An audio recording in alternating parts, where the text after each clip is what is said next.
Hey, what's up everyone? It's Maxwell and welcome to Module 1, Lesson 1 of our Real Estate Wholesaling Fundamentals course. Today we're going to dive into the core fundamentals of wholesaling real estate. But before we begin, let me tell you a story. So when I was 30 years old, 10 years ago, I was broke. I lost everything. I had to move back home with my mom and essentially start everything over. And if you know, or if you think like I think, then 30 years old, you're supposed to have everything figured out. It just didn't happen. But my only light at the end of the tunnel is I was with a friend whose dad mentioned the word wholesaling real estate. Now, I will be completely honest. I was completely confused because it wasn't like it is today where you could just type in a word in YouTube and find everything you need to know about wholesaling real estate. Because most people that knew about it just weren't talking about it, and it really wasn't that talked about because it was so great. Now, fast forward to today where you can find everything you need to find about wholesaling, and there's a million people that talk about it, but not all of them talk about the actual core and the fundamentals of real estate. And most of them are selling something. This course is absolutely free. And that confusion is exactly why I created this course, to give you clear, straightforward pathway to wholesaling success that I wish I had when I first started out. What is wholesaling real estate? Let's start with the basics. Real estate wholesaling is essentially a strategy where you, as the wholesaler, contract a property with a seller, and then you assign that contract to an end buyer for a fee. You're not buying the property yourself, you're facilitating a transaction between a motivated seller and an investor buyer. Think of it this way. You're the middleman who creates value by finding great deals that others miss and connecting sellers who need to sell quickly with buyers who are looking for an investment opportunity. The beauty of wholesaling is that it requires minimal capital compared to traditional real estate investing, and you don't need to qualify for mortgages or have perfect credit or tie up large amounts of cash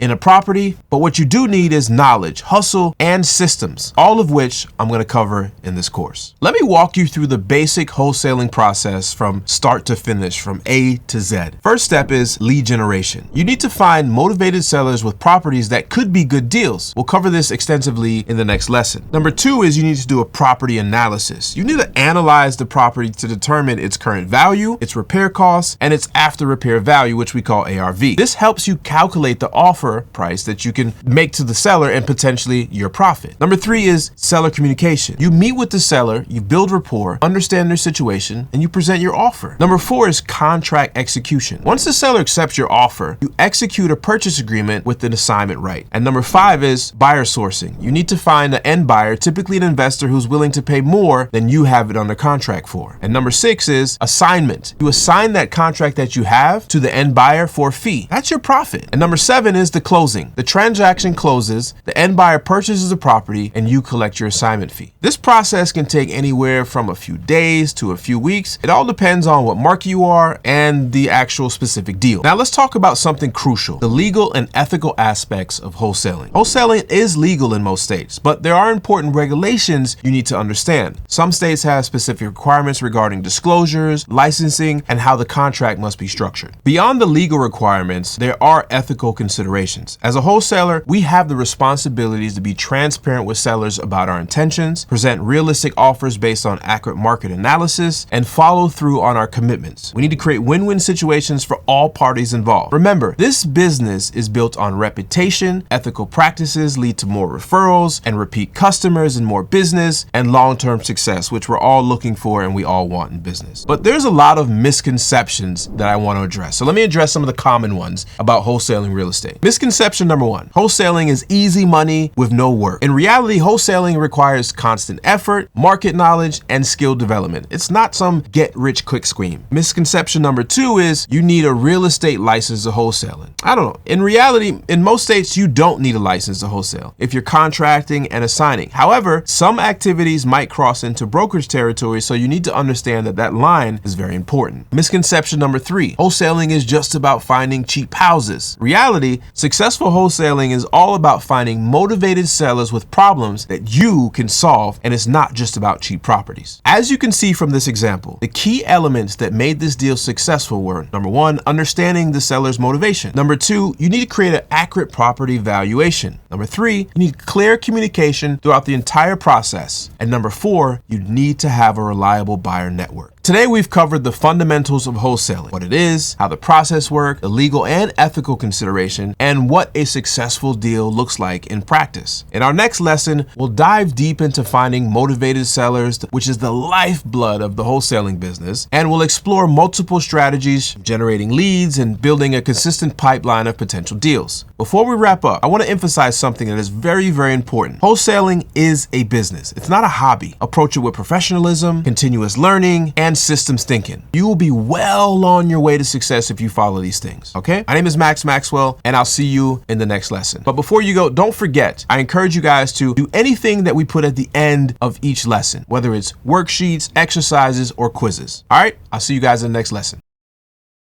Welcome back to our Real Estate Wholesaling Fundamentals course. I'm Maxwell, and this is Module 1, Lesson 2, and today we're going to be talking about finding motivated sellers. In our previous lessons, we covered the fundamentals of wholesaling, what it is, how it works, and why it's such a powerful strategy for real estate investors. Now we're going to focus on what I consider the critical aspect of wholesaling success, finding motivated sellers. Why motivated sellers are the key. Let's start by understanding why we focus specifically on motivated sellers. A motivated seller is someone who needs to sell their property quickly due to circumstances in their life, not just someone who just wants to sell their property. The motivation creates flexibility on price and terms and is where your opportunity as a wholesaler comes from. Without seller motivation, it's extremely difficult to negotiate discounts that are needed to make wholesaling work. So I want to go over some of the more common seller motivations, right? So number one is financial distress. So somebody could be behind on their mortgage. The home could be free and clear and they just haven't paid their taxes in many years and they either don't want to pay them, can't afford to pay them, and they're about to lose their home. Number three could be liens. In a lot of cities and states, they put liens on properties for past due bills, and this could be one of those. Number two, which was one of my favorites when I first started, is inherited property. These are people who have properties that were left to them. They could live in another state and the property was left to them here, and they simply don't want it. They don't want to manage it. They don't want to be a landlord. Number three is relocation for work or family. Sometimes job opportunities present themselves and people need to just get out of town. Sometimes people get married, right? And they just want to move into one of the other spouse's home and they really don't want the one they have. So that's where number three comes from. Number four is like the opposite. It's divorce. People get a divorce and sometimes just want to sell the asset or maybe any other life change. Number five is problem properties requiring extensive repairs. Now, sometimes owning a home can be cumbersome. Sometimes people defer the maintenance so long that they can't catch up. They can't afford to fix what it is. So sometimes it's better for them just to sell what they have and put down the money on a new home or move on and do something else. And number six is another one of my favorites is tired landlords. These are people who may have inherited property, who may have bought investments and wanted to be a landlord, and then come to find out it's not all peaches and roses or whatever the saying is. Sometimes tenants can be a headache, and this headache some people are just not built for. So that's where number six comes from, is tired landlords, and I love this. I really love talking to tired landlords as soon as they get out of eviction court, right? That's one of my favorites. So now that you understand these motivations, it's crucial because it shapes how you communicate with sellers and structure your offer because each problem is different. Remember, we're not just looking for cheap houses. We're looking for situations where you can provide a genuine solution to someone's problem. In this section, we're going to talk about direct marketing strategy. Now, let's dive into specific strategies for finding these motivated sellers. And we'll start off with the direct marketing approaches. Now, all of these are not going to be ones that I use today, right? There's a bunch of them, but it's important for you to understand what these direct marketing approaches are. Right now, direct mail remains one of the most effective strategies for finding motivated sellers. Now, direct mail can and is expensive. Some people skip it altogether, but it's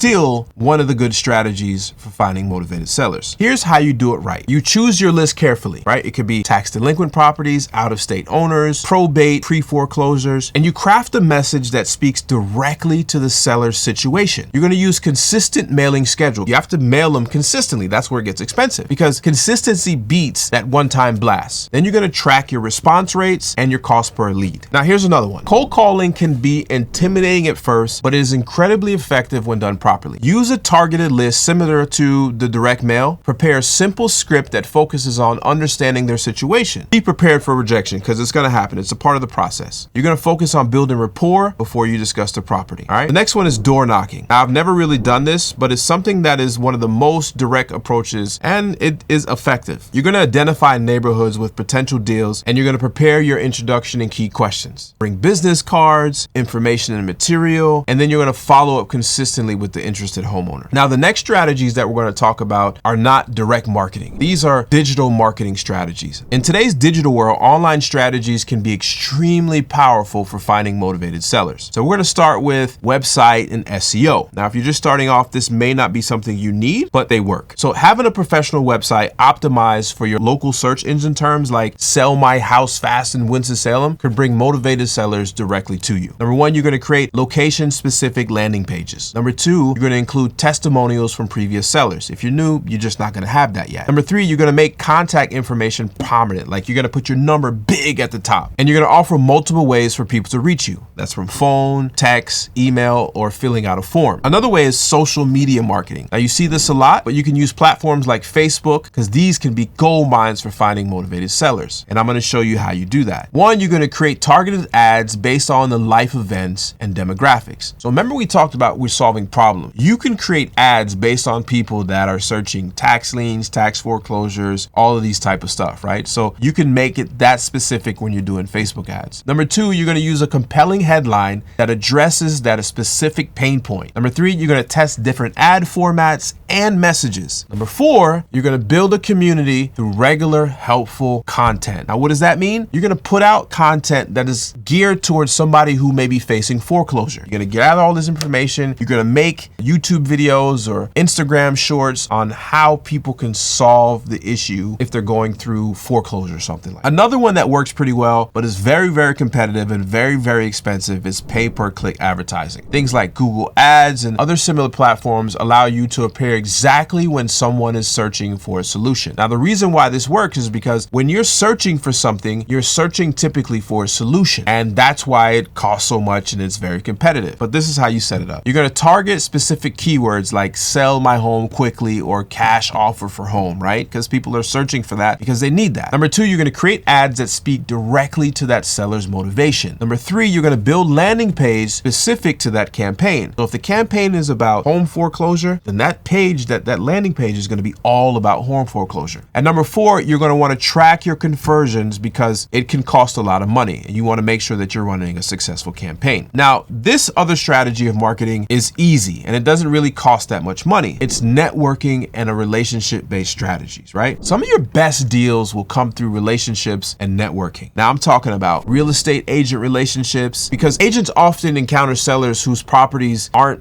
suitable for traditional listings, right? So a long time ago when I was a real estate agent, no one wants to list those ugly properties, right? And so they find these situations where people come to them who are friends or family, and then they're like, hey, look, I got to sell this property. And they're like, I'm not taking pictures and putting this up because it's not suitable. I only list pretty homes, right? So the properties that are not suitable for traditional listings, I'll explain to you, right? So you're going to explain to that real estate agent how you can help with properties that need extensive work. Number two, you're going to offer fair referral fees for those deals that close. For example, if an agent gives you a home that somebody said they wanted to list and they're just not willing to list that home, you need to offer them some type of compensation. And that is some type of referral fee, marketing fee for any of the deals that close. And number three is you want to demonstrate your professionalism and follow through. So if you're working with a real estate agent and they give you a lead and it closes, do exactly what you said you were going to do. Even if the deal doesn't close, you still need to update them and tell them everything, right? And then you need to provide case studies of previous successful collaborations that you've done with other brokers or realtors in that market. Another thing that is very important is other investor relationships. Fellow investors can be a source of deals rather than just competition, and I'll explain it to you. So number one, you want to attend local real estate investment meetups.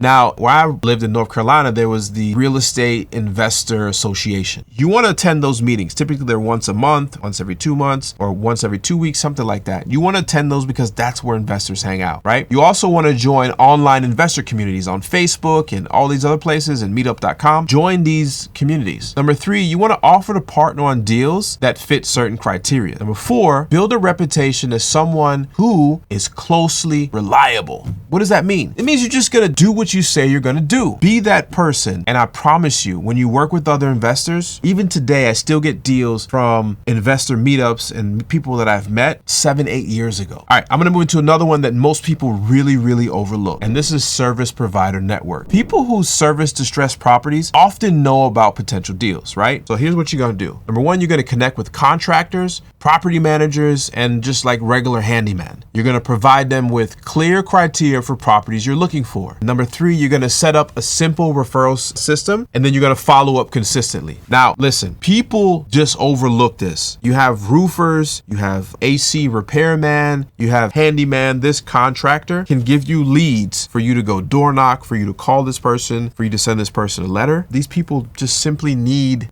help. There's no other way for you to find it than somebody telling you, right? I'm tracking cost per lead for each marketing channel, conversion rate from lead to appointment, conversion rate from appointment to contract, and then the overall cost per deal. All of this is important when you're running a business. It's like not knowing if you owned a sandwich shop, how much the bread costs for the sandwich or the lettuce costs, and how much it costs you to get customers through the front door. How much is your average deal per customer? I know most people look at wholesaling like a hobby, but if you take it seriously from the beginning, it will be a business to you, and you'll be one of those few people that scale it and repeat business over and over again and make a lifelong living from wholesaling. Because this data-driven approach allows me to continuously optimize my marketing spend, right? And focus on what's working in the best market. So if I'm running all of these marketing strategies and I don't know which one is where I'm getting the deal from and how it's cost, and I'm not tracking anything, then how in the hell am I gonna be able to know where to put more money? KPIs is basically what you need to understand, key performance indicators, and I'm gonna show you how to track that as you start to get more deals. You may just be starting now, but I'm telling you, as you start to get more and more leads, more and more money you're spending on ads, more and more marketing, you're gonna wanna track this so you know where to put your money. Now let's talk about how you can build your own lead generation plan. Number one, you're gonna start with one or two channels. Don't try to do everything I just talked about previously. You're gonna master one approach before adding any others. Number two, you're gonna set a consistent budget. Marketing requires consistent investment because that's how you determine what you can afford monthly, and you need to stick with it, right? So if you've got a $500 monthly marketing budget, then that's what you're gonna do consistently for at least 90 days before you says it works or it doesn't work, right? And then you're gonna track everything. You can't improve what you don't measure. Track all your marketing efforts and your results. Number four, you're gonna follow relentlessly. Many wholesalers give up after one or two phone calls, one or two texts, one or two contacts. Deals often close or happen when you do 5 or 6 touches, right? Number five, refine based on data. Let the numbers tell you what's working and what isn't. All right, today we covered multiple strategies for finding motivated sellers, from direct mail, cold calling, to digital and relationship-based approach. Remember, the key to success is consistency, tracking, and continuous improvement. In our next lesson, we'll dive into property analysis essentials, how to quickly evaluate deals and determine if they're worth pursuing and what to actually offer. Before we wrap up, I want to emphasize something important. Lead generation is not a one-time event,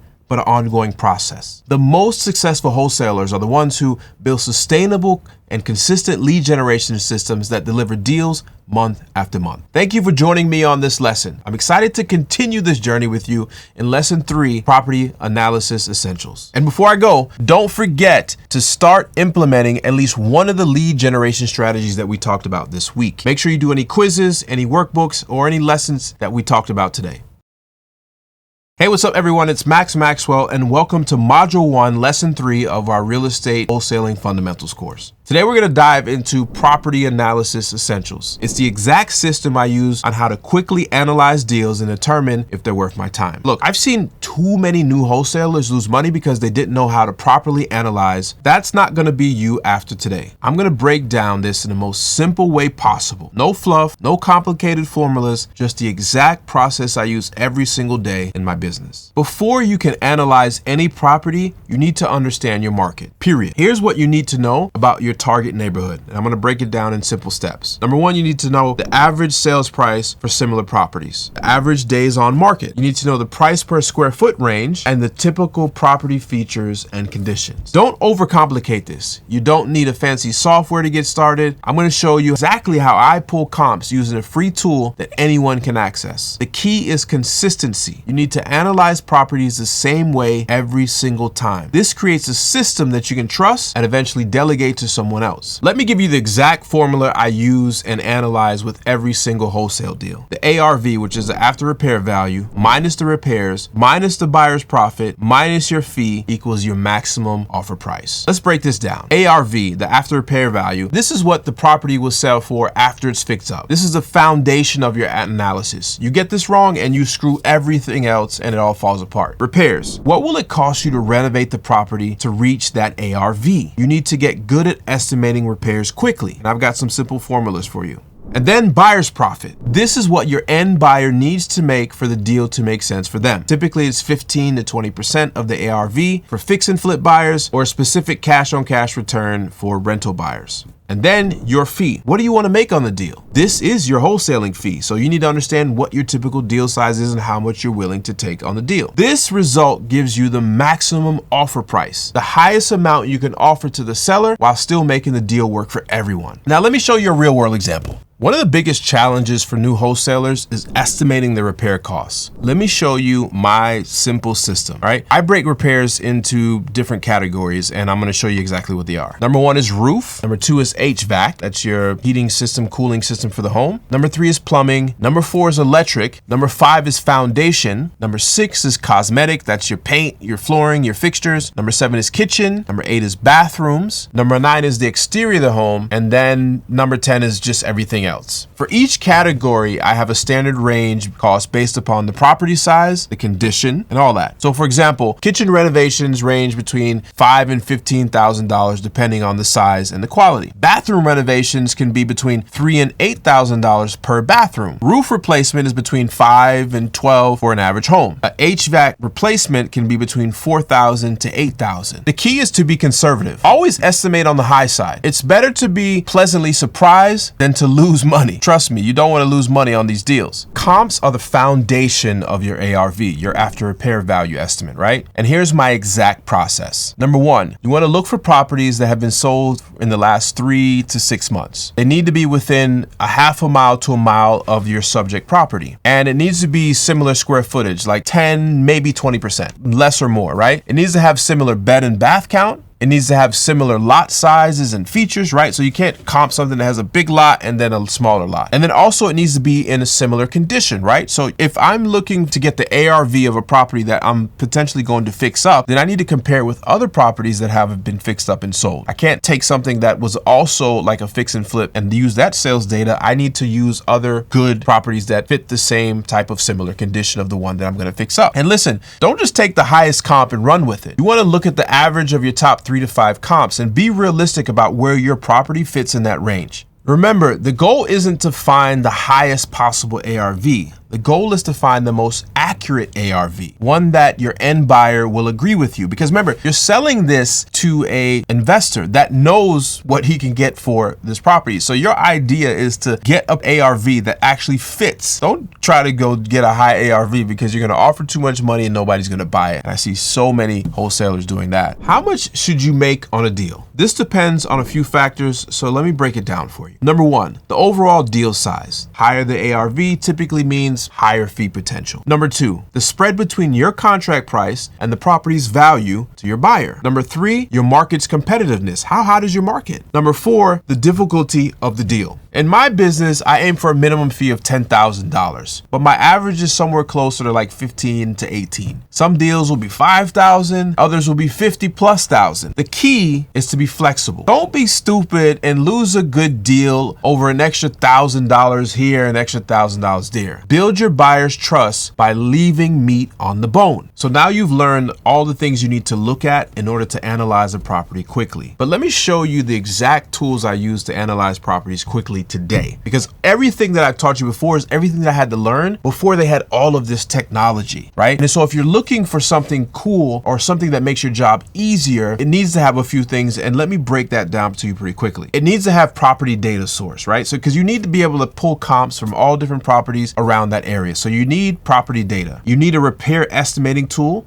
You need a deal analyzer spreadsheet, and you need to be able to do this mobily on your phone so you can do an on-site analysis. You don't need to always be in front of your computer, right? Because the goal is to be able to analyze a deal in under 15 minutes. The faster you can analyze a deal, the more deals you can look at and the more offers you can make. So let me show you exactly what software I'm using today in order to get this done in under 10 minutes. So now that you've seen under the hood of the software that I use, let me tell you some common analysis mistakes to avoid. Let me save you you some expensive lessons by sharing you the biggest mistakes I've seen new wholesalers make, right? So number one, they always love to overestimate the ARV, right? Being too optimistic about what the property will sell for. Don't do that because, like I told you before, the foundation of your entire analysis of a property is understanding the ARV. Number two, you like to overestimate the ARV and underestimate the repairs, right? So missing major repair issues can kill your buyer's profit. Number three is ignoring the carry costs, right? Because flippers have carry costs. They have taxes, insurance, utilities, and some even have financing, and all that can add up pretty quickly. Number four is not accounting for the buyer's profit. Your buyer needs to make money too. That's the whole reason they're contacting you or even entertaining your phone calls on a property that you may have. And number five is the biggest of them all, analysis paralysis. Spending too much time analyzing and not enough time making offers. That's the biggest. Remember, your analysis doesn't need to be perfect. It needs to be good enough to make a confident decision on whether to pursue a deal. That's it. Today we've covered the essentials of property analysis, understanding market values, using deal analyzing formulas, estimating repairs, finding comps, and calculating your fees, right? And using technology to streamline this entire process in 2025. In our next module, we'll dive into the art of effective seller communication, right? This is what's most important. How to talk to motivated sellers, how to build rapport, and how to negotiate win-win deals. Because we're in this for the long run. We want to keep making that money. But before we wrap up, remember this. Property analysis is still a skill that you can improve on with practice, right? The more properties you analyze, the better you get. Don't wait until you have a hot lead to say, oh, let me figure this out, because that's not how it works. You need to start analyzing properties in your target market today. This is Maxwell, and I'll see you in the next lesson. And if you see this software, go sign up, get a 7-day trial, start playing with the analysis tool this week, right? I'll leave a link below. Make sure you do all the quizzes and everything that you need to do to make sure you understand this lesson properly. I'll see you guys in the next one.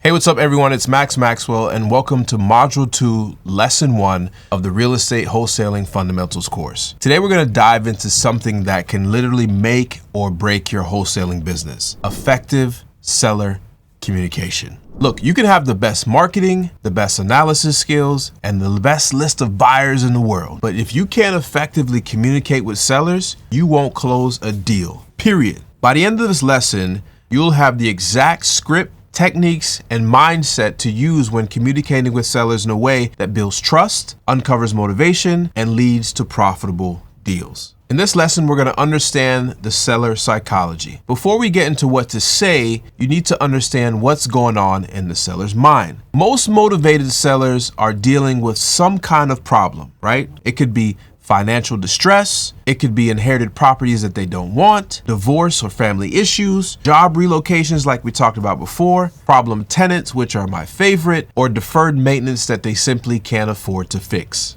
These situations create emotional pressure. Your job isn't just to buy the house, it's to solve their problem. That's what makes some of the biggest wholesalers good at what they do. The biggest mistakes I see new wholesalers make is focusing too much on the property and not enough on the person. Remember, you're not buying a house, you're helping a person who happens to own a house. When you shift your mindset from I want to buy this house cheap to I want to solve this person's problem, everything changes. Your tone changes, your questions change, and most importantly, your results change. Let's talk about that first phone call. This is where most deals are won or lost. Here's my exact script for the first call. Hi, is this blank? This is Max. You reached out to me, or I'm calling about this postcard that you responded to in regarding that property at blank, blank, blank. Do you still own that property? Then I confirm that I'm speaking with the right decision makers. Okay, great. Are you the only owner, or are there other people involved with making decisions about this property? Now, the reason why this is important because I want to make sure I'm talking to the person that can actually make the decisions. Next, I want to build rapport with simple conversation before diving into business. Before we talk about the property, I'd love to know a little bit more about you and how long you've owned this place. And then I transition into understanding their situation. So I say something like, so what made you respond to this blank about selling the property?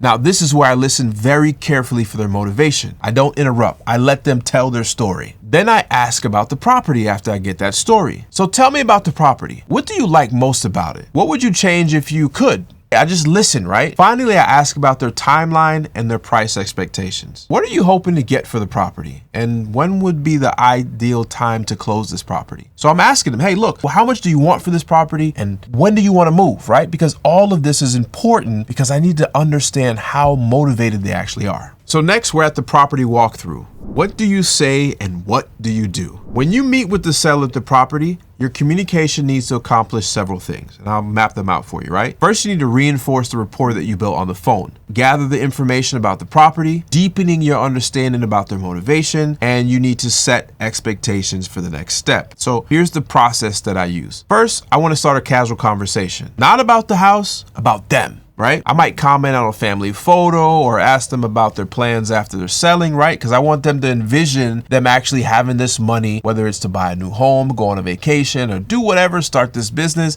I want to ask them about their plans after selling. Like, what do you plan to do after you sell this home? So as we walk through the property, I want to ask questions that help my analysis while showing that I'm actually knowledgeable, right? I'll say something like, when was the last time you repaired the roof? I just listen, let them talk. Have you had any issues with the plumbing or electrical?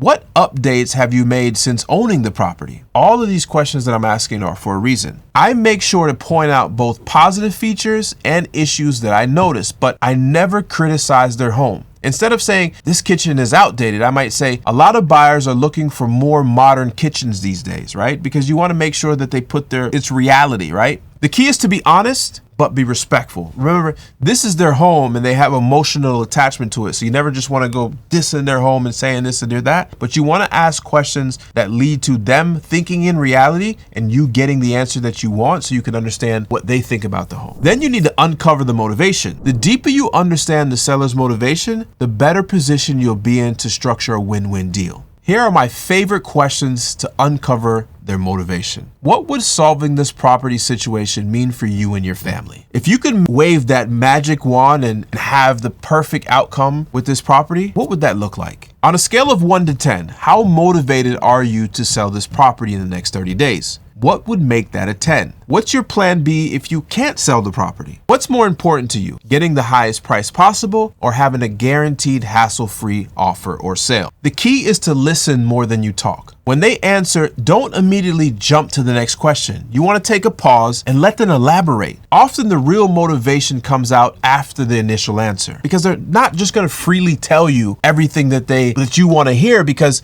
they don't know you, and you need to understand their true motivation. When somebody says, oh, I want to sell this because I want to move here, that might be a true answer, but there may be a bigger motivation behind that, more to that story. So you need to let them answer the question, pause, and then allow them to maybe even elaborate even more on that first answer because that's when you're going to get the true motivation, right? Let's talk about presenting your offer effectively. When it comes time for you to present your offer, how you communicate is just as important as the number. So here's the framework that I kind of like to use. Recap their situation and needs. So something like this. Based on what you shared, I see you need to sell quickly without having to deal with the repairs and you like to close within 30 days. Am I correct? So then you're going to explain the process. I've looked at comparable properties in the area and I've calculated what I can pay and still make this work as an investment. That's important. They understand you're an investor, so you need to make sure that you keep reaffirming that you're an investor and you're not buying this house to live in, right? So what you want to do is you want to present your offer with context because that's important. So you go something like this. Based on the repairs needed and the comparable sales in the area, I can offer you X for this property. This would be cash offer, no financing contingencies, and we can close in as little as 2 weeks, right? So if that fits their motivation, this is how you need to say it. Explain the benefits. So this means you won't have to worry about repairs, cleaning, or multiple showings. There's no commissions or closing costs on your end. You'll have cash in your hand in 2 weeks. Then you need to compare the reality of the alternatives. Now, if you were to list this with an agent, you might get you need to compare the alternatives or compare reality of what happens, right? So you say it's something like this. If you were to list with an agent, you might get more eventually, but you'd have to handle the repairs, keep the property show ready, you have to pay commissions, and you have to wait an average of 90 days in this market, whatever the market wait is, right? With no guarantees of actually selling. Then I ask them, I say, how does that sound to you? And then I stop talking and I let them respond. Now we're going to move on how to handle objections and the negotiation. Most people never prepare for this.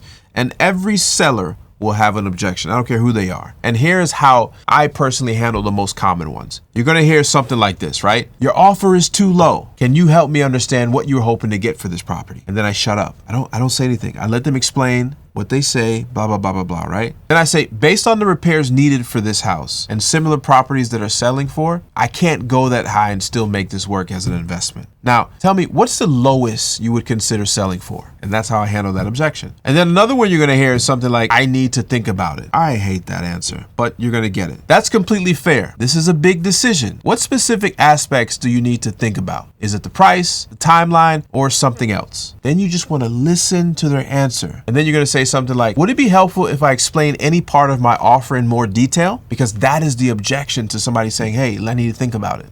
Another one is, I want to talk to other investors. You know what? Here's my answer. I think that's a smart approach. It's always good to explore other options. While you're doing that, may I ask what would make my offer more attractive to you? Is it the price? Is it the closing time? Or is it something else? Before you just let them go and say, oh, okay, you need to be able to be like, listen, tell me what it is. What would make my offer more attractive? Do you not like the price? Do you not like the closing time? Or whatever it is, right? And you need to get that answer from them. The key to handle objection is to never get defensive. Validate their concerns. That's the first thing. So that's why you see, yeah, I understand. Yes, I understand. Can you help me? Blah, blah, blah. Validate the concerns, ask clarifying questions, and provide additional information if needed, right? And then refocus on the benefit of your solution. Now, this next one is important because it just is, and people fail to do it all the time. It's follow-up communication strategies. You know, most wholesalers don't have that, and that's disappointing because most deals won't happen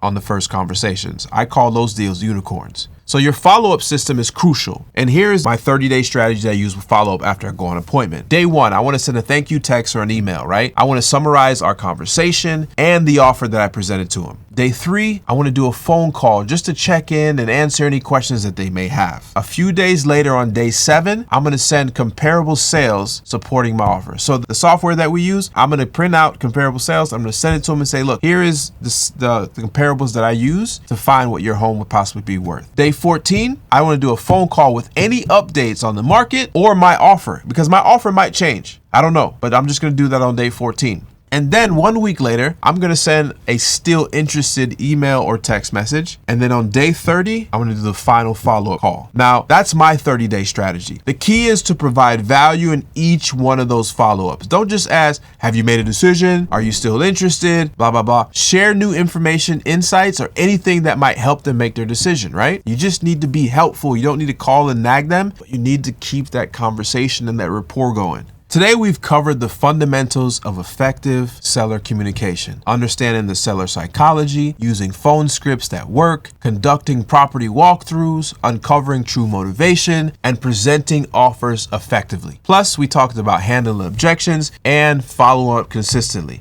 In our next lesson, we'll dive deeper into negotiation strategies that create a win-win deal. Remember, communication is a skill that will improve with practice. The more you do this, the better you're going to get at it. The more sellers you talk to, the better you're going to get at building rapport, understanding motivation, and structuring deals to solve their problems. So the whole thing about this is you need to keep firing, right? Don't give up. Consistency and practice is going to make you a much better wholesaler. All right, guys, my name is Maxwell. I can't wait to see you guys in the next lesson. Don't forget, download the scripts, role play with some of your friends or by yourself. And if you're at the point in the time in your wholesaling journey, start making phone calls. Don't be scared because I don't care if you reach somebody through mail, through text, through PPC, whatever it is, all deals end on the phone. So get comfortable with talking to people, get comfortable with negotiation, get comfortable with rejections because it's going to happen. All right, guys, don't forget to practice, get your scripts, get on the phone, record those, play them to yourself, whatever it is you need to do. I'll see you in the next lesson.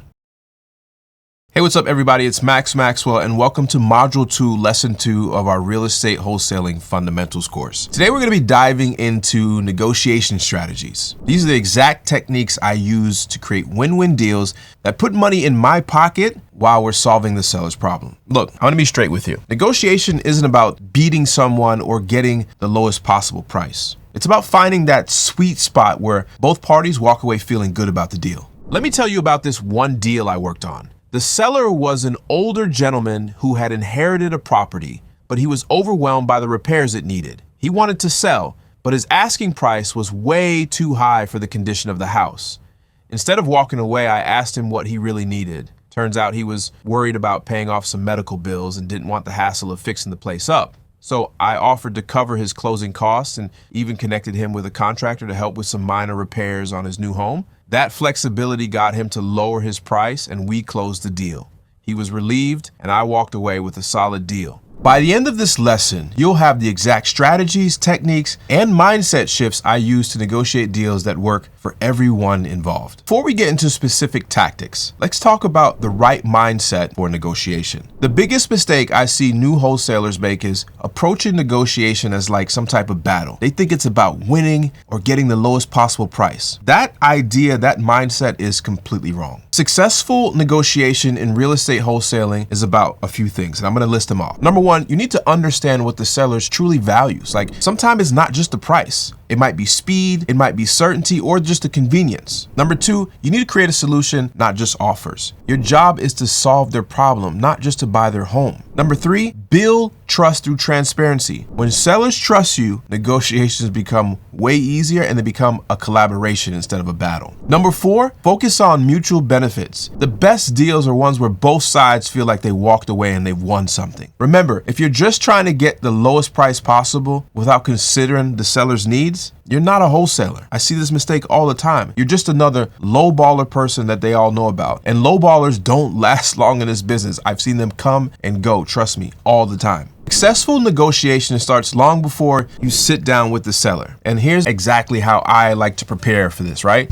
So number one, I need to know my numbers cold. Before any negotiation, I need to know a couple things. My maximum price I can offer, my ideal price, the minimum profit requirement, like what's the lowest I'm allowed to make, or the comparable sales to be able to support my offer, right? And then the estimated repair costs with some examples to be able to show them. Understand the seller's situation. I need to review all my notes, what we had on the phone and all prior conversations. Their primary motivation for selling. That's important because if you don't have their primary motivation, and like I said, you're not into the business of solving problems, because wholesalers just don't buy homes, right? They have to be able to solve people's problems. You need to know what their timeline needs are. Some people, like I'll give you an example. Some people want a quick close. I need to close in 7 days, and I've done it. I've closed in less than 2 days. I think 2.5 days I've closed a deal. Some people want to be able to buy their house in 120 days. They just want to know that they have it locked in contract. Some people want you to buy their home and then they get to stay in it for maybe 2 more weeks after because they need the time to be able to move, right? You need to understand any specific concerns that they've mentioned in the conversations that you had. Who else is involved in their decision-making process? Because if you're going to the house and you're talking to a seller on the phone, you're pitching and you're trying to understand their decision, and it's only that one person you've talked to and you haven't realized that it may be a sibling that lives here. And so you've kind of wasted your time, right? And then you need to go in there and be able to offer multiple types of offer options, right? Because you've got cash, you've got creative deals. You need to have at least 3 different ways, right, to structure the deal. So that could be cash offer with quick closing, a higher price with better terms that are good for them, or a creative solution that's specific to their solution, right? You need to be able to anticipate objections. Think through likely objections and prepare for them, right? Responses, because that's the whole reason why we get on the phone and we speak to people. And when you're presenting their deal, you need to know, okay, they're probably going to say this, have something ready. They're probably going to say that, have something ready. And this type of, when you're prepared like this, it shows that you actually know the business, but you actually care about what this person's going through. We're going to talk about the foundation of negotiations. You can't really effectively negotiate with someone who doesn't trust you, period. Here's how I build rapport before and during the negotiations. You need to find a common ground. I look for shared interests, experiences, or connections, right? And then you need to actively listen. Make sure that the seller feels heard and understood what they're saying. You also need to have appropriate vulnerability, right? So I like to share relevant personal experiences that connect with their situation, whether I personally been through them or I've helped customers with those similar situations. Then you need constant follow through. I do what I say I'm gonna do every single time. Remember, people do business with people they like and trust. Take the time to build that foundation before you diving into the numbers, right? You don't want to get into the house and just go straight to the numbers, because most people, and I would say probably 75% of people, like to have that conversation. Now, there are a group of people who love to just go straight into the numbers, but you want to delay that as much as possible. Some people hate small talk. Most people love it, but you need to figure out the personality type, and you still want to try to delay going straight into the numbers most of the time. Let me share a quick story to show you how this works. I once worked with a seller who was hesitant to even meet with me. She'd inherited a property from her late father and was emotionally attached to it, but the house was in rough shape and she didn't have the means to fix it up. Instead of jumping straight into numbers, I asked her about her father, what he was like, what memories she had of the house. We ended up talking for over an hour, and I shared a story about my own family and how I understood the difficulty of letting go of something so personal. That conversation changed everything. She opened up about her financial struggles and her desire to honor her father's memory by ensuring the house went to someone who would take care of it. Because I took the time to build trust and show empathy, she felt comfortable working with me. We negotiated a deal that worked for both of us, and I even sent her photos of the renovations afterward. This is why rapport matters. It's not just about closing the deal. It's about creating a connection that makes the process smoother for everyone involved. Your opening offer sets the tone for the entire negotiation, and this is how I like to approach it, right? So number one, I start with context, not with numbers. Before I start stating my offer, I explain, right? I explain the comparable sales that I've analyzed, the repair issues that we walked through their home and identified, right? The current market conditions, how things are selling quick or not quick, my investment criteria, the type of things that I like to buy. Present the offer with confidence. I state my offer very clear and confident. Then I stop talking and I just wait for their response, right? Focus on the total solution. I emphasize all aspects of my offer. No commissions or closing costs, as is purchase with no repairs needed, flexible closing timeline, which is important to a lot of buyers, no financing contingencies, and I don't use precise numbers. Some people go in there and say, okay, I'm going to offer you $100,000. People don't think that you've put any effort into actually coming up with that calculation. If you're going to be precise or you're going to give context, instead of saying, hey, I offer $100,000, you might want to offer $103,750, right? Because specific numbers suggest careful calculations rather than an arbitrary lowball number. You need to get used to doing that. The key to making your offer sound reasonable is based on the facts, even if it's significantly below the initially what they wanted, right? Because if somebody wants 200,000, let's just give an example, and you talk about your offer is going to come in at 100,000. If you list out the things that I just talked about, right? The comps, the market condition, the repairs that you found, the timeline, then you based all the pluses, right? No commissions, no closing costs. The $103,750 is going to go straight into your pocket. There's no fees. There's nothing on top of that. If you can explain that, somebody's not going to be offended by your offer, right?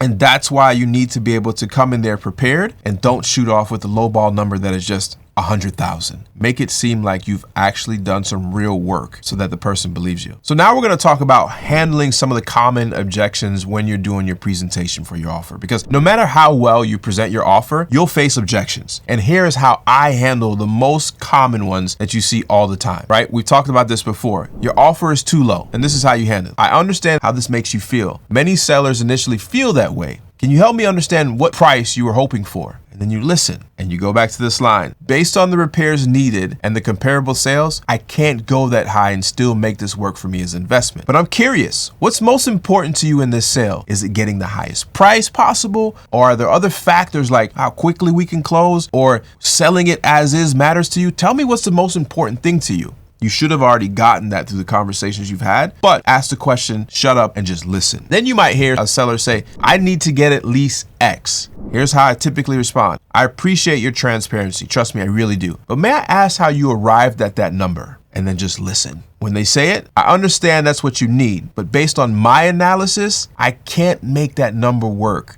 at that price. I just can't make my numbers work at that price. Would you be open into looking at comps and repair estimates with me so we can get on the same page about the property's current condition and value? Sometimes it's just education, right? Because somebody may have heard house down the street sold for this number, a house over here sold for this number, not understanding that this house over here had $100,000 worth of work, right? So you need to be able to say, hey, look, would you mind sitting down with me, going through the comps and some of the repairs that I came up with? And most of the time they're going to say yes, and it's going to bring them back to reality. You're also going to hear this one a lot, right? There's a lot of investors out there. Another investor offered me more. That's good information to know, Mr. Seller. Can I ask if they have ever provided any proof of funds, if their ready to close quickly, then I listen. In my experience, many investors make attractive offers up front, but then they reduce the price after inspection or they struggle to close. My offer might be lower, but it's solid. I have proof of funds, I can close on your timeline, and I won't renegotiate after we get this contract signed. I can't tell you how much that has saved me. I've went into houses where other wholesalers or other investors have done the same thing, and I say, listen, are you in the business of trying to sell your home, or are you in the business of trying to get good offers? And that type of line, that type of conversation I'm having with the seller, this is exactly why I win most of the deals when I'm in competition with other people, right? Because the key to handle objection is to validate their concerns. You still need to validate their concerns. You need to ask better questions to understand their position, and you need to provide additional context and then refocus on the benefits of your solution that you're giving them. Now we're going to talk about negotiation techniques that actually work. Here are some specific techniques I use to move negotiation forward, because the reason why most people fail, negotiations just get stuck, and I'm not willing to let that happen. One of my best tactics is the silent technique. After making an offer or asking them important questions, I stop talking.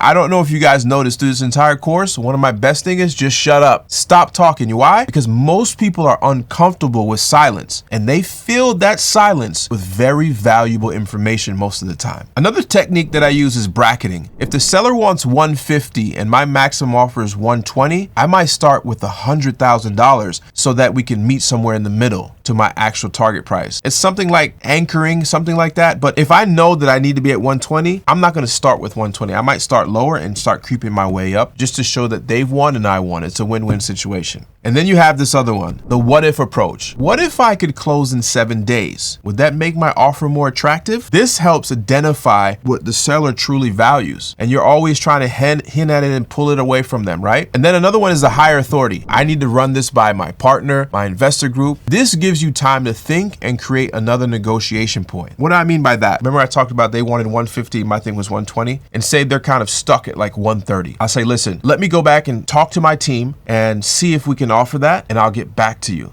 That gives you that time to be able to create another negotiation point later. And you don't want to let that linger too long. Sometimes I just step outside, have a fake conversation on the phone, or actually call somebody with a little bit more experience just to kind of give understanding, right? Never make a concession without getting something in return, right? So you may say something like this: I can increase my offer by $10,000 if we can close on this date. That's important, right? You need to be able to give and take. Another one is being willing to walk away from a deal that doesn't work. Gives you tremendous amount of negotiation power. This only works if you truly mean it though. So don't go call somebody's bluff and walk away from a deal because you wanted to play this role and you're not willing to walk away. I've walked away from deals before. Let's talk about creating a deal structure, right? Sometimes traditional cash offers really don't solve the seller's problem. Now think about this. I said it's not always about the price. So here are some of the creative structures I've used to be able to get deals across the finish line, right? So seller financing. What instead if I paid you all the cash now, I can pay you a certain amount X and a certain amount per month for X amount of years. This could give you ongoing income and potentially better tax treatment, right? This happens a lot. Another one is lease options. What if I lease the property with an option to buy? I love this one. You get immediate cash flow and a guaranteed buyer in the future. Some people love that. They're not really willing to sell yet, but they want to get rid of the issue. And then another one is subject to existing financing, right? What if I take over your mortgage payments while taking ownership, right? Can solve your problem immediately and without triggering a loan payoff. Now, I'll tell you the honest, subject twos have been around for a long time, but it's a very complex investment strategy.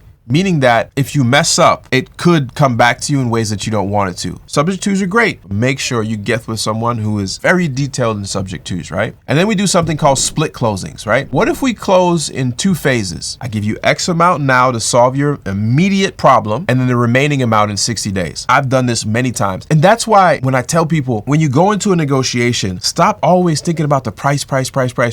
Sometimes somebody says, listen, I need $20,000 to relocate for my new job right now, like tomorrow or the next day or two. We can sign all of that in the contract, get them that money, and do the closing 60 days later. A lot of times that allows me, when I give that concession of that $20,000 tomorrow, sometimes that brings the price down enough to where I can wait the 60 days, no problem. You gotta be able to be creative and think about that. The more and more you do this, you're gonna understand. Don't worry. Listen, the entire key to negotiation is listening. You need to listen carefully, right? The key is to listen carefully to the seller's true needs and craft a solution that addresses those specific problems. Remember, most wholesalers think, yeah, I'm going to go in there and just buy the house and blah, blah, blah, get the low ball. The business of wholesaling is solving problems. It's the reason why somebody that needs unconventional way of closing or unconventional way of getting out from a property can't go to a broker, because the broker's got to list it, take pictures, do showings, blah, blah, blah. These are the reasons why even wholesalers is even a thing. You need to be able to address this seller's specific needs. Listen, find out what really matters. Money's always going to be one of the issues, but timing could be different. Money now, money later could be the difference. You need to be creative and not just go in there and lowball and then walk away when the person says no. That's what's going to be the difference between you being a successful wholesaler or somebody who just in and out of the game, which I've seen so much over the last 8-10 years. This next topic we're going to talk about is closing the deal, timing, and some of the techniques, right?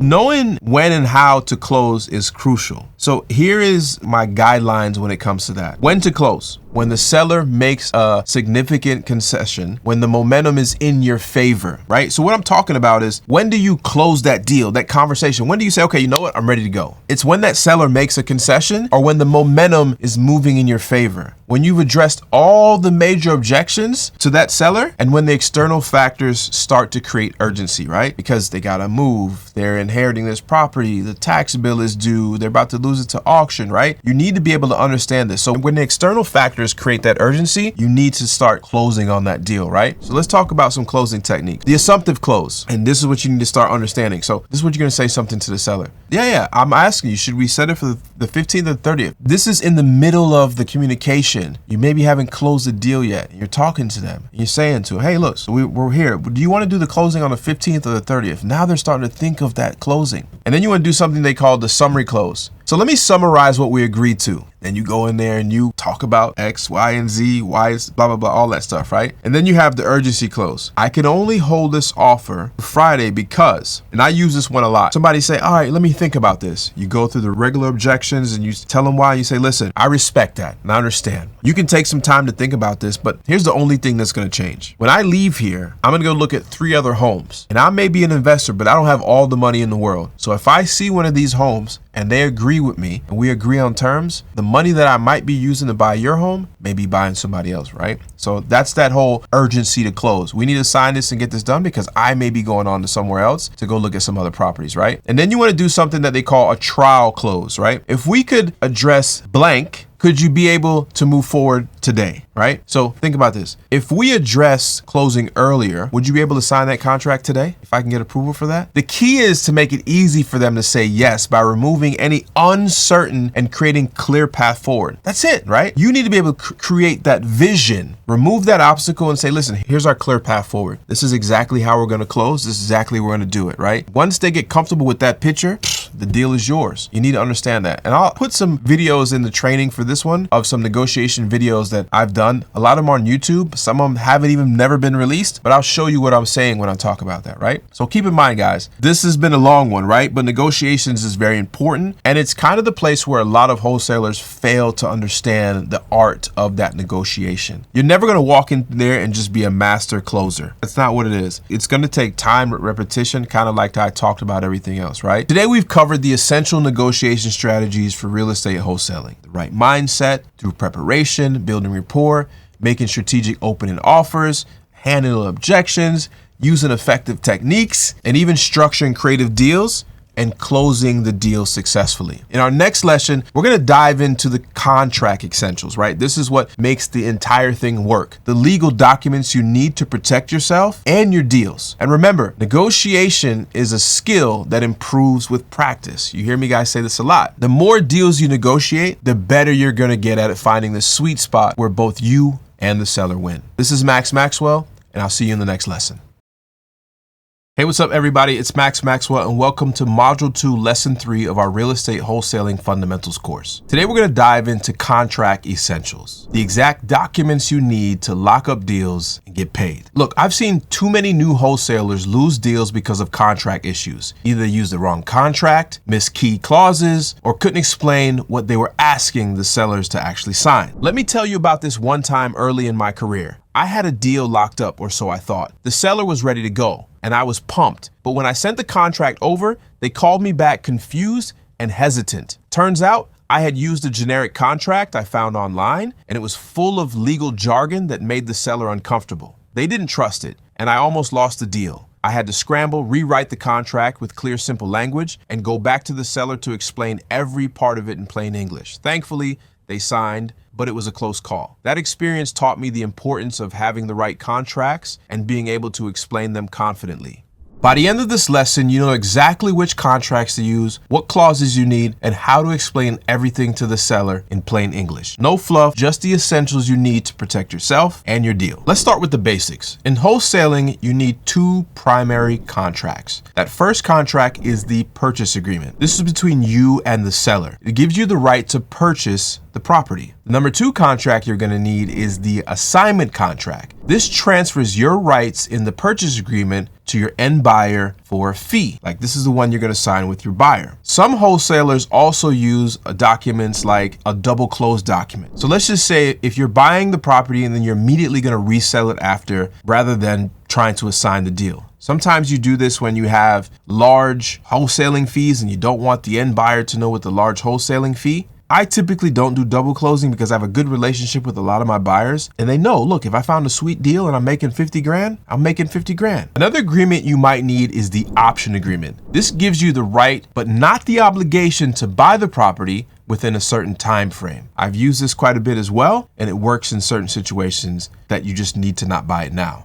The most important thing, though, is for you to understand these are legally binding documents. You can't just download any random contract from the internet and expect it to work from you. You need contracts that are valid in your specific state. That's number one. Number two is contain the right clauses for wholesaling. That's very important. And number three, protect you legally while still being fair to all parties. Now, let's break down the essential elements of a solid purchase agreement for your wholesaling business, right? So number one, you're going to need clear identification of the parties and the property. You need the full legal name of all the people involved on the property, complete property address, and the legal description, which most of the time includes the parcel identification number. Number two, the purchase price and terms, the amount you're offering, the earnest money deposit amount, and how and when the payment will be made. These are all very important in every single contract.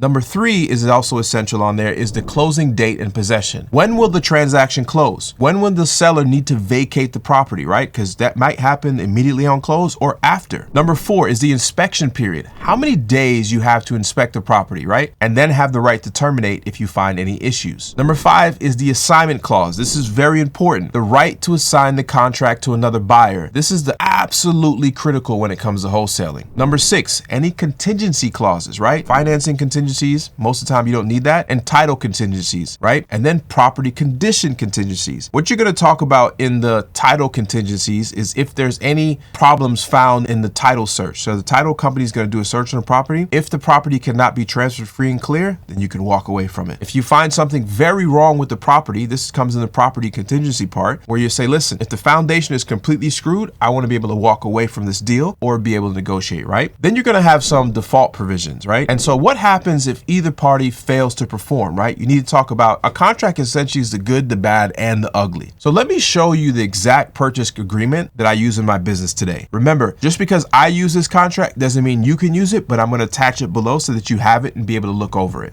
Now we're going to talk about the assignment contract and the key elements that need to be in it. The assignment contract is what allows you to get paid as a wholesaler. So here are the essential elements that need to be in that contract. Number one, reference to the original purchase agreement, the date of the original contract, the property address, and all parties involved. That's you and all the sellers. Number two is the assignment fee. That's the amount your end buyer is paying you and how and when you will get paid. Typically, this happens at the closing when the end buyer purchases the property. You needed buyer acknowledgement. The buyer accepts all terms of the original contract. The buyer has to inspect the property or waives inspection, but the buyer has sufficient funds to actually close the deal. Now, the reason why this is important, because what happens is in a wholesale deal is you have a contract with the seller, and then you are going to be the one that is assigning that contract with the same terms, the same agreements to the end buyer. So they have to accept that contract that you have with the seller. That's why it's important to make sure the contract is good and protects all parties involved. Another thing is seller notifications. How and when the original seller be notified of the assignment. Some states it's not required, but that needs to be in your contract, right? Number 5 is further assignment rights, whether you or the buyer can further assign the contract. Now, typically in my assignment agreement, I do not allow the buyer the ability to assign the contract again. They have to perform the close, because sometimes it could get messy when too many people are relying on the deal to get closed. So in my assignment contract, no buyer is allowed to make a reassignment of our assignment, right? Now we're going to talk about contract clauses that protect you as the wholesaler. We're going to talk about specific clauses that protect you to make sure that you don't face any legal action for something that doesn't need to happen. The assignment clause, buyer reserves the right to assign this contract and all rights and obligations here under the third party without seller's consent. This is the foundation of wholesaling. Without this, you cannot assign the contract. Another thing is the buyer shall have X days from the effective date of the contract to inspect the property. If the buyer, in the buyer's sole discretion, determines that the property is not suitable, the buyer may terminate the agreement and receive full refund of the earnest money deposit. This gives you an exit if you can't find a buyer or discover issues with the property. Now, typically, like I said before, whatever I commit that I say I'm going to do as a wholesaler, I'm going to do it. So I never really put a deal on the contract that I know I don't have a buyer. For me, typically, the moment I leave the house, even before then, when I'm actually getting the home under contract, I typically know which one of my buyers are going to buy that, right? So then you have the access clause. This is also very important. The seller agrees to provide the buyer and the buyer's representative access to the property for inspections, appraisals, and showings to potential assignees with the 24-hour notice. So what this means basically is this allows you to show the property to your end buyers, right? Because some buyers are going to want to see inside and inspect it, especially if it's something that has some type of big defect that they need to put their eyes on. Another clause is the marketing clause. Buyers may market their rights to this contract to potential assignees during the contract period. So if I have a property under contract for 30 days, this clause in the contract gives me the right to be able to market my contract to someone else to be able to buy it. This explicitly allows you to market the deal to your buyers list. And when the seller signs that, they agree that you should do that. The next clause is a specific performance clause. In the event that the seller defaults, the buyer may elect to seek specific performance requiring the seller to convey the property as we agreed in the original contract. This gives you legal recourse if the seller tries to back out of the deal for no real reason. It's very important.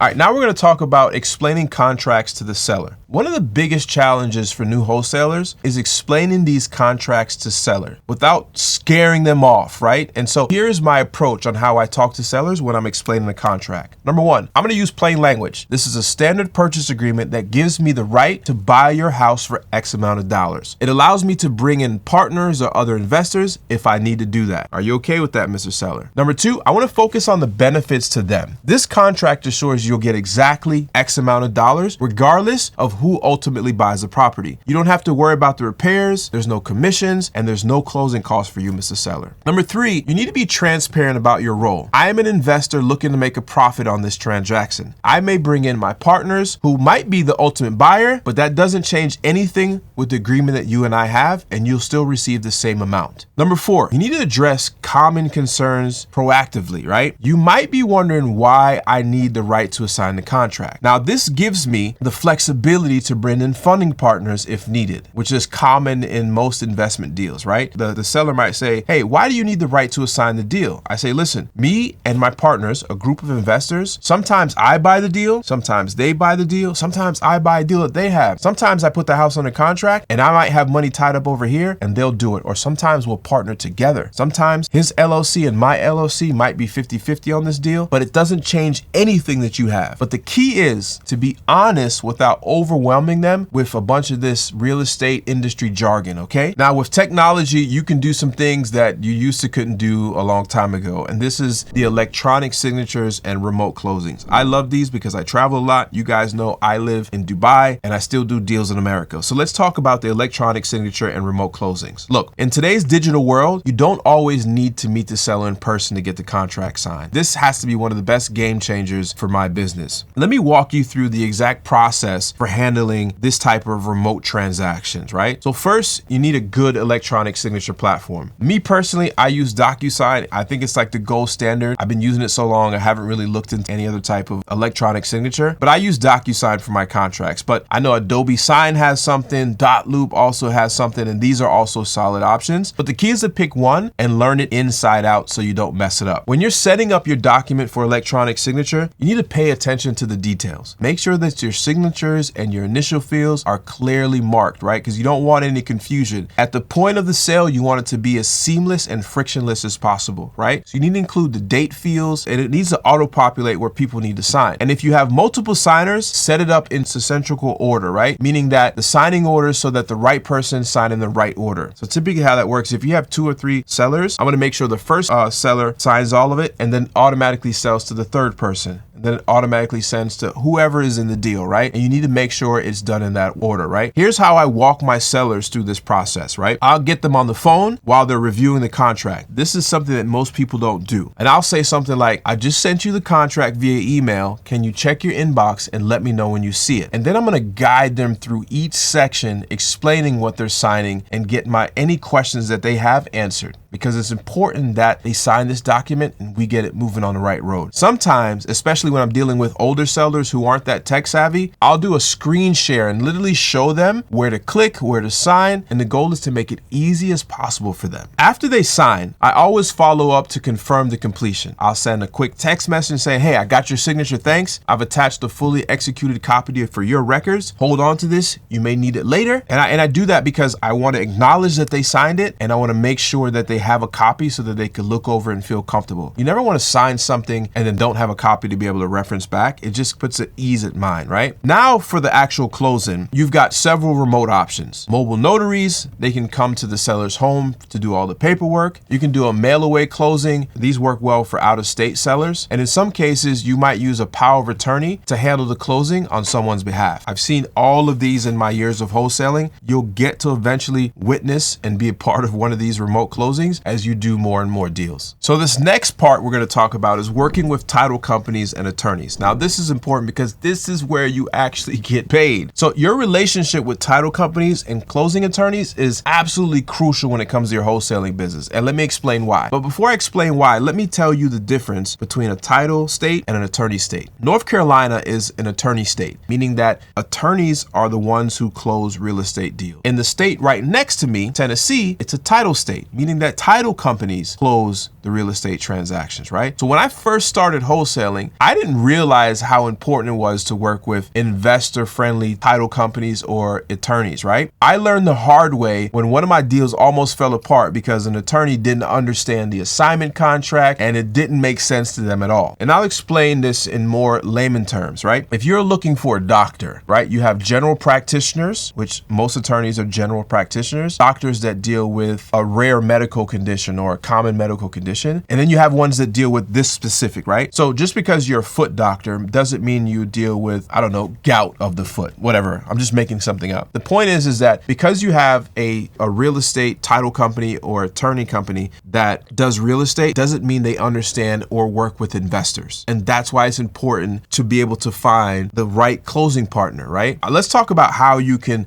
build and find the right professionals. Start by asking other successful investors. That's the easiest, right? That's how I found all of my closing attorneys, is you need to find and ask other successful investors in your market who they use, right? That's your best bet. Then interview multiple companies, and I literally called up them and say, hey, look, I'm a real estate investor who does wholesale deals. Do you have the experience with contract assignments, double closing? And if they hesitate or seem confused, move on. You don't want to deal with them. It's going to just make your job very complex and deals won't close. When you find a good title company or attorney, be completely transparent with them. Always tell them up front, this is a wholesale deal. I'm assigning my contract to an end buyer for a fee. Then provide both the purchase agreement and the assignment contract right away so there's no surprises. Remember, these people are your partners. Don't make it complicated. Be upfront and transparent. You also need to be clear about your fee. So you need to say, look, my assignment fee on this deal is $10,000, and I'd like to pay it on a separate line item on the settlement sheet. You'll understand this as we keep moving on. Most investor-friendly title companies have no problem with this, right? And they're going to comply and they know exactly what you're talking about. Sometimes assignments isn't the best option. So you need to be able to do a double close instead. Remember I talked about when you have a deal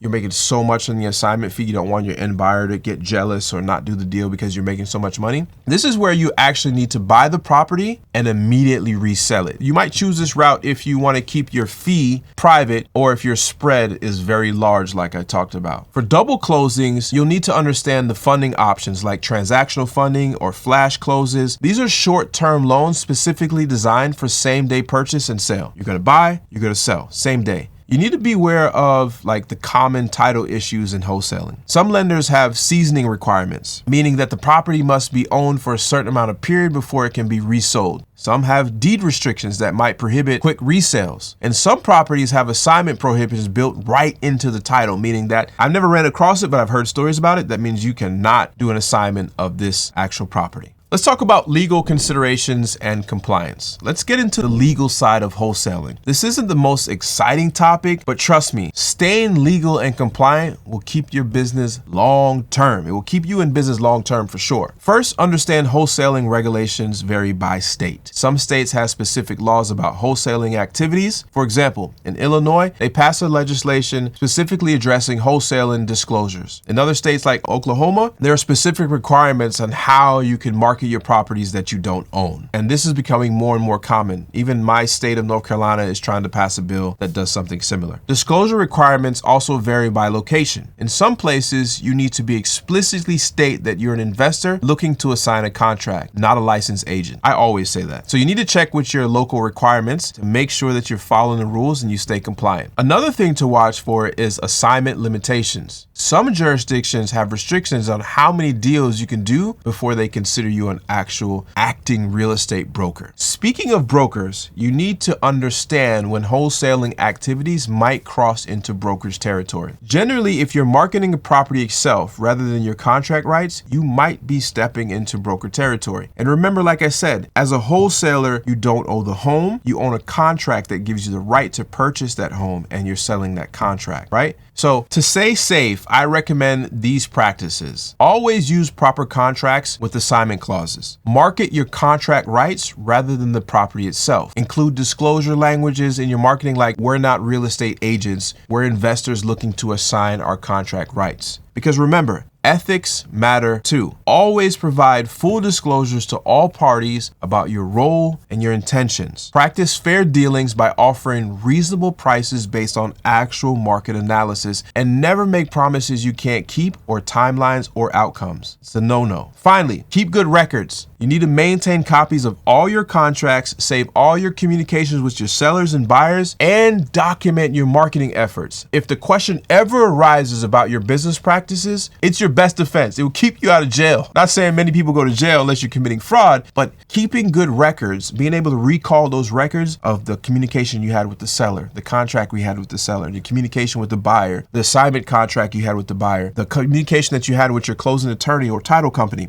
Keep all of that. I create Google files for specific deals, and then I just put everything inside that deal. All right, everyone. Today we covered the essential contracts and legal aspects of wholesaling. We talked about your purchase agreements, your assignment contracts, your protective clauses, explaining contracts to sellers, electronic signatures, working with title companies, and staying legally compliant. In our next module, we'll dive into building your buyers list, which I love, how to find, attract, and maintain relationship with investors who will ultimately buy your deals. And remember, contracts are the foundation of your wholesaling business. Take the time to get them right. Have them reviewed by your local attorney or title company and understand that every clause you have in that contract before you use them. All right? This is Maxwell, and I'll see you in the next lesson. Listen, don't forget to do any quizzes and look at the attachments that we have to this lesson, and I'll see you guys in the next one.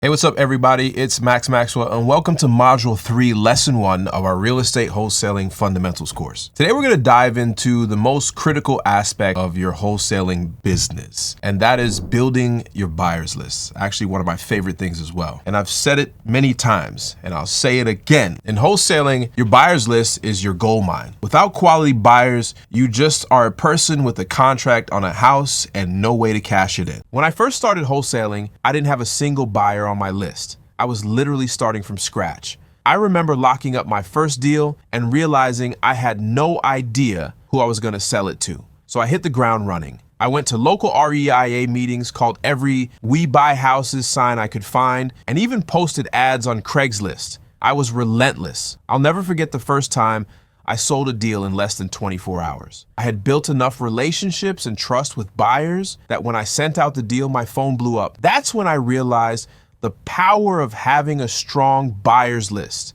It wasn't just about having names and numbers. It was about building relationships with people who trusted me to bring them good deals. That's the system I'm going to teach you in this lesson. Let's get into it. At the end of this lesson, you'll have my exact system for finding, attracting, and organizing cash buyers so that when you get a property on a contract, you can get it sold fast, sometimes within hours. Let me be straight with you. A lot of new wholesalers make the same mistakes. They focus all their energy on finding deals and almost none on building their buyers list. Then they get a property on the contract and panic because they don't know who to sell it to. I see it so many times, year after year after year. They panic and then they call me and then I got to help them sell it, right? Your buyers list matters for three main reasons, and I'm going to explain them all to you right now. First, speed of closing deals. When you have a hot property on a contract, you want to be able to send one email or make a few calls and have it sold the same day. That only happens with a solid buyers list. Second, confidence in making your offer. When you know exactly what your buyers want and what they'll pay for it, you can make offers with total confidence, no more guessing and no more hoping. Third, you'll actually get higher assignment fees. When you have multiple buyers competing for your deals, you can command a higher assignment fee because it's simply just supply and demand. Remember this, the money in wholesaling isn't just in finding great deals. It's in knowing exactly who to sell those deals to and how to create competition among your buyers. In this section, we're going to talk about who your ideal buyers are. Not all cash buyers are created equal. Let me break down the main types of buyers you want to put on your list. These are the ones who are going to be consistent with you and buy from you all the time. Number one is fix and flip investors. These buyers want properties that they can renovate and sell for a profit. Typically, they're looking for properties with 20 to 30% equity after they do the repairs. They make decisions quickly, they have cash ready to deploy, and they buy multiple properties per year. Now, your next buyer is the buy and hold investor. These buyers want rental properties. They typically focus on cash flow and ROI. They buy in specific neighborhoods with good rental demand, and they care more about the numbers than the property condition. They might buy fewer properties a year, but they're consistent long term. The next are landlords. These are existing property owners looking to expand their portfolio. They already understand property management. They know exactly which areas they want to buy in. They have established financing channels. They make quick decisions on properties that fit in that criteria. The next is small scale developers. These buyers look for specific opportunities. They may want teardowns or properties with subdivision potential. They often have higher budgets. They look very specific locations.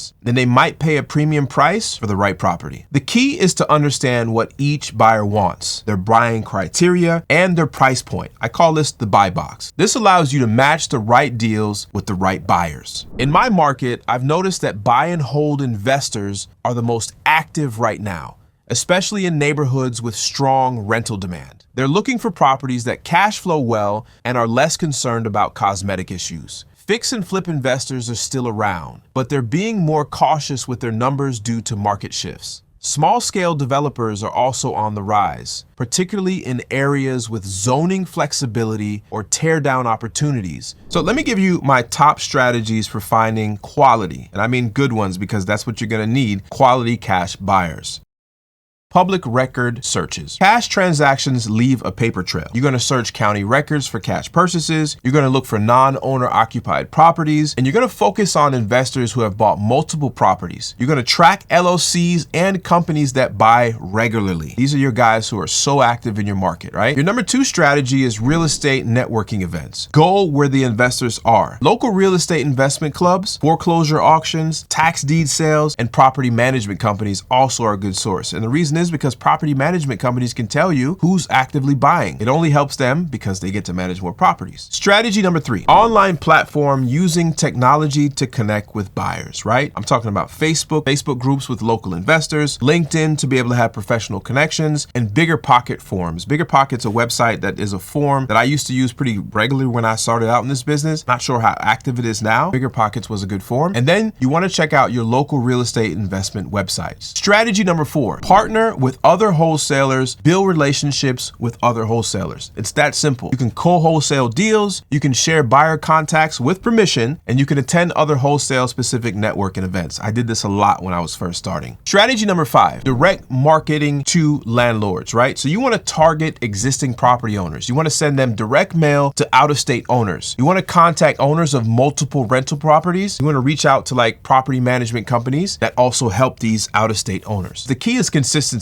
Don't just try one method and give up. Implement multiple strategies consistently and your buyers list will grow steadily. Now, what I use now, these are the methods that I'm talking about. What I use now is connected investors, and I'll show you guys in a video on how to build your buyers list simply using the tools that they have in there. But the reason why I show you the foundational methods of all of these wholesaling strategies is because you need to understand it so that when you're using the software, you understand what it's doing for you. Let's talk about qualifying your buyers. Not everyone who says they're a cash buyer is actually one. And here's how I qualify buyers before adding them to my precious list. Number 1, I'm going to set up an initial conversation and ask these key questions. How many properties have you purchased in the last 12 months? What areas are you looking to buy in? What's your typical purchase price range, right? What type of properties do you prefer? And how quickly can you close on deals? Now, essentially, I ask this to every single buyer because this is what we call a buy box. They're going to answer all these questions. And if I find something in this, will you purchase it? And that's literally what I ask them. So now that you've answered all these questions, if I find a property just like this, how fast are you willing to close on a deal like this? Step number 2, you need a proof of funds to verify that they have the money. Request bank statements showing available funds. And this can just be a bank letter because nobody's going to give you bank statements, right? But they can, if they do give out, they can block out everything, but proof of funds. And typically if you have a relationship with the people, you're not going to need to get a proof of funds. You'll know when somebody's actually buying houses or not. And I'll show you exactly how to do that on Connected Investors. You won't need to ask for proof of funds because the proof is in how many titles they actually own, right? And then you're going to ask for proof of recent closings. You're going to get references from title companies and other wholesalers. All of this is what we used to have to do. Now you can do this online simply, right? Step number 3, I typically have a website where I ask them a few questions, right? And it includes the buying criteria form where I have them complete a detailed form specifying the exact zip codes that they like to buy in, the property types, whether it's single family, multifamily, the condition requirements, the price range, and their desired returns for rentals or profit margins for flips, right? So remember, it's better to have 50 qualified active buyers than 500 tire kickers who waste your time. It's all about quality over quantity every single time when it comes to buyers. All right, let's talk about organizing your buyers list. Having a disorganized buyers list is almost as bad as having no list at all. Here's my system for keeping my buyers organized so I know who to reach out to. The first thing that I have is a CRM system. It's a customer relationship management tool, right? I can track all the buyers' information in one place. I can set follow-up reminders. I can record all communications like in the notes section, which deals I've shown them and which ones they're interested in, right? All of that is going to be inside of a CRM. Once I have those buyers in my CRM, I'm going to categorize them based upon their geographical preferences, whether that's zip codes or neighborhoods, the property types, like we talked about, single family, multifamily, even commercial, and their price ranges, right? So then you have the frequency of buying, whether they're A, B, or C type buyers. A being they buy the most, all the way down to C that's not that frequent. And then I want to track the communication when I talk to them. Who opens up my emails? emails, who responds to my calls and my text messages, and who actually makes offers, because this matters, right? And what's important as well is you're going to keep a record of the deal history, which property each buyer has purchased from you, right? The average purchase price, the average time to close, any issues that you've had encountered during the transaction. You just want to keep a record with this. Now listen, you can put all of this in an Excel sheet, to be honest with you, but a good cheap or free CRM that you can organize, you can use something like that to be able to keep all your buyers, that you have a system to know who actually is buying from you and what they actually want to buy. Now we're going to talk about nurturing your buyers list, right? Finding buyers is just the beginning. The real value comes from when you're building a relationship with them over time. Here's how I nurture my buyers list, because they mean so much to me. Regular communication. I want to stay top of mind, whether that's weekly or bi-weekly deal emails, market updates and newsletters, personal check-in calls quarterly. Like I'm going to call them and say, hey, what's going on? What have you been doing lately? Can I come by and check out your last flip? I think that's where most people miss. If I'm selling to flippers, I want to call them. I want to say, hey, look, I know I sold you a deal a couple months ago. Can I check out the flip you're just finishing? Why? I want to see what quality finishes they do. What did they actually do with the property? I want to maybe pick their brain to see how much they actually spent versus what I thought they were going to spend. What was the list price they're listing for? So on and so forth, things like that, right? So because I want to provide value to them beyond the deals, right? I want to become a trusted source. I want to share market insight, trends, connect them with other service providers that I've met, right? So like contractors, lenders, and I want to invite them to events or whatever they may be doing just to keep them in the loop. And then as much as I want to understand my sellers, I want to understand my buyers. I want this feedback loop, right? I want to ask why they passed on deals, get their feedback, right? On my communication style and the frequency. Understand how their criteria might be evolving, right? Because it doesn't just stay the same for years. It may evolve from quarter to quarter, right? And then I want to reward my best buyers. I want to give them first look at premium deals, offer them slightly better terms. I want to provide more detailed information. And these are for my premium VIP buyer. Because remember, the goal is to become their top go-to wholesaler. When they're thinking of buying an investment property, you want your name to be the first one that comes to their mind. Let's talk about leveraging technology for buyer management. So for me, I'm using connected investors to find my buyers and create a list of buyers and even reaching out to them and getting their information to call them. I'm also using an email system. And if you're just starting out, just use Gmail. But I'm using an email system so I can see who's actually opening up my email. I use something like Klaviyo or MailChimp that allows me to be able to send out emails of my deals and see who's actually opening these emails. And I use tools like this, and you don't need to use something that much. Here's another thing that most people kind of don't use. I use WhatsApp. WhatsApp is not that popular in America, but I put all my buyers in one group. It's something that they can't respond to, so it's a one-way type of group, but I just throw deals in there and they see it. And that allows me to get the deals out fast and quick. These are not my VIP buyers, but I'm sending these deals out pretty quickly. So I'm leveraging the technology. It doesn't have to be expensive. It doesn't have to be complicated, but you need to have something that you can make and manage and use this easily. Typically, when I'm leaving a property, after I get that thing signed up, I am typically sending out a blast of just to my quick VIP buyers, because I'm going to probably get that sold before I get back to the office, right? Because the right technology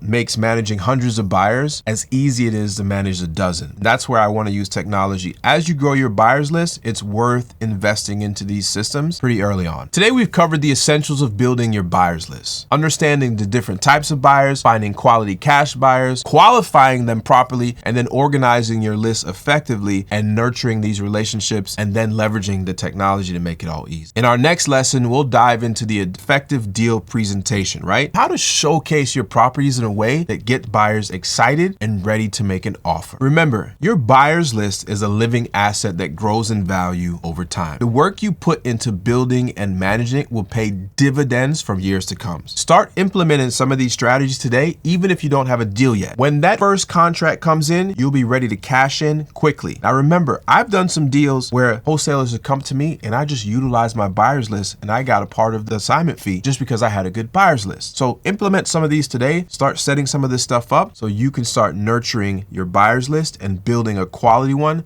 that will pay you even if you don't find a good home to sell. Hey, what's up, everybody? It's Maxwell, and welcome to Module 3, Lesson 2 of our Real Estate Wholesaling Fundamentals course. Today, we're diving into effective deal presentation, how to showcase your properties in a way that get buyers excited and ready to pull the trigger. Look, I've seen too many wholesalers with great deals struggle to sell them because they don't know how to present them properly. You could have the best deal in the world, but if you can't communicate its value effectively, you won't make a dime. By the end of this lesson, you'll have my exact system for presenting deals in a way that highlights their value, creates urgency, and gets buyers to compete for your contracts. Before we get into the tactics, let's understand what's going on in your buyer's mind when they start evaluating a deal. You see, because investors make decisions based on a combination of factors. It's not just about the numbers. So let me break this down for you. First, yes, they need to see the deal make financial sense. They're looking at the purchase price, the repair costs, the after repair value, and the potential cash flow or profit margins, right? These numbers have to work or they're not going to move forward with the deal, period. But here's what most wholesalers miss. Buyers are also heavily influenced by they're emotionally influenced factors that are part of a deal. There's the fear of missing out, or there's FOMO as we call it. When buyers think other investors might snatch up that deal, they're more likely to act quickly. They're also influenced by competition from other buyers. They're trusting you as a wholesaler and how they can visualize the property's potential. And let's not forget about risk assessment. Every investor is consistently evaluating risk. They're thinking about market conditions, neighborhood stability, and the accuracy of your numbers, and potentially any surprises or any hidden issues that might come up. Understanding the psychology is crucial because it always allows you to present your deals in a way that addresses all three aspects, not just the numbers. You need to speak to both the logical and the emotional side of buying decision. The most successful wholesalers, and I want you to really hear this, don't just sell properties, they sell opportunities. They're making the buying decision feel like a logical and emotionally satisfying to the buyer. When you master this, your assignment fees will increase dramatically. Trust me. Now, let's talk about preparing your deal package. This is absolutely critical. Before you present any deal to your buyers, you need to put together a comprehensive package that answers all their questions before they even ask them. This lets them know like you are a true professional, right? And these things are very predictable. So here's exactly what I include in my deal package, and I suggest you do the exact same. First, you need a solid property overview. I know it sounds simple, but this is what it covers. This covers all the basics that every buyer needs to know. I'm talking about the address and the property details like bed, bath, square footage, and include the lot size and any special features that makes the property unique. Don't forget about the year it was built, the construction type, because buyers want to know if they're dealing with a brick home or a wood frame home or just something else. Give them the current condition summary that's honest and straightforward. And most importantly, include clear, high-quality photos of both the interior and the exterior of the home. Next, you need a detailed financial analysis. These are the numbers that make the deal work. I've always include my contract price so they know what I'm paying. I provide itemized repair costs or estimates, and not just like the total number, but I even break down by category, such as like the roof, the HVAC, the flooring, and I include like repairing the after repair value with comparable sales to back it up. For buy and hold investors, I add the potential income figures for rentals. And yes, I'm transparent about my assignment fee and my closing cost estimates, and the buyers appreciate that honesty.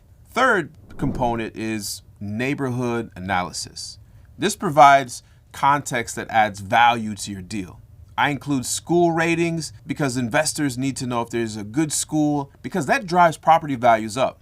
I provide crime statistics and proximity to the places like shopping, restaurants, and park. And if there's any developments planned in the future for that area, I also highlight those because it does add value, right? And for rental investors, I include data on the rental demand, including the vacancy rates and the average rents. Fourth, I provide due diligence documents that build confidence in this deal, right? This includes the property tax information, title search results if I have them, any inspection reports that I did to get in the contract. utility bills, especially for like multifamily and you're dealing with rental properties, and also get the rental history if it's a multifamily like I'm talking about. Finally, I outline the clear timeline in the process. I specify by showing the schedule and any other deadlines that I expect during the closing timeline, the required earnest money, the assignment contract details. This eliminates the confusion and sets proper expectations from the start. Remember, your deal package needs to be professional, comprehensive, and easy to understand. When it's done right, it answers most of the questions before buyers even ask them, and it positions you as a professional who takes this business seriously. This will separate you from so many wholesalers. Trust me, just do it. Now, how you visually present the property makes a huge difference in the buyer's interest. Let me share my proven tactics that dramatically increase any and all of my assignment fees. First, I invest in professional photography, right? And I'm not saying you need to go out and like hire a professional photographer for every deal, but you need to take photos that sell. Use like the wide angle shots on your phone or a camera that shows the full space, but don't go too wide to avoid that distortion that makes the rooms look bigger than they really are. It just disappoints the buyers when they come to see the property in person. Make sure you have proper lighting, so make sure you open all the curtains and turn on the lights before shooting. Remove the clutter in the room if you can, right? Before you start taking the photos.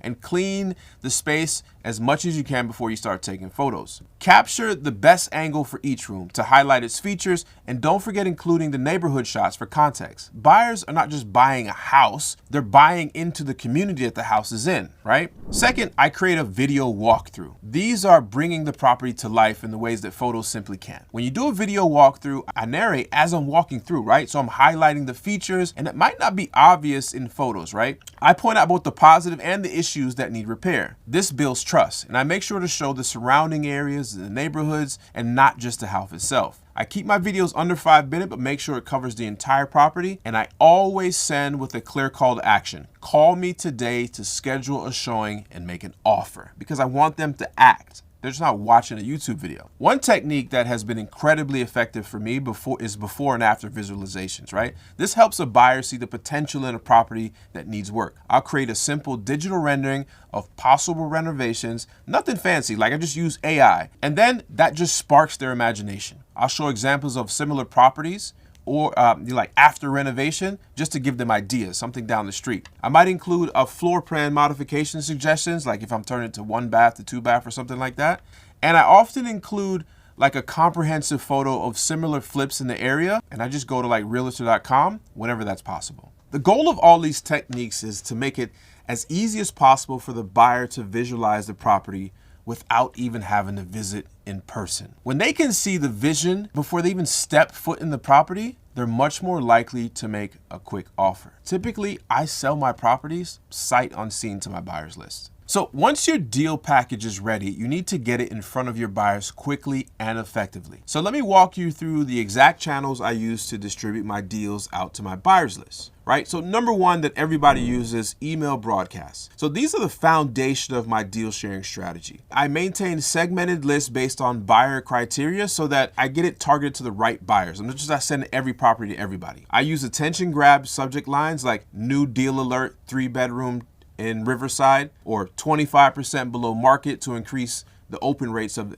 the email. But every email has a call to action, and it's very clear. I want them to know exactly what to do when they open the email, right? I want them to engage with the emails. The whole idea is to get them to open the emails immediately, and then when they email me back, I can follow up appropriately. For immediate notification of hot deals, I usually send text messages. Now, most people use regular text message. I travel abroad a lot. I use WhatsApp. WhatsApp groups are amazing because I can put people in different groups based upon their interests. But for immediate notifications on hot deals, I'm sending out WhatsApp, right? So these are like brief property highlights, just enough to grab attention, and it includes the full link to the package so they can get more information if they're interested. My texts always have clear instructions for expressing interest, like reply yes to schedule a showing, and I reserve text alerts only for my A-list buyers. Those are the ones who I know who are serious and ready to act quickly. These are the people that buy sight unseen on my way from the house to the office. I also maintain a private social media group for my buyers. These groups provide exclusive access for verified buyers only. No tire kickers are allowed in this group. I do live deal announcements. Sometimes I even stream from the property. And I encourage people to do Q&A threads about the specific property where buyers can ask questions so that everyone can see what they're asking and I can answer like once or twice. And I regularly share like success stories from previous deals to build confidence in my offerings. For my top buyers, I make direct phone calls. This is a personal touch that I reserve only for my high value deals when I want to ensure that the best buyers get first look. Phone calls give me the ability to answer questions immediately and gauge interest in real time. Plus, these calls help build a stronger relationship with my most valuable buyers. Finally, I organize property showing events, right? These you're going to want to do. These are a group of showings with multiple buyers at once, which normally creates competition.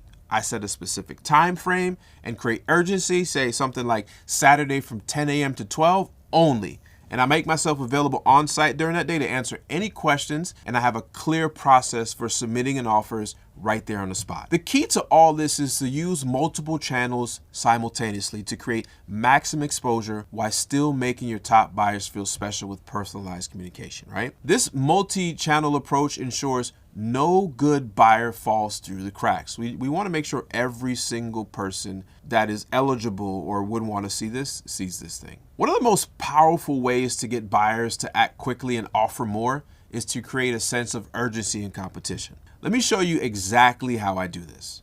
First, I use limited showing window to control access and create demand. Instead of letting like the buyers come and see the property whenever they want, I set a specific showing time like Saturday from 1 to 3 only. This gets multiple buyers at the property at the same time, which you know is going to create a natural competition. When buyers see each other walking through and showing interest, it triggers that fear of missing out, that FOMO we talked about earlier. It makes it clear that others are interested without me having to be salesy and pushy about it, right? Secondly, I set clear offer deadlines. I tell buyers something like, all offers must be submitted by Friday at 5 p.m. Or I say something like, listen, I'm reviewing all offers Saturday morning. That's it. If I get multiple offers, I implement the highest and best offer process, where everyone gets one last chance to submit their best offer. These deadlines create a clear timeline for actions to prevent buyers from dragging their feet. I'm also a big believer in transparent communication about the interest level. I let buyers know where they stand with comments like, we've received 3 offers so far, or something like, the current highest offer is in the X range, or several buyers are scheduling second viewings. This information creates that FOMO, and that's what we all want to do. And it encourages serious buyers to step up their game. Scarcity messaging is another powerful tool. I emphasize the unique opportunity with statements like, this is the first deal in blank neighborhood in 6 months, or this is a below market opportunity due to the seller's timeline, or similar properties in these areas have sold within 24 hours. These type of messages, they highlight why the buyer should act now rather than dragging their feet and waiting on. Finally, I use something like social proof to show other values in my deal. I share testimonies from previous buyers who have got great results. I mentioned how quickly my last deal sold, or my last 3 properties went under contract within 48 hours. And I reference the waiting list for certain property types. I have 12 buyers waiting for the next duplex in this area. That right there just creates this FOMO, but I'm also being honest. I don't want to make up anything. Now, an important point here is urgency must be genuine. Don't fabricate interest that doesn't exist. Buyers will see through that, and they all talk anyways, right? So you'll just instantly lose your credibility. Instead, structure your process to naturally create competition. When you have a good deal at a good price, the urgency will be real. No matter how well you present a deal, buyers will have questions and objections. It's just part of the process. So let me show you how I handled them effectively and still be able to sell this deal. First, you need to be ready with answers to common questions, right? Buyers always want to know, why is the seller selling? Have your answer ready and be honest. They'll ask, how did you determine the ARV? Be prepared to walk through your comps. You can break down any repair estimates. Another thing they're going to ask you, where'd you get your numbers for repairs? Be ready to break that down. Be ready to have your list broke down. Even though it's their responsibility, you need to be able to break down that list if you're going to offer it, okay? You need to know the bottom line. How long do I have to close? This is another question. Have your timeline clear. Be prepared with these answers, right? Because you need to show how professional you are, and this also builds trust. When it comes to handling objections, I use a simple technique. First, I acknowledge the concern without being defensive. I understand why you're concerned about the roof condition. Then I provide additional information for context, right? This roof is 15 years old, but no current leaks, and I factored in $8,000 for replacement and repairs of the estimate. I offer solutions or alternatives. If you're worried about the roof, I can get a roof contractor to give you a more detailed assessment before you commit. Then I refocus on the property's strength. Even with a new roof, Mr. Buyer, you're still looking at a 22% return on investment. Finally, I ask if my response addressed their concerns. Does that help clarify the roof situation for you, Mr. Buyer? Documentation and proof are your best friends when handling objections.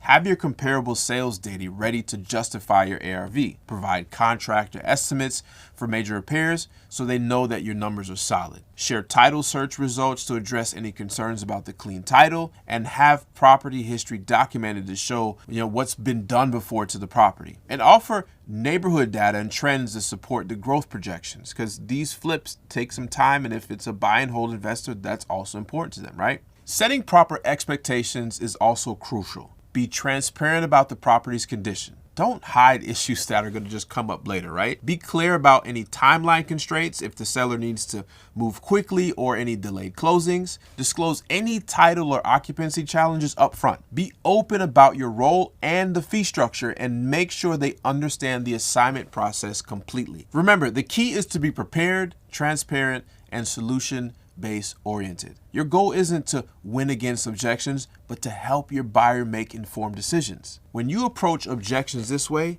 you build trust and credibility, which leads to more closed deals.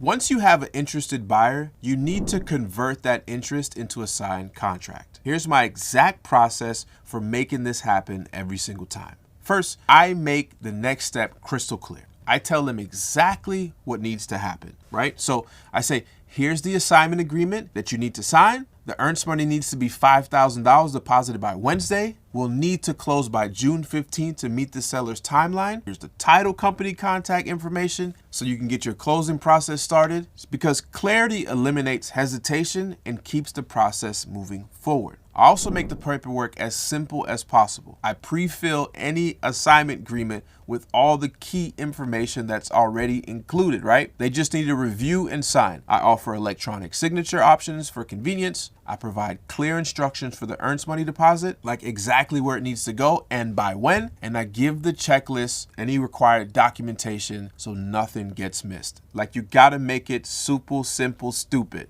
I think that's how it goes, right? Prompt follow-up is also absolutely critical. I contact buyers within hours of showing them gauging their interest while the property is still fresh in their mind. I send any requested information immediately, no delays.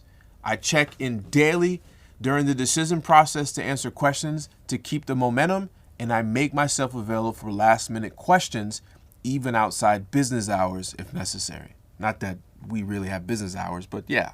Once they're ready to move forward, though, I facilitate a smooth closing coordination, right? I personally introduce the buyers to the title company, and I ensure a warm handoff, right? I provide clear timelines for each step in the closing process, and I send calendar invites for key dates to keep everyone on track. And I check in regularly on due diligence processes to make sure nothing falls through the cracks. Remember, your job isn't done when a buyer expresses interest. It's done when the deal closes and everyone gets paid. Stay engaged throughout the entire process to ensure it crosses the finish line.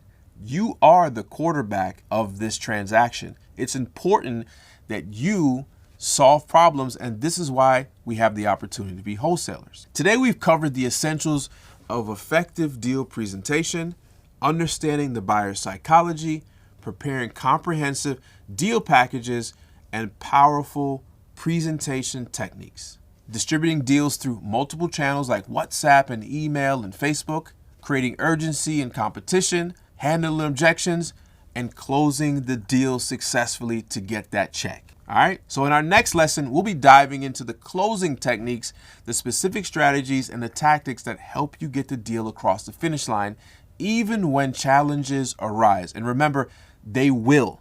Trust me. Remember, how you present your deal is just as important as the deal itself. The most successful wholesalers aren't just good at finding deals, they're excellent at showcasing them in a way that creates value and urgency for the buyer. My name is Maxwell, and I'll see you guys in the next lesson. And don't forget to do any quizzes, look at the attachments of this lesson, and I'll see you in the next one. Hey, what's up, everybody? It's Maxwell, and welcome to Module 3, Lesson 3 of our Real Estate Wholesaling Fundamentals course. Today, we're going to dive into the closing techniques, the specific strategies that will help you get deals across the finish line and put that money in your pocket. Finding deals and building a buyer's list is great, but if you can't consistently close transactions, you won't make any money in this business, period. I've seen too many new wholesalers get excited about finding the deal only to watch it fall apart during the closing process. By the end of this lesson, you'll have my proven system for closing wholesale deals smoothly, handling the common obstacles that come up, and ensuring that everyone walks away satisfied, especially you, with your assignment fee in your hand. Before we go into the specific techniques, let's talk about the right mindset for closing deals. The biggest mistake I see new wholesalers make is thinking of closing as a single event rather than a process. This is completely wrong. Closing starts the moment you get a property under contract and continues until the final documents are signed and the money changes hand. It's a journey, not just a destination. Successful closings require several key mindset elements. And let me break these down for you. First, you need to be proactive problem solvers. This means you're consistently anticipating issues before they arise. You're thinking about potential title problems that might come up. You're consistently considering what happens if your buyer's financing hits a snag. You're preparing for inspection surprises that may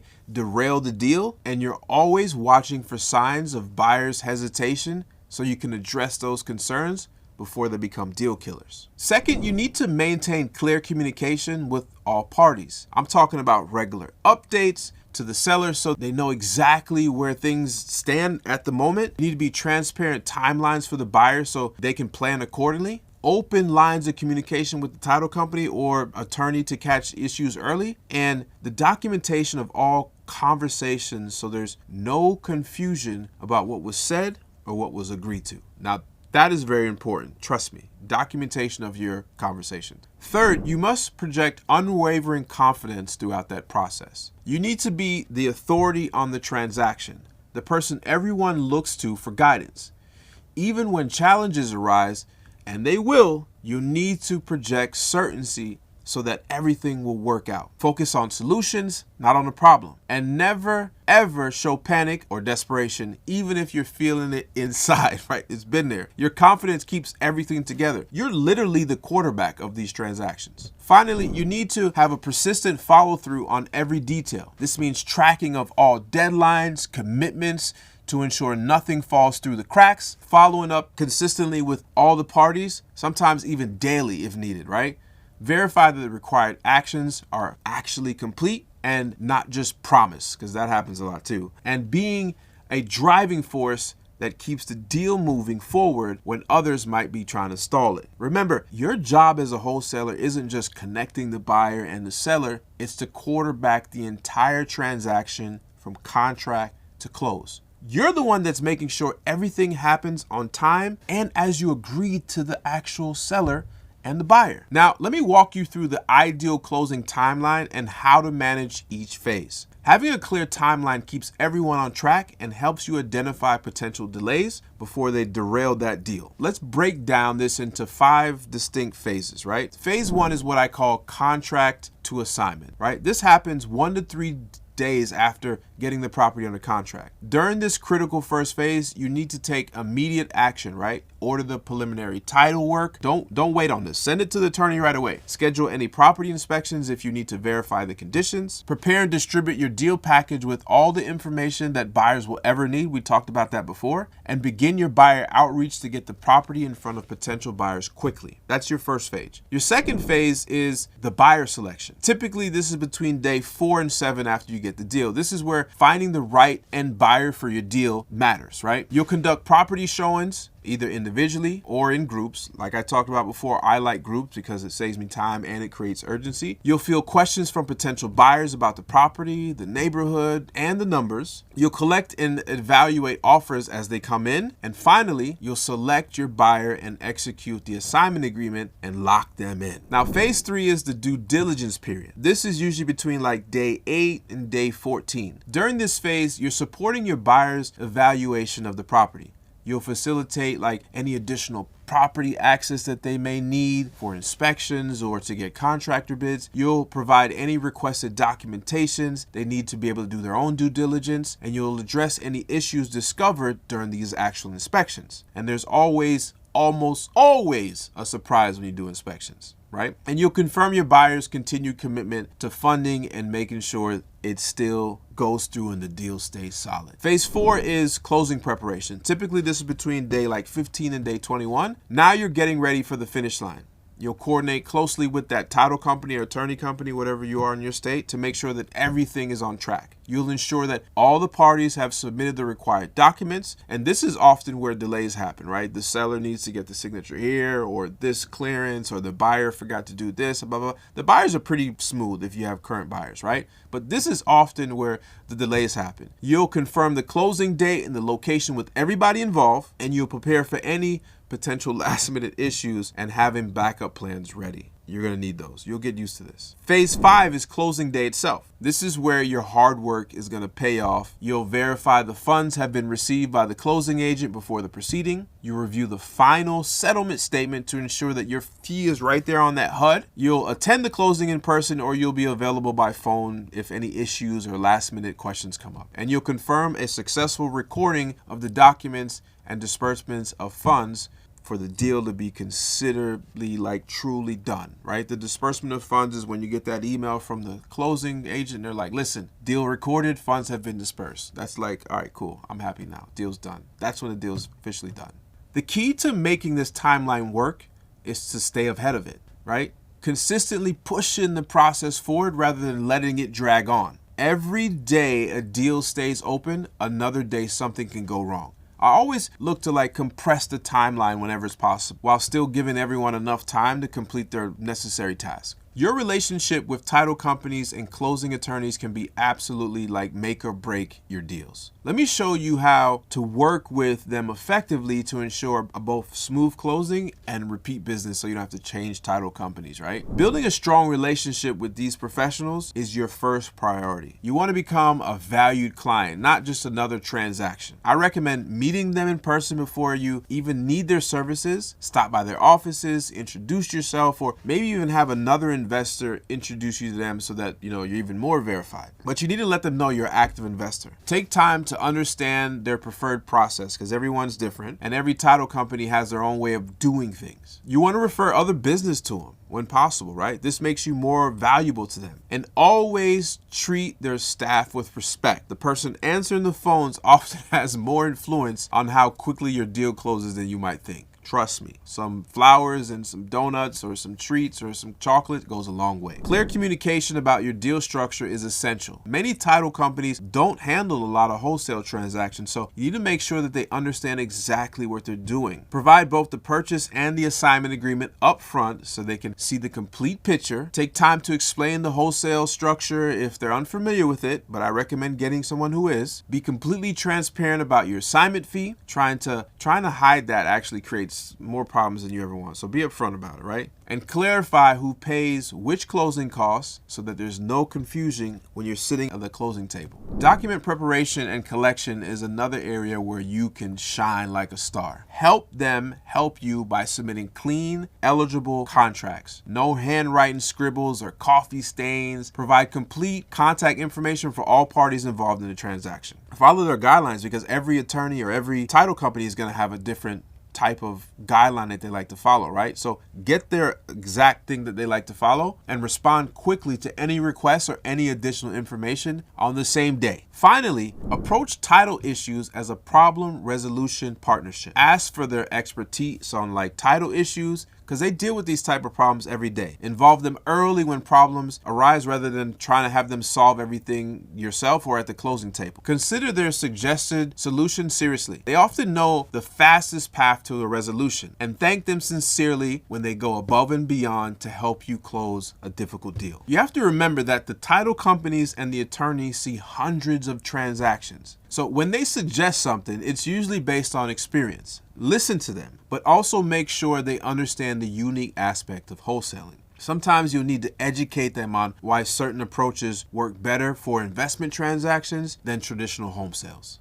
Keeping your seller on board through closing is absolutely crucial. I've seen too many deals fall apart because the seller got nervous or impatient during the closing process. Here's exactly how I manage the seller relationship during the critical phases of this entire wholesaling process. First, I establish regular communication schedule and I stick to it religiously. I make weekly update calls at a minimum, even if there's not much to report. I send email summaries of progress after key milestones so they have everything in writing. I provide immediate notification of any issues that arise. They should be never hearing about those problems from someone else, right? They should be hearing that from us. And I always give clear explanation of what the next step is so they know exactly what to expect. Transparency about the timeline is essential for managing expectations. I provide a written closing timeline at the very beginning so they can see the whole process. I take time to explain each phase of the process in terms that they can understand. No industry jargon, none of that blah, blah, blah, right? I give advance notice of any potential delays as soon as I see them coming. And I make sure to celebrate milestones as their achievements to show progress. Great news, the title work just came back clean today. Problem management is where your professionalism really shows. I always address problems with solutions already in mind. Never just dump or a bunch of issues on the seller. I frame the challenges as a normal part of the process, right? I say something like,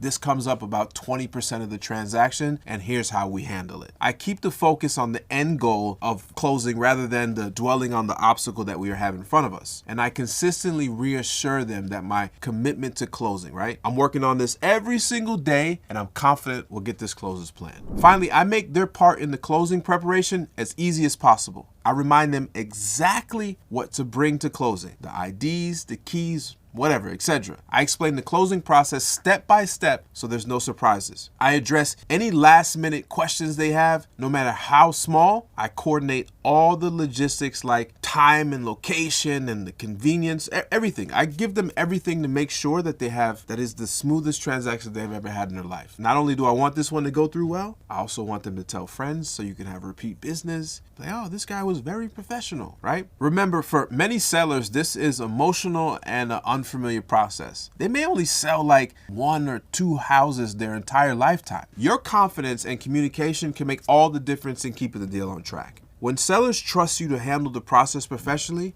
they're much more likely to stick through any challenges that may arise. Even after a buyer has signed an assignment agreement, you need to actively manage their commitment until closing. I've seen too many wholesalers assume that the deal is done once the assignment is signed, only to have the buyer back out on the last minute. It's very common, way more common than you think. Earnest money management is the first line of defense. I always require non-refundable earnest money paid directly to me as a wholesaler. This creates a real financial commitment from your buyer, and I make sure it gets deposited as quickly as possible after they sign that assignment agreement. Usually within like 24 hours is ideal. I provide a clear receipt and documentation of the earnest money so there's no confusion, and I explain to them exactly how this will be credited to them at closing so they understand they're not just paying extra. Regular check-ins are essential for maintaining momentum and excitement. I schedule specific follow-ups at predetermined intervals. I'm not just going to tell them, hey, I'm going to call you next week, right? Because I ask detailed questions about their due diligence progress to ensure they're actually moving the ball forward. I proactively provide any additional information they might need before they even ask it, and I consistently reaffirm the value of the deal. Those comparable sales are looking at are still holding strong. This is going to be a great project for you. Right? You gotta remember this, emotional for them. You also need to watch and address any signs of cold feet. I'm consistently looking for signs of weighing interest, delayed responses, new questions about issues that we've already discussed, or sudden concerns about minor problems. When I spot these warning signs, I proactively address these concerns before it grows. I remind them specifically why they wanted the deal in the first place. Remember how excited you were when you heard about the rental demand for this neighborhood? I always have backup buyers just in case because I'm never going to put all my eggs in one basket. Finally, I focus on making their closing experience as smooth as possible. I confirm they have the funds ready well before closing day. Just checking in to make sure the wire transfer is scheduled for Thursday. I verify that they receive all the closing instructions from the title company. I remind them about the required identifications and other documents they need to bring. And I coordinate all the logistics for closing day to make it as convenient as possible for them. I don't want to give them any excuse to pull out of this deal or to have cold feet. The key is to stay actively engaged with your buyer throughout the entire process. Don't assume the deal is done until the money is in the bank. I've seen too many wholesalers lose deals at the final day because they took their eyes off the ball. Stay in regular contact, address concerns quickly, and keep the excitement at a high level all the way through closing. Heck, even visit them after they buy the property. They're doing renovations or whatever. That keeps them in check with you and it just shows that you care. Now, let's talk about the most common obstacles that can derail your closing and exactly how I handle them. In my years of wholesaling, I've seen just about every single problem you can imagine. I've developed like specific strategies for each single one of them at this point in time. The first major category is title issues. Problem with clear ownership of the property. These include liens and judgments against the property or the seller, missing heirs who might have to claim, like might have a claim on the property, any boundary disputes with the neighboring properties, and any unpaid taxes that create liens. I've seen them all. So here's my solution. You need to order a preliminary title work immediately after getting the property under contract. Don't wait on this. The sooner you know about problems, the more time you have to solve them. Address any issues early in the process rather than hoping that they resolve themselves. They won't. Consider title insurance to protect against unforeseen problems. Always get title insurance. And work through experienced title professionals who have seen these issues before and know how to resolve them. This is why you need to go with an experienced closing attorney or title company. The second category is inspection surprises. Unexpected property conditions that weren't apparent during the initial evaluation. These include like structural problems that will affect the foundation or the roof, mold, water damage that wasn't visible during the first pass, electrical, plumbing issues that require major updates, or code violations that must be addressed before closing. My solution here is to be upfront about any known issue in your marketing. Never try to hide your problems. Consider getting pre-inspections on properties where you suspect there might be hidden issues. Develop a relationship with contractors who can provide you with quick repair estimates when surprises do come up, because they will. And always build in some type of cushion into your numbers to account for the unknown, because they will come up. My third category is the appraisal challenge. Discrepancies on how the property value is determined. This includes like low appraisals for buyers that's using financing, which I try to stay away from, disagreements on the after repair value between you and the buyer, or just a property that has a lack of comparable sales to support your price. To solve these problems, I provide my own detailed comparable sales analysis on every single deal package, and this is why I use Connected Investors. I connect buyers with lenders who understand investment properties and how to value them appropriately. And I'm always prepared to renegotiate if necessary. Sometimes a small price adjustment is worth it just to keep the deal moving forward. The fourth category is when financing falls through. Problem with your buyer's funding. This might be an outright loan denial, delayed funding that push back your contract timeline, change lending criteria that affect the qualifications, or cases where buyers misrepresent their financial situation. My solution starts with verifying the proof of funds in the early stage. Before I even get them to sign the assignment agreement, I always have a backup buyer ready to step in if needed. I maintain relationship with transactional funding sources that can provide short-term financing in emergencies, and I build time buffers in my contracts to allow some delays without actually killing the deal. The fifth category is seller remorse. When your seller wants to back out of the deal. This might happen because they got a better offer from another wholesaler or from somewhere else. They've changed their mind about selling. Their family members are pressuring them on keeping the property, or they have emotional attachment that they didn't really anticipate. To prevent and address this, I focus on building strong relationships with sellers based on trust and transparency. I get solid contracts reviewed by attorneys to ensure that they're legally binding. I consider asking for non-refundable earnest money to the seller to increase their commitment. And I know that my legal options are there for specific performance if necessary, though I consider legal action like the absolute last resort. The key to handling all these obstacles is to anticipate them before they happen and have a solution ready in mind. Most closing problems are common and have been solved thousands of times before. When you approach problems with confidence and solution-oriented mindset, you'll find that very few obstacles are truly deal killers. When closing day finally arrives,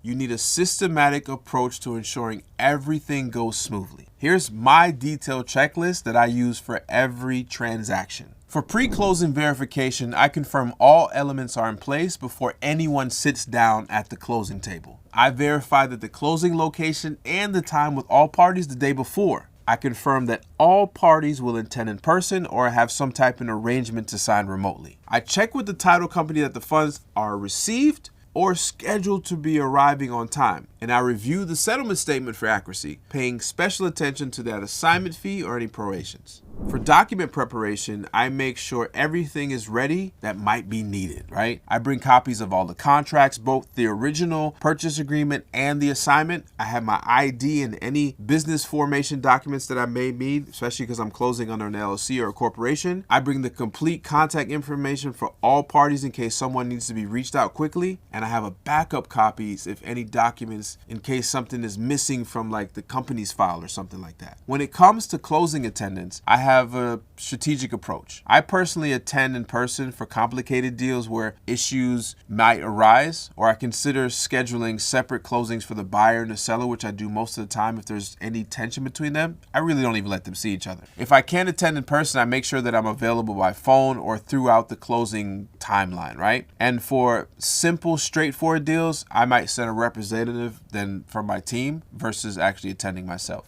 Finally, I have a specific post-closing procedure to wrap everything up properly, right? I get copies of all the signed documents from our records, and I confirm recording of the deed with the title company. I verify the receipt of my assignment fee, and I don't consider the deal done until the money is in my account. And I send personal thank yous to all parties involved, including the title company staff. Remember, closing day should be a formality if you've done everything right up to that point.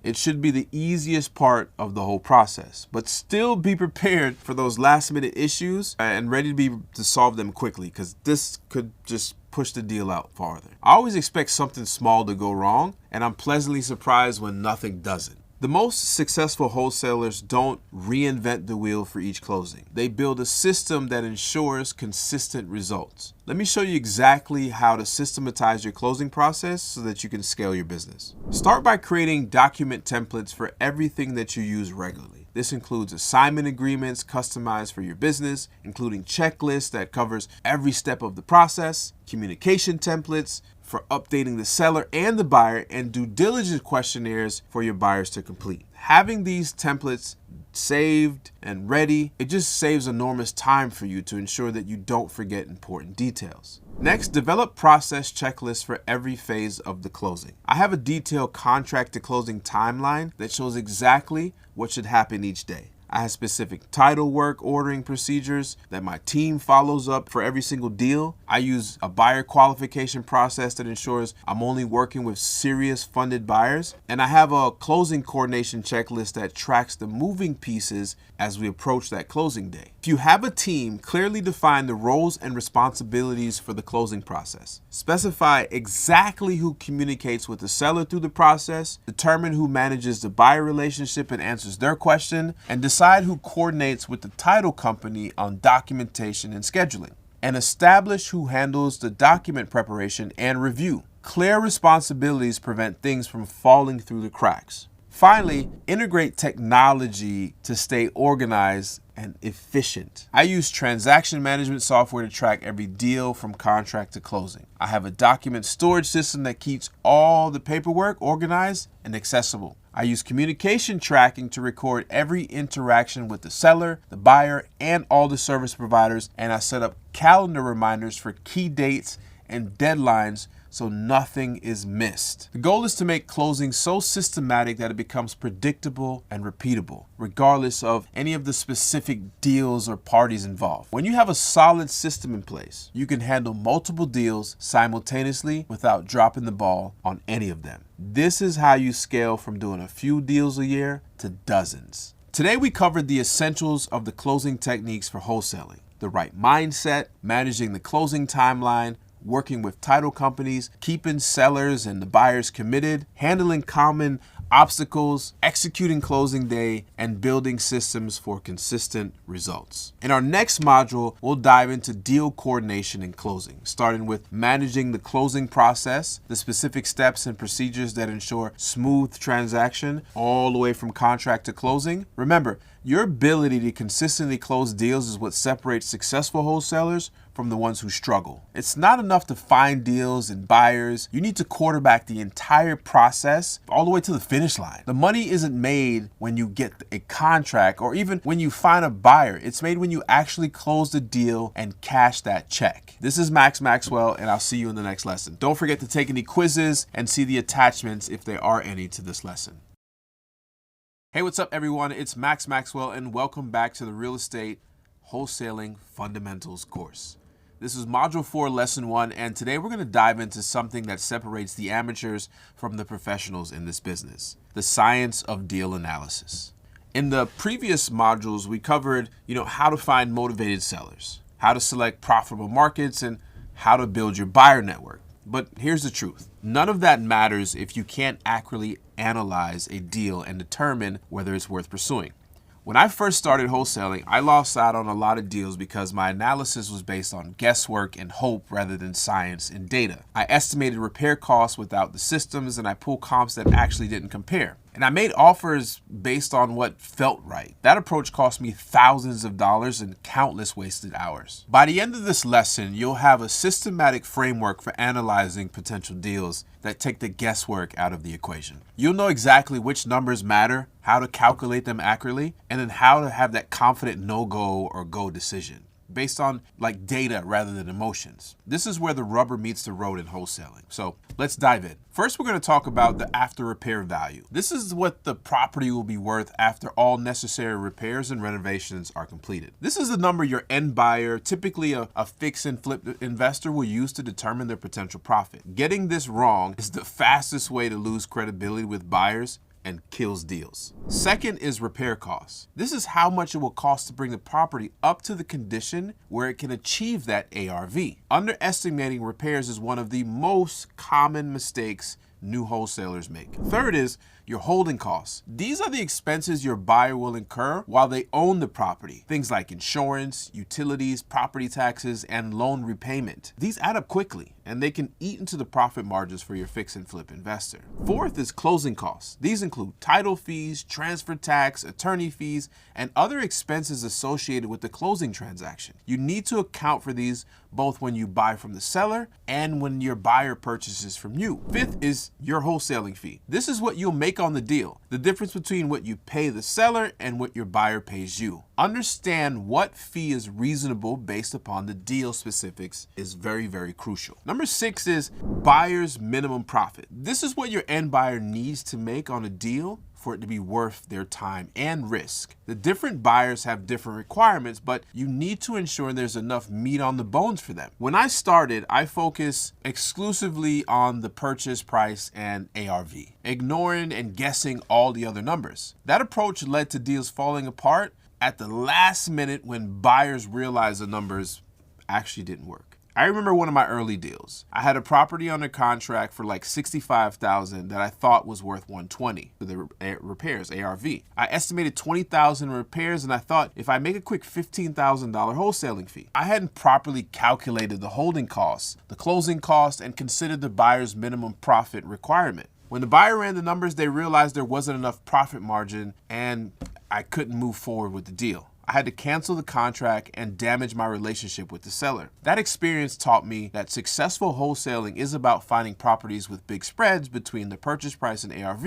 It's about understanding all the numbers that impact the actual profit potential. Now that we understand the critical numbers, let's talk about how to create a standard framework for analyzing every potential deal. Consistency is key here. You want to evaluate every property using the same process so you can make objective comparisons. Here's the step-by-step framework I use for every potential deal. Number one, I'm going to gather the basic property information, right? This includes the bedrooms, the bathrooms, the square foot, the lot size, the year it was built, and the current condition. This is going to give you the foundation for your analysis, right? So step two is we need to determine the ARV, or the after repair value. This requires finding comparable properties that have recently sold in the same area. We'll dive deeper into this one in our next lesson, but the key is to find truly comparable properties. You need similar size, condition, features, and location. Number three is estimated repair costs. This requires breaking down the property into components, right? You got roof, HVAC, plumbing, and electrical. I call it the big four. You got the kitchen, the bathroom, the floors, the paint, and etc.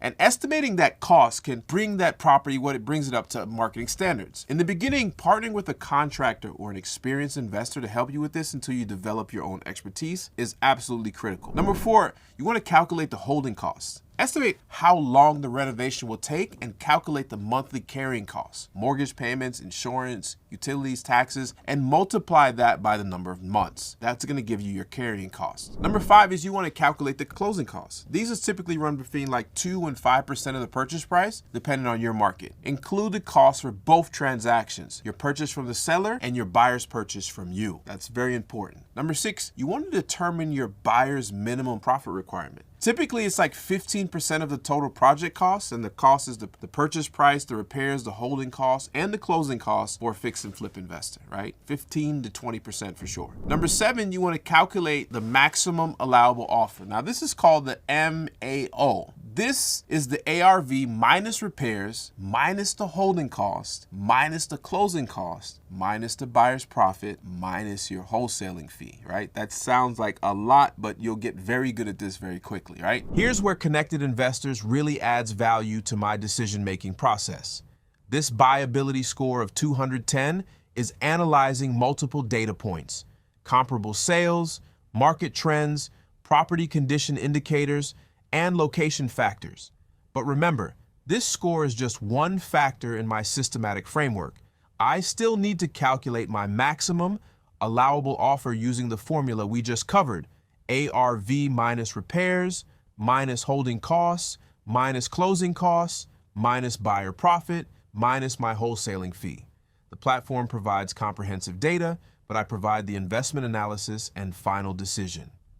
And the reason why I do this is I want to teach you guys the fundamentals. That's why this is a fundamental wholesaling course. I'm teaching you the fundamentals of what software does for you. That way, when you start using a product like Connected Investors, you understand what it's doing in the background. It's going to give you more understanding of what it's doing, making it easier for you to use the actual software. But the only thing that really makes it easy is using the software over and over again. So let's dive into an actual practical deal, and I'm going to show you how we use this and gather the information needed to be able to do a quick analysis. Once you have your analysis framework in place, making go or no-go decisions becomes way much more straightforward. But there's still something important to consider beyond the raw numbers. First, always build in a buffer, right, for unexpected issues. In the example we just walked through, I might actually offer between 5 or 10% less to account for potential surprises during the renovation, right? It's always better to be conservative with your analysis. Second is you need to consider the ease of the deal. Some properties, even with good numbers, come with complications. Title issues, sometimes they have tenant problems, zoning challenges, and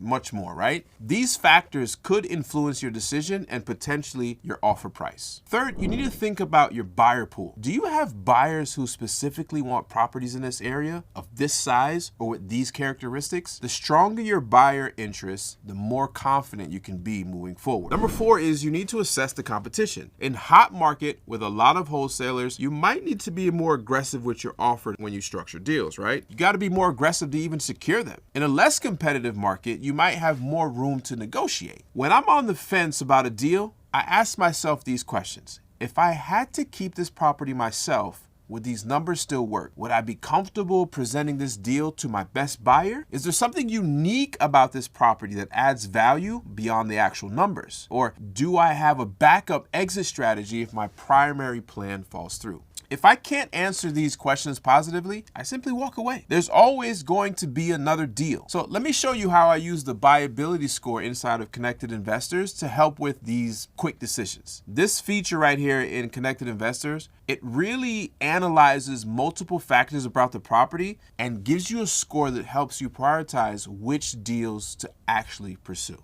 So let's check it out. Perfect. So here's how I apply that framework we just discussed using Connected Investors.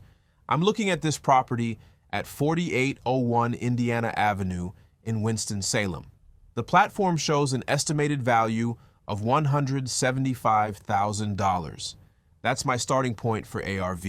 I can see it's 1,450 square feet, so that's $121 per square foot. Built in 1977, so I know I'm looking at potential HVAC, plumbing, and electrical updates. Those big four components I mentioned. The platform gives me comprehensive property details, but now I need to apply my 7-step analysis framework to determine if this deal works using the numbers we just covered.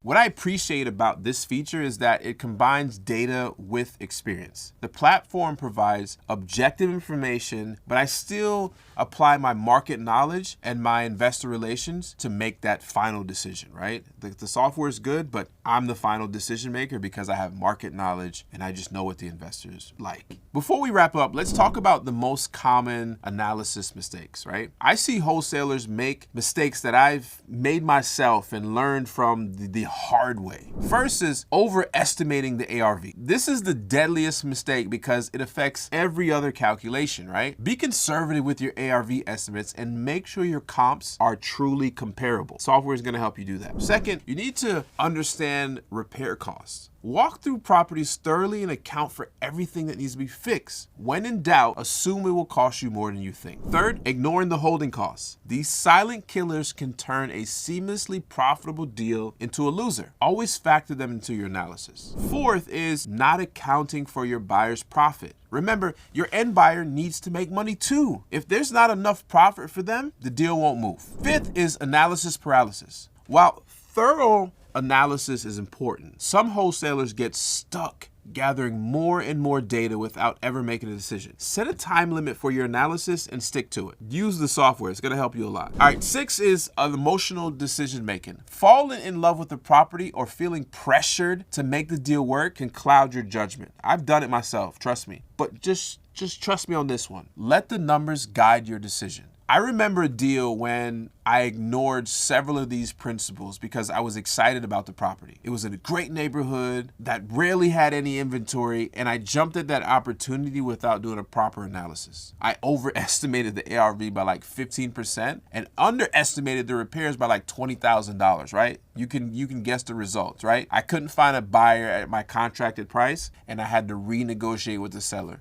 Once again, damaging my credibility to even break even on the deal. That experience enforced for me that no matter how good a deal feels, the numbers don't lie. Numbers don't lie. They simply don't lie. Stick to your analysis framework, be conservative in your estimates, and make decisions based on data rather than emotions. Don't make the same mistakes I did. That's why I'm giving you this free course. All right? So let's wrap up. Today we've covered the science of deal analysis, the critical numbers you need to know, how to create a standard analysis framework, making those confident go or no-go decisions, and common mistakes to avoid. Remember, successful wholesaling isn't about how many properties you put under contract, it's about how many profitable deals you close. And it starts with a solid analysis. So here is an action step for this lesson. Number 1, I want you to create your own deal analysis spreadsheet or template based on the framework we discussed today. Get some practice in with the Connected Investor software. Number 2, I want you to practice analyzing at least 5 properties in your target market, even if you don't intend to make offers in them, right? Number 3 is I want you to connect with a local contractor who can help you estimate repair costs accurately. And number 4 is to talk to active investors in your market to understand their minimal profit requirement. So you need to do these 4 things before you go to the next lesson, right? Because in our next lesson, we'll dive deeper into the comparative market analysis and how to find the right comps and determine an accurate ARV. This is a crucial skill that will make or break your wholesaling business, right? Until then, remember, in wholesaling, your profit is made when you buy and not when you sell. And buying right starts with accurate analysis. All right, guys, I'll see you in the next lesson. Hey, what's up, everybody? It's Maxwell, and welcome back to our Real Estate Wholesaling Fundamentals course. This is Module 4, Lesson 2. And today we're going to dive into the most critical skill in wholesaling, comparative market analysis mastery. You got to master this. In our last lesson, we talked about the science of deal analysis and the importance of knowing your numbers. Today, we're going to zoom in on what is considered the foundation of all deal analysis.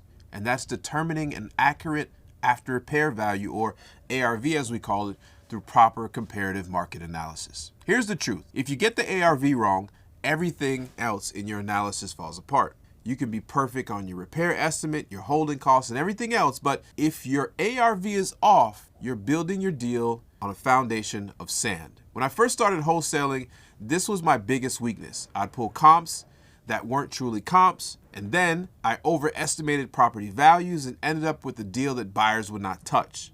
It cost me time, money, and credibility. But by the end of this lesson, you'll have a systematic approach to finding the right comps, adjusting for property differences, and developing an accurate ARV that you can confidently present to your buyer. This skill alone will double your closing rate and establish you as a credible wholesaler in your market.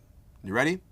Let's get to it. The first step in any comparative market analysis is finding the right comps, comparable properties that have recently sold that will help you determine your subject properties after repair value. The key word here is comparable. Not all sold properties make good comps, and using the wrong comps is one of the biggest mistakes I see new wholesalers make. And I know I keep saying the biggest and the biggest because there's a lot of mistakes that wholesalers make, right? So here's the criteria that I use to find truly comparable properties.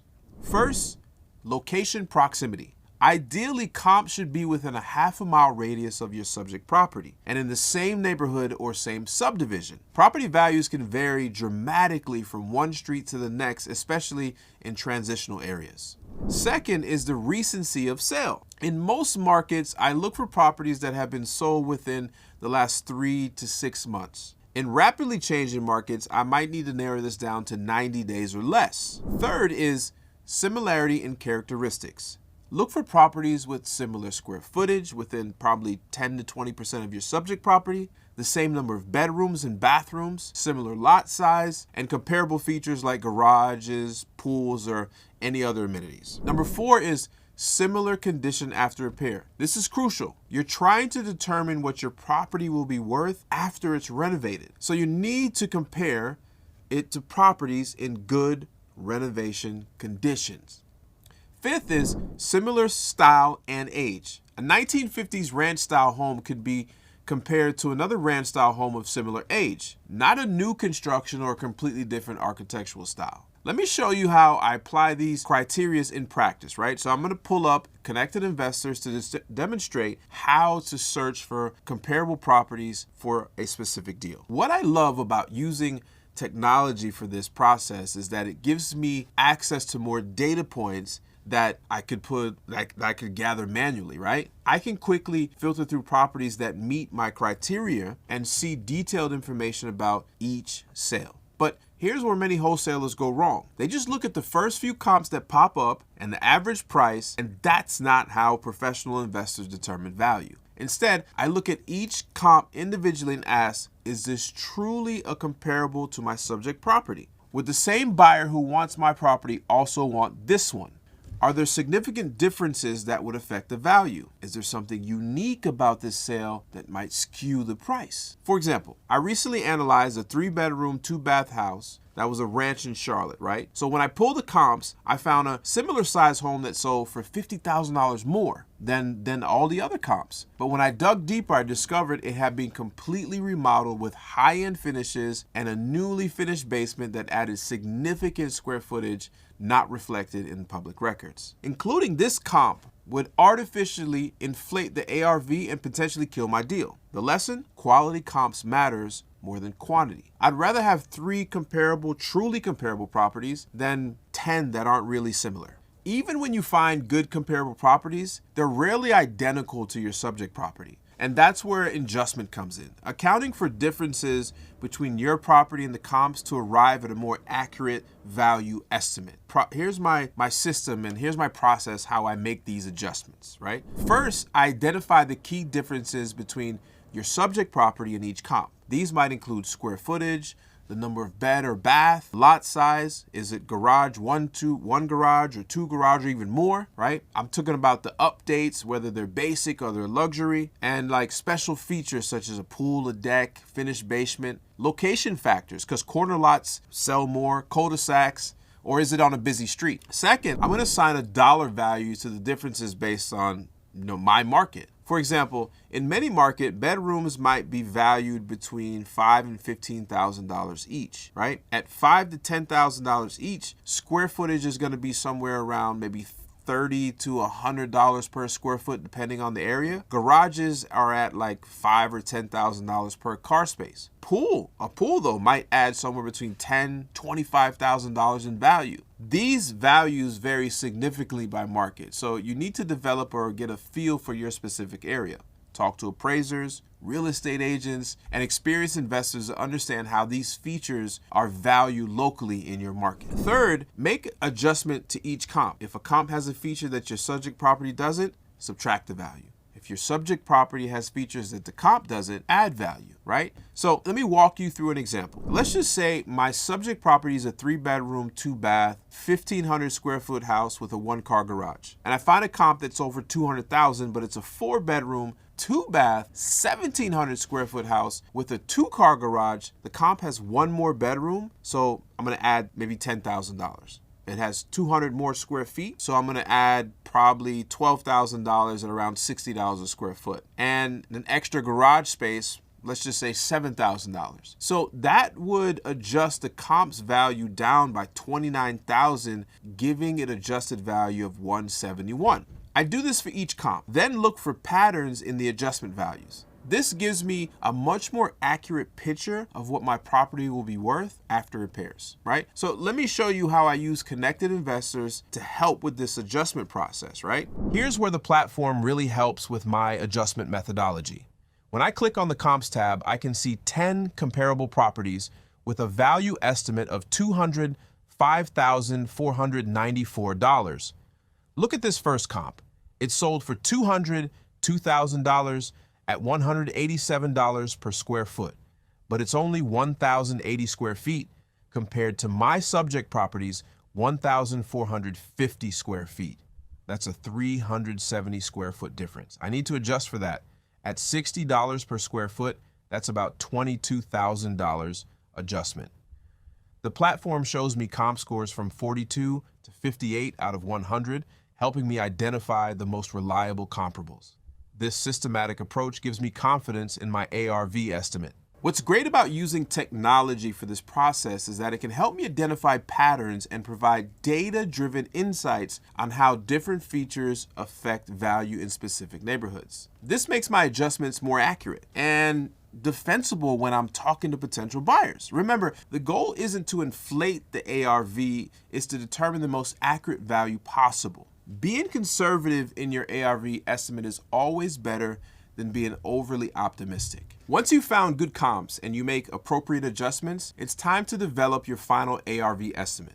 This isn't just about averaging the adjusted values, it requires judgment and some market knowledge, right? So here's my approach. First, I look for patterns in my adjusted comp value. Are they clustered around certain price points or is it a wide range? If they're clustered, this gives me more confidence in my ARV estimate. Second, I consider the current market trends, right? Is the market appreciating, is it depreciating, or is it stable? In a rapidly appreciating market, I might lean towards the higher end of my comp range. In a declining market, I may be way more conservative. Third, I factor in the property's unique characteristics. Some features add value but are hard to quantify. A particular desirable layout, exceptional natural light, or proximity to amenities like shopping centers and stuff. These factors requires a little bit of local knowledge for your market, right? Fourth, I consider the renovation level. Will this be a basic renovation with standard finishes or a high-end renovation with premium materials? The level of finishes should align with the neighborhood expectations and reflect in your ARV. Fifth, I'm gonna apply a final reality check, right? I ask myself, if this property were fully renovated tomorrow, what would it really realistically sell for in the current market? This gut check helps me prevent overestimations, right?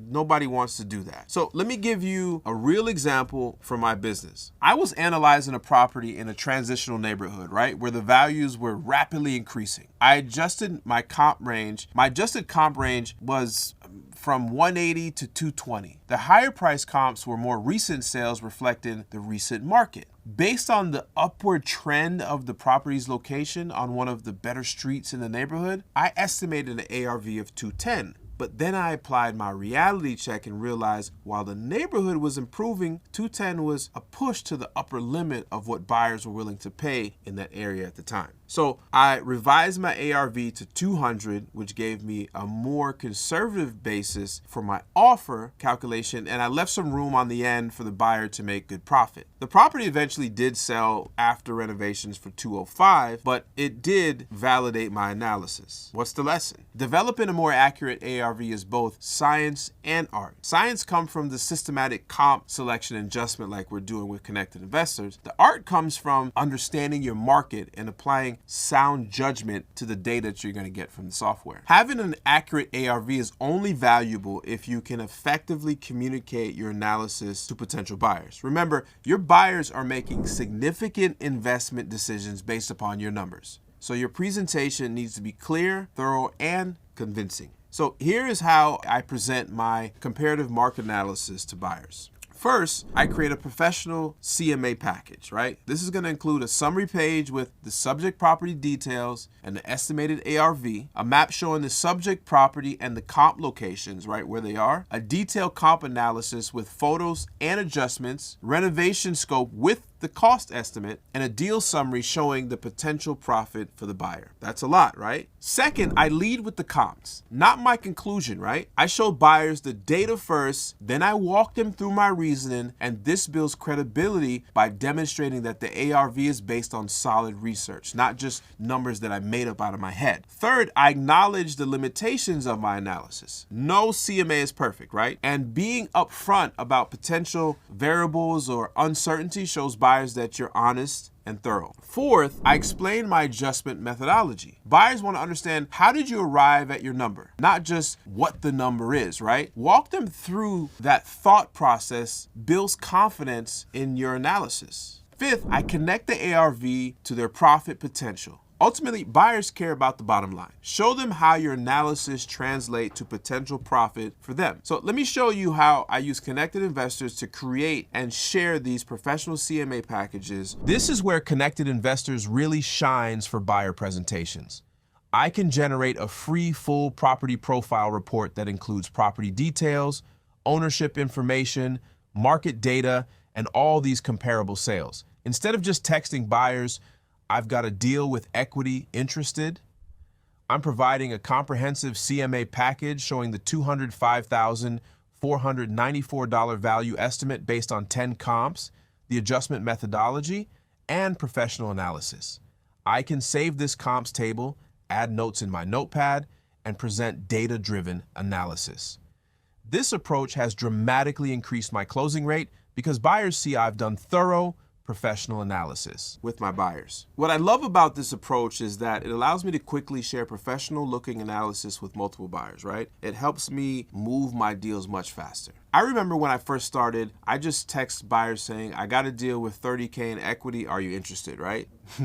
That approach rarely worked because serious investors need more information to make decisions, right? So now we provide a comprehensive analysis that answers the questions before they even ask, right? This has dramatically increased my closing rate, and it's helped me build a reputation as a wholesaler who brings solid deals. One of my regular buyers told me one time, he says, Max, I don't even run my own numbers on your deals anymore because your analysis is always spot on. And that's the type of reputation you want to build. It starts with mastering the comparative market analysis and using tools to do so. All right, let's wrap up. Today we've covered comparative market analysis mastery, finding the right comps, adjusting for property differences, developing an accurate ARV, and presenting your analysis to potential buyers. Remember this, your ARV is the foundation of your entire deal analysis. Get it right and everything falls into place. Get it wrong and you're setting yourself up for failure. Here are your action steps for this lesson. Number one, I want you to practice pulling comps for at least 5 properties in your target market, right? Applying the criteria as we discussed today. Number two, I want you to develop an adjustment sheet specific to your market with dollar values for different property features. And you're probably going to need to connect with a broker, a realtor, or maybe even a contractor, or maybe even an experienced investor that can rattle these numbers off to you pretty quickly. Number three, I want you to create a template for your CMA packages that you can use for all your deals. 4, I want you to talk to a local appraiser or experienced real estate agent to refine your understanding of value adjustment in your specific market, right? In our next lesson, we'll dive into risk assessment and mitigation. How to identify potential deal killers before they derail your transaction and build contingency plans that protect your profit. So until then, remember, in wholesaling, your credibility is your currency, and nothing builds credibility than consistently accurate deal analysis. All right, guys, I'll see you in the next lesson. Hey, what's up, everybody? It's Maxwell, and welcome back to the Real Estate Wholesaling Fundamentals course. This is Module 4, Lesson 3, and today we're going to focus on something that can make or break your wholesaling business. You ready for it? Making confident offer decisions. You see, in our previous lessons, we covered the science of deal analysis and how to develop a more accurate ARV through a competitive market analysis. But today, what I'm going to try to do is we're going to try to bring it all together and focus on that moment of truth, right? And that's deciding whether to make an offer and exactly how much that offer should be. Because here's the reality. Analysis is only valuable if it leads to decisive action. Many new wholesalers get stuck in analysis paralysis, which I'm sure you're going to hear this word many times, right? Gathering more information, gathering more data without ever actually pulling that trigger on deals. Others make impulsive offers without any proper analysis, leading to contracts they can't assign or deals that just simply fall apart. I remember when I first started wholesaling, I struggled with the confidence in my offers. Sometimes I'd offer too little and lose deals that I should have won. Other times I'd offer too much and end up with properties I couldn't move. It took me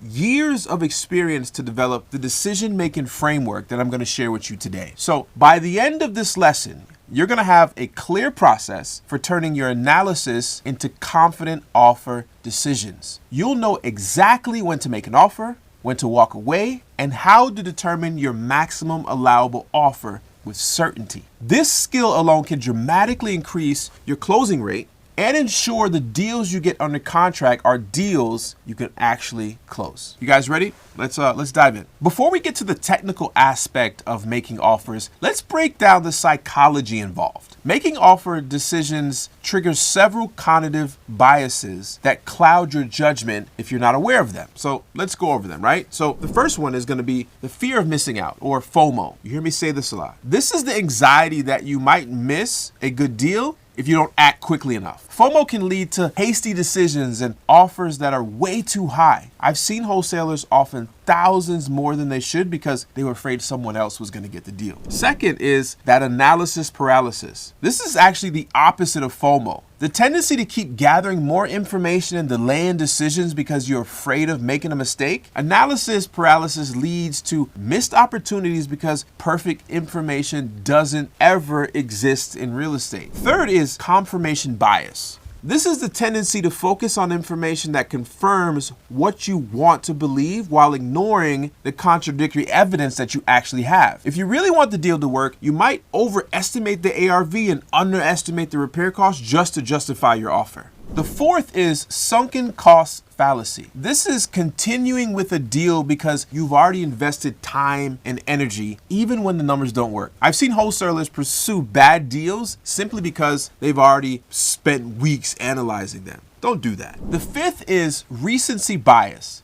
You see, this is giving too much weight to recent experiences. If you just lost a deal because your offer was too low, you might offer too much on the next deal to avoid repeating that experience. You see, understanding these psychology factors is crucial because they affect every wholesaler regardless of experience level, period. The difference between a successful wholesaler and a struggling one isn't the successful wholesaler don't experience these biases, it's that they have a system in place to counteract them. I remember a deal early in my career where I fell victim to several of these biases all at once, right? I found a property in a hot neighborhood and immediately felt FOMO. I rushed my analysis, focused on only the highest comparable sales, right? That's the confirmation bias. And then I made an offer that was about $15,000 too high. When issues came up during my due diligence period, guess what I did? I ignored them because I already told everyone about the great deal I found, and that gave me that sunken cost fallacy. I end up having to back out of the contract, damaging my reputation with that seller and wasting weeks of my time. That experience taught me that making good offer decisions isn't just about running numbers, it's about developing a systematic approach that removes emotions from that equation. Let's talk about how to do that. Before you even calculate an offer amount, you need to decide whether this property is even worth pursuing at all.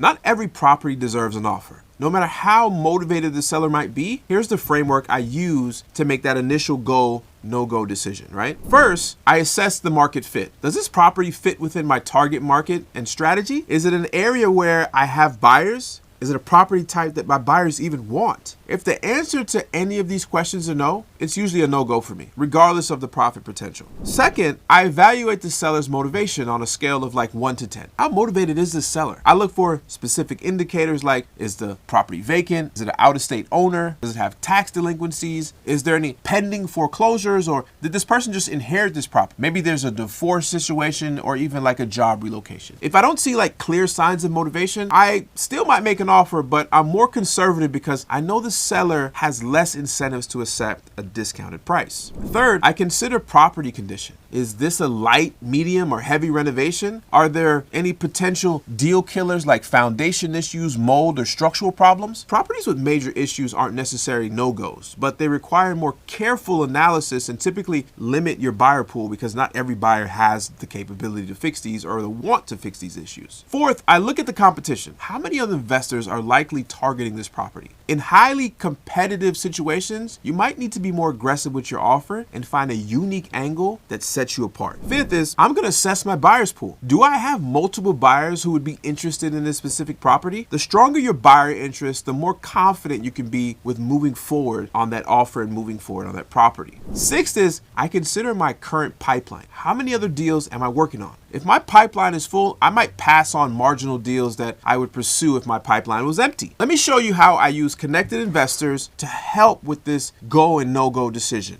Let's go. What I love about using technology in this process is it helps me quickly assess multiple factors before I make an objective decision. But remember, technology is just a tool. It doesn't place your good judgment and your market knowledge. So based on this framework, I place each potential deal into one of these three categories, right? So it's a strong go, which means high motivation, good market fit, clear profit potential, right? And then I have like this conditional go, some positive factors, but also some concerns. And then I have this no-go, significant red flags or better opportunities elsewhere. You see, for strong go properties, I move immediately on calculating my offer. For conditional go properties, I gather more information before deciding what to do. And for no-go properties, I move on without making any offer, saving time and energy for the other opportunities because I'm looking at so many properties. This systematic approach prevents me from wasting my time on properties that aren't worth pursuing while ensuring I don't miss out on good deals due to indecision. Once you've decided a property is worth pursuing, the next step is to calculate your maximum allowable offer, which is the MAO. This is the absolute highest amount you can offer while still making your desired wholesale fee and ensuring that your buyer can make their desired profit, because that's also important, right? We covered the basic MOA formula in lesson 1, but MOA equals ARV minus the repairs, minus the holding cost, minus the buyer's profit. And then at the end is minus your fee. But But let's talk about how to apply this formula in like a real world situation where there's always a little bit of uncertainty, right? So here's what I do. Typically, first, I'm going to build in a buffer for uncertainty. If I'm not 100% confident in my ARV or my estimated repairs, and you really will be confident 100% in your repairs, right? You want to add a buffer to account for any potential surprises. So what I do is I typically reduce my MAO by 5 to 10% depending on the confidence level in my numbers. Now, I will say over the years, after actually started doing a lot of my own flips, I was very confident in my numbers to repair something. So it gets better with time, and the more you get in this business, the more you're doing your own flips, or the more you're spending time with active investors that are fix and flippers, you will get more confident because they're going to tell you the numbers, right? Or you're going to learn just through trial and error. Second, consider your negotiation strategy, right? Your MAO is not your initial offer. It's your maximum offer that you can pay, right? Your initial offer should be below your MAO, right? It's going to give you some room to be able to negotiate, right? How much below depends on the seller's motivation and the market conditions. Remember, we talked about that a little while ago. For highly motivated sellers, I might offer 70, 80% of my MAO in the beginning, right? And for moderately motivated sellers, I might start at 80 to 90% of my MAO. This gives me room to increase my offer during negotiations while still staying below that maximum offer that I can give. Third, I'm going to adjust for market conditions. In a hot seller's market where properties are moving quickly, you might need to offer closer to your MAO initially. In a buyer's market with less competition, you can start a little bit lower.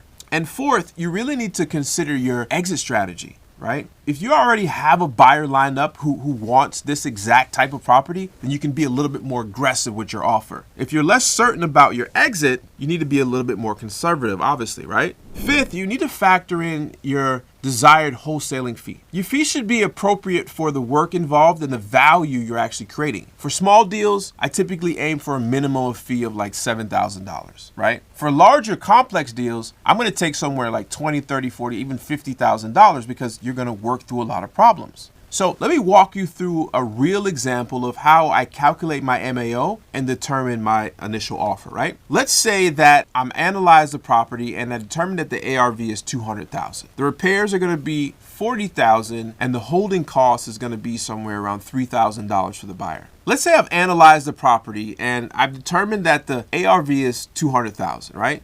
The repairs are going to be somewhere around $40,000 and the holding cost is going to be $3,000 and the closing cost is going to be somewhere around $5,000, right? The buyer's profit is somewhere at $30,000, which puts me 15% of the ARV, and my desired fee on this deal is going to be $10,000, right? So using our formula, my MOA would be something like this, right? So it's going to be 20,000 minus the 40,000 minus the 3,000 minus the 5,000 minus the 30,000 and then finally minus my fee, which gives me a MAO of $112,000. Let's say I'm only 90% confident in my ARV and my estimated repairs. I might apply like a 5% buffer, reducing my MOA to $106,400. Now, you remember when I told you early on, you need to make your deal seem very calculated. So I would do something like $106,233. Right? And they're like, oh, this guy actually put something together. So that's what I would do. You get that number, you play around with it, and you give it like an exact dollar amount. Don't round it up. Don't make it a whole number. Make it like you've actually done some real calculations, right? Now, if the seller seems highly motivated, I might make an initial offer of like 75% of my MOA, which in this deal would be somewhere around $80,000. This gives me significant room to negotiate up while still protecting my fee and my buyer's profit. The key is to be disciplined about sticking to your numbers. It doesn't matter how much you like the property or how badly you want to do the deal. If the numbers don't work, they simply don't work. Walk away from bad deals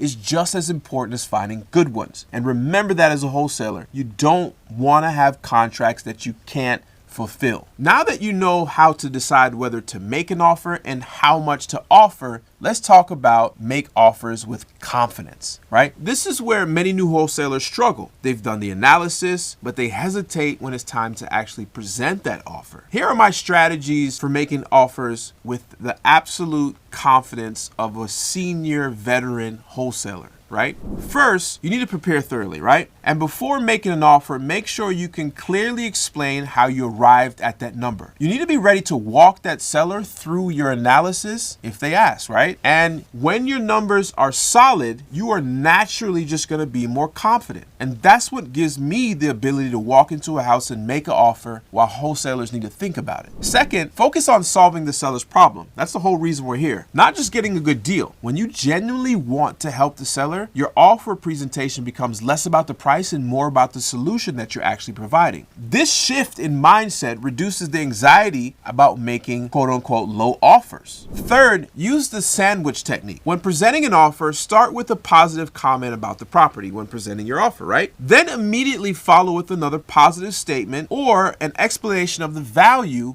you provide beyond the price. So quick closing, right? An as-is purchase or something like no commissions, whatever. There's a bunch of things you can say. Fourth, be matter of fact about your numbers. Present your offer as a business decision based on market realities, not just like a personal judgment of their property's worthy or what it's worth. Be matter of fact about your numbers, right? Present your offer as a business decision based on market realities, not just like a personal judgment of yours about their property's worth. Phrases like, based on my analysis of the comparable sales and the renovation costs, this depersonalizes that offer, and it's not coming from you, it's coming from the facts and the numbers that you research. Fifth, be prepared for counter offers. Know in advance how high you're willing to go and what terms you might adjust to be able to make that deal work. Having this decision framework ready prevents you from making emotional decisions during negotiations. Now listen, I used to go to auctions a lot, real estate auctions, but even like general auctions, car auctions. And this method right here is how you get out of that emotional wheel. And when you see other buyers started getting those biases that they have, then you start to play into it and you end up making them run out of money so you can get the cars you actually want or the items you want. So remember, this doesn't only apply here, it applies in other places in the world and other fields and other negotiation tactics, right? So learning this skill here is going to make you a better all-over business person in general, right? Sixth, remember that rejections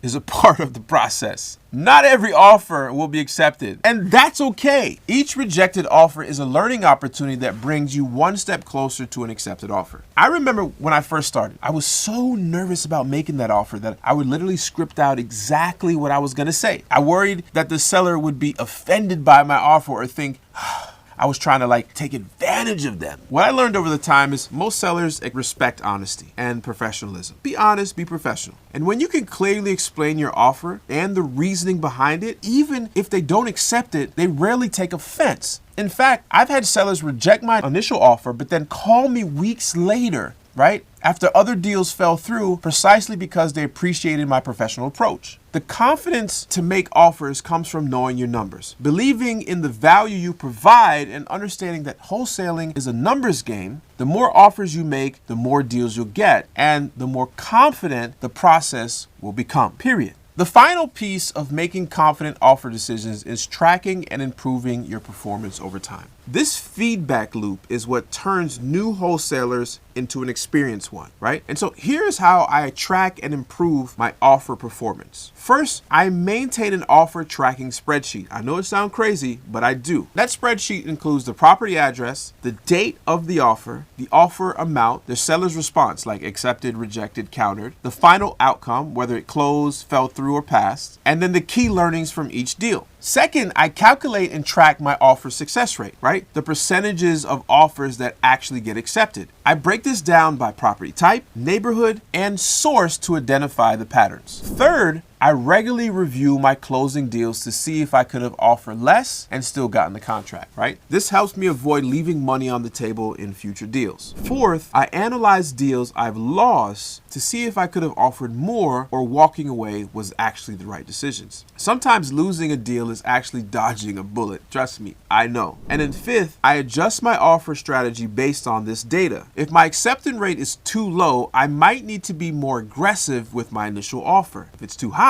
I might be offering too much. This systematic tracking helped me refine my offer strategy over time. For example, I noticed that my offer accepted rate was way higher, right? Way much higher for properties sourced through like direct mail compared to online leads. This led me to adjusting my offer strategy based on lead source. being more aggressive with direct mail leads where I had less competition. I also discovered that certain neighborhoods had more price sensitivity sellers than others. In some areas, offering even 5% below market value will result in immediate rejection, while in others, offering 60 to 70% of the market value, you were regularly accepted. This knowledge allowed me to tailor my approach by location. The key is to treat each offer as a data point in your wholesaling education. Whether accepted or rejected, every offer teaches you something about your market, your analysis skills, and your negotiation approach. All right, let's wrap up today because we've covered, making confident offer decisions, the psychology behind offer decisions, and creating a go, no-go decision framework. We talked about calculating your maximum allowable offer, making offers with confidence, and tracking your offer performance over time. Remember, analysis is only valuable if it leads to action. The most successful wholesalers aren't necessarily the ones with the most precise analysis. They're the ones who consistently turn their analysis into confident offers and close deals. In our next module, we'll shift focus to closing coordination, how to manage the closing process from contract to payday, ensuring that all parties stay on track and deals make it to the finish line. Until then, remember, in wholesaling, consistent action beats perfect analysis every time. The wholesaler that makes 100 impact. Here is our action steps for this lesson, okay? Number one, I want you to create your own go or no-go decision framework based on the criteria that we discussed today. Number two, I want you to develop your own personal MAO calculation template that includes some of the buffers for uncertainty. Number three, I want you to start an offer tracking spreadsheet to monitor your performance over time. Number four, I want you to practice making offers on at least 5 properties in your target market, even if you don't really intend to pursue them all. All right, guys, thank you for watching this lesson. I'll see you in the next one.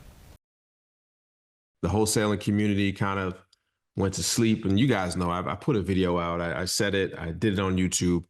But at the end of the day, the people that are here now, I know that they're wanting to learn something. And that's the most important thing. And I'd be selfish to not get people back into what has been popping and teach people how to do this. Because let's be honest, not everybody wants to be a career real estate professional. Everybody got their own dreams, right? But this is an easy way to fund those dreams. Because all of us are just looking for freedom, right? At the end of the day, whatever that is. So whatever your freedom number is, that's what me and my partners like to call like freedom number. The number that you can make each month for you and your family to be free, for you to go out and start your other ventures, no matter what it is. And this is just an easy way to learn some things. And the lessons that you learn inside of wholesaling could carry over into any other business you want to start, because it's very basic learnings and teachings that you can get through wholesaling and dealing with the people and negotiations, contracts. Like, it's so many things that just translate into all different aspects of so many different places. Today, we're going to be talking about, finding and analyzing deals. This is a very basic thing that we're going to do. And some of you guys may get bored with what we're talking about because it's going to be that basic, right? But I think people kind of skip over a lot of these basic things, because when you understand like the underlying idea about wholesaling and the fundamentals behind it, it makes growing much easier. It makes like you get that moment when you run across another deal when you didn't know something before. So for us, we're going to take our time in this community because we're going to start to pace and see where everyone is. And then eventually we'll come in and we'll start getting more and more advanced, and we'll have these recordings. I got other stuff that I'm recording separately that I'll just put in the group with some explanations. So today we'll kind of go over some things that would be considered basic, but I think it's a necessity that we kind of start back over with the fundamentals, right? Like, I haven't been in the gym in a while. Like, if I wanted to start weight training again, I wouldn't just start where I picked up off at, right? I got to get the body, the muscle memory back going. And this is the same thing. And some of you guys are currently doing deals. That's great. Some of you have never done a deal. Some of you tried and successfully. Some of you done a deal and quit, and you coming back and you realize, yo, I can make some money with this. I do know this is a skill set that I do have. I'll talk about some topics. I think I'll start with a topic, and we're going to talk about like lead sources and marketing channels and stuff like that. And then we'll take any questions, and we'll do this until we kind of get through the day. I've kind of allotted an hour to do this. Let's see if we can get through all of this in an hour. But this is the time for you guys to be, I would say, selfish, right? Be selfish, ask the of questions that you won't ask. This is a safe space. So there's no dumb question. There's all levels of people in this room. So not only myself can answer questions, but there's other people that's also going to be in the group that can answer questions, right? So we just want to be very straight up in front with that, like what this group is, what it's not, and so on and so forth, right? And so if you guys are coming into the room, just mute yourself and then we bring you guys up. If you got questions, you can raise your hand and we'll go from there. Let's start very basic, right? So wholesaling in itself is nothing new, right? Everything that you guys have has been wholesaled to you in some type of way, right? I see people wearing hats and clothes and cars and everything has been bought from someone and has typically a middleman in between that. And it's no different with houses. And where we fit inside of the whole economy of real estate is that there's a tremendous amount of vacant homes. And let's just start there. We see them every day when we drive around, but until you really get into wholesaling and you get into investing, you really won't notice them because you're not intentionally looking for those things, but it's there. We all live in neighborhoods. We all drive to work, drive to our favorite food spots. They're there. We just don't see them because we're not looking for them. And when you put on that wholesaling hat, you start to notice them more. So what's wholesaling? Wholesaling is essentially, particularly when it comes to real estate, wholesaling is essentially, listen, we find something that is undervalued. We put that house under contract at a very discounted price, and we sell that contract to somebody who's in the business of flipping, renting, whatever it is that their side is. So what most people confuse wholesaling is that you're selling the house. No, you don't sell the house because you've never taken legal possession of the house. What you're selling is basically your equitable interests that you have the ability or you have the contract to buy the house, right? So you riding around, you find a house and it's distress, could be physically distressed, right? That's where most of us start off in this game. You're like, yo, I see a house, it's physically distressed. You drive past it and you say, yo, this house is distressed. You find the owner through whatever means, and we'll get to that later in the stream. And then when you find that owner, you talk to them, you build rapport, you talk to them, you negotiate a price. And we'll talk about today how you can find that price that you're supposed to negotiate to, because that's a very important part of this game.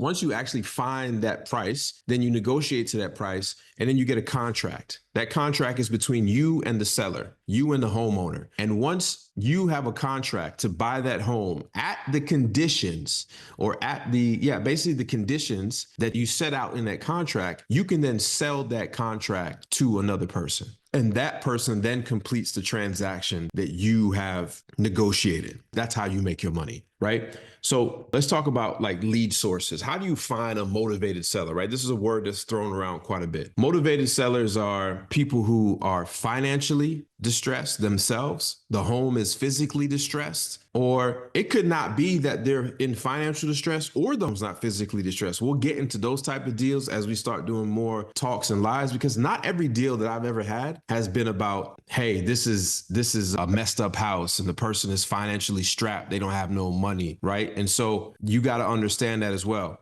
When you get to that point and you start understanding and you start finding, you start seeing what a distressed seller is, then you're going to easily start to identify these things, right? Some places, I'll just start naming off some places that you'll find motivated, where you can find motivated sellers. But this is not the only places, right? So everybody talks about online. So you have online and offline, meaning you can find motivated sellers on the MLS. People are like, well, how do you find motivated sellers on the MLS? People that have their homes listed so long and they don't get an offer, they don't sell it. There's some motivation behind them. That's not where I would start at. Then you have direct mail. When I got into the game in 2016, direct mail was fairly expensive. It was a strategy that you use when you had more money, because it's like a pray and spray method. You get a list of people who you consider motivated. You send letters out to them. There's a 1% response rate. Then people call you inbound. You answer questions. You call them, so on and so forth, right? And so that's some of your things. Then you have bandit signs. Now, I love bandit signs when I started, and you've all seen them. Now, bandit signs in the real estate term is simply,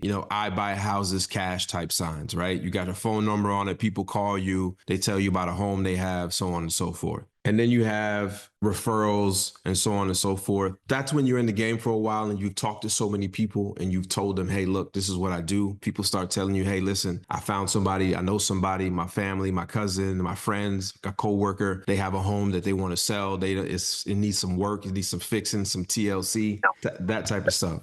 And then you have places where you start to get into like niches, right? Obviously foreclosures. People talk about foreclosures a lot. You have typically two type of foreclosures. You have a mortgage foreclosure, and then you have a tax foreclosure, right? And then you have like lien foreclosures, right? Some municipalities have lien foreclosures where some people didn't pay their water bill, and after a while, it becomes they could foreclose on the home. You have different ways to find motivated sellers based upon your budget. Now, if I'm just starting out, right? And what I would do for anyone, whether you have money or not have money, I would consider what I like to do best is called driving for dollars. Now, this is a term you may have heard if you've been in this, you obviously have heard if you've been in this business. And then if you haven't been in this business, it's like, what is driving for dollars? And I'll explain very quickly. Essentially, what I like to do is I get in the car and I drive around for hours. Right? Get in, make sure it's a fuel efficient car because you're going to spend a lot of money. Right. And so you get in there and you drive around in areas that are up and coming areas that you can see the change. Now, remember, before you got into wholesaling, you never paid attention to these things. But now that you're in wholesaling and active and you're trying to actively look for new deals, you're going to be looking for things that just stick out to you. And one ways you do those is you're driving around in whatever neighborhood, whatever area, whatever zip code. Me particularly, I like zip codes, and then I go down to like areas, and then I go down to neighborhoods. So what I like to call these places are transitioning areas that are transitioning from not the best areas to even better areas. And one way you can tell these is when you start seeing rehab homes that are being fixed and flipped, for lack of better words, where homes are slowly starting to change into newer homes. They're being updated. That means that area has already been designated. Investors already went in there and take the risk. Now people are going to start following them and start copying that, right? So those are transitioning areas. So you get in the car, you drive around. Back in the day, you can just write this stuff down. This is what I did. Now they have apps like Deal Machine. And I'm not saying get Deal Machine because remember, we're all about, if you can afford it, do it. But we're all about doing this game at a very low level, slow level. Because like I talk about in my YouTube videos that I recently posted, people start to buy a lot of apps. People start to buy a lot of software and they get lost in that sauce. We need to really focus on making sure we spend the least amount of money to get those first couple deals. So then you could deploy some of that cash or some of that profit into actually softwares that are working. We'll talk about softwares later down the road when it becomes. So that's your lead sources, right? Lead sources are your marketing channels. And then you have what we call lead generation tactics, right? How do you find these people, right? Because you're not just going to spend your whole life driving around neighborhoods to try to find these deals, even though it's a good way to do it. So lead generation allows you to get consistent lead flow, right? Lead flow is people calling you having more conversations, right? Because the more conversations you have with distressed owners or sellers, the more opportunity you're going to have to actually buy a home, right? The more conversations, right? So my next best thing that I like to do besides driving for dollars is cold calling. Cold calling for me has always been something that I wouldn't say in the beginning. I don't think nobody's good at it in the beginning. But cold calling is you call people from a list based upon these lead sources that you find. So I'll give you an example of a way to find lead sources, right? Obviously you have apps like PropStream, or you go downtown and you get a list of motivated sellers that are going through foreclosures, or a list of homes that have the water shut off if you're in a county that allows you to get it. I know it's getting harder and harder to get it, sometimes almost damn near impossible, right?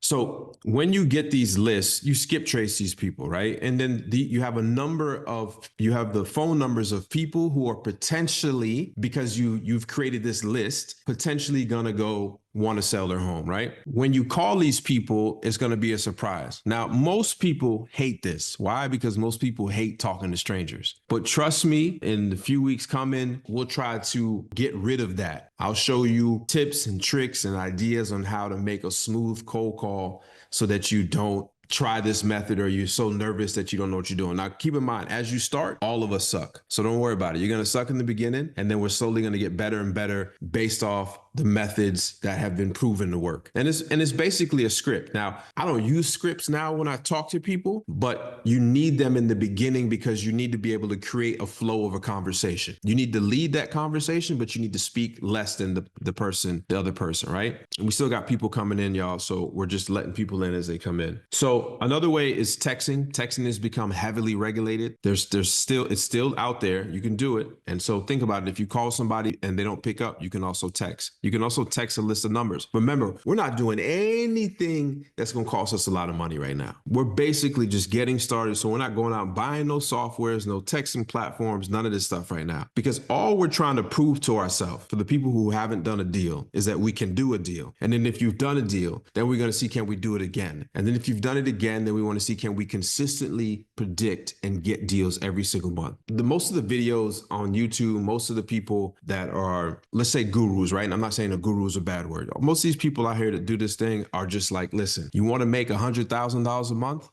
I mean, who doesn't, right? But the reality is, can you make $5,000 extra a month?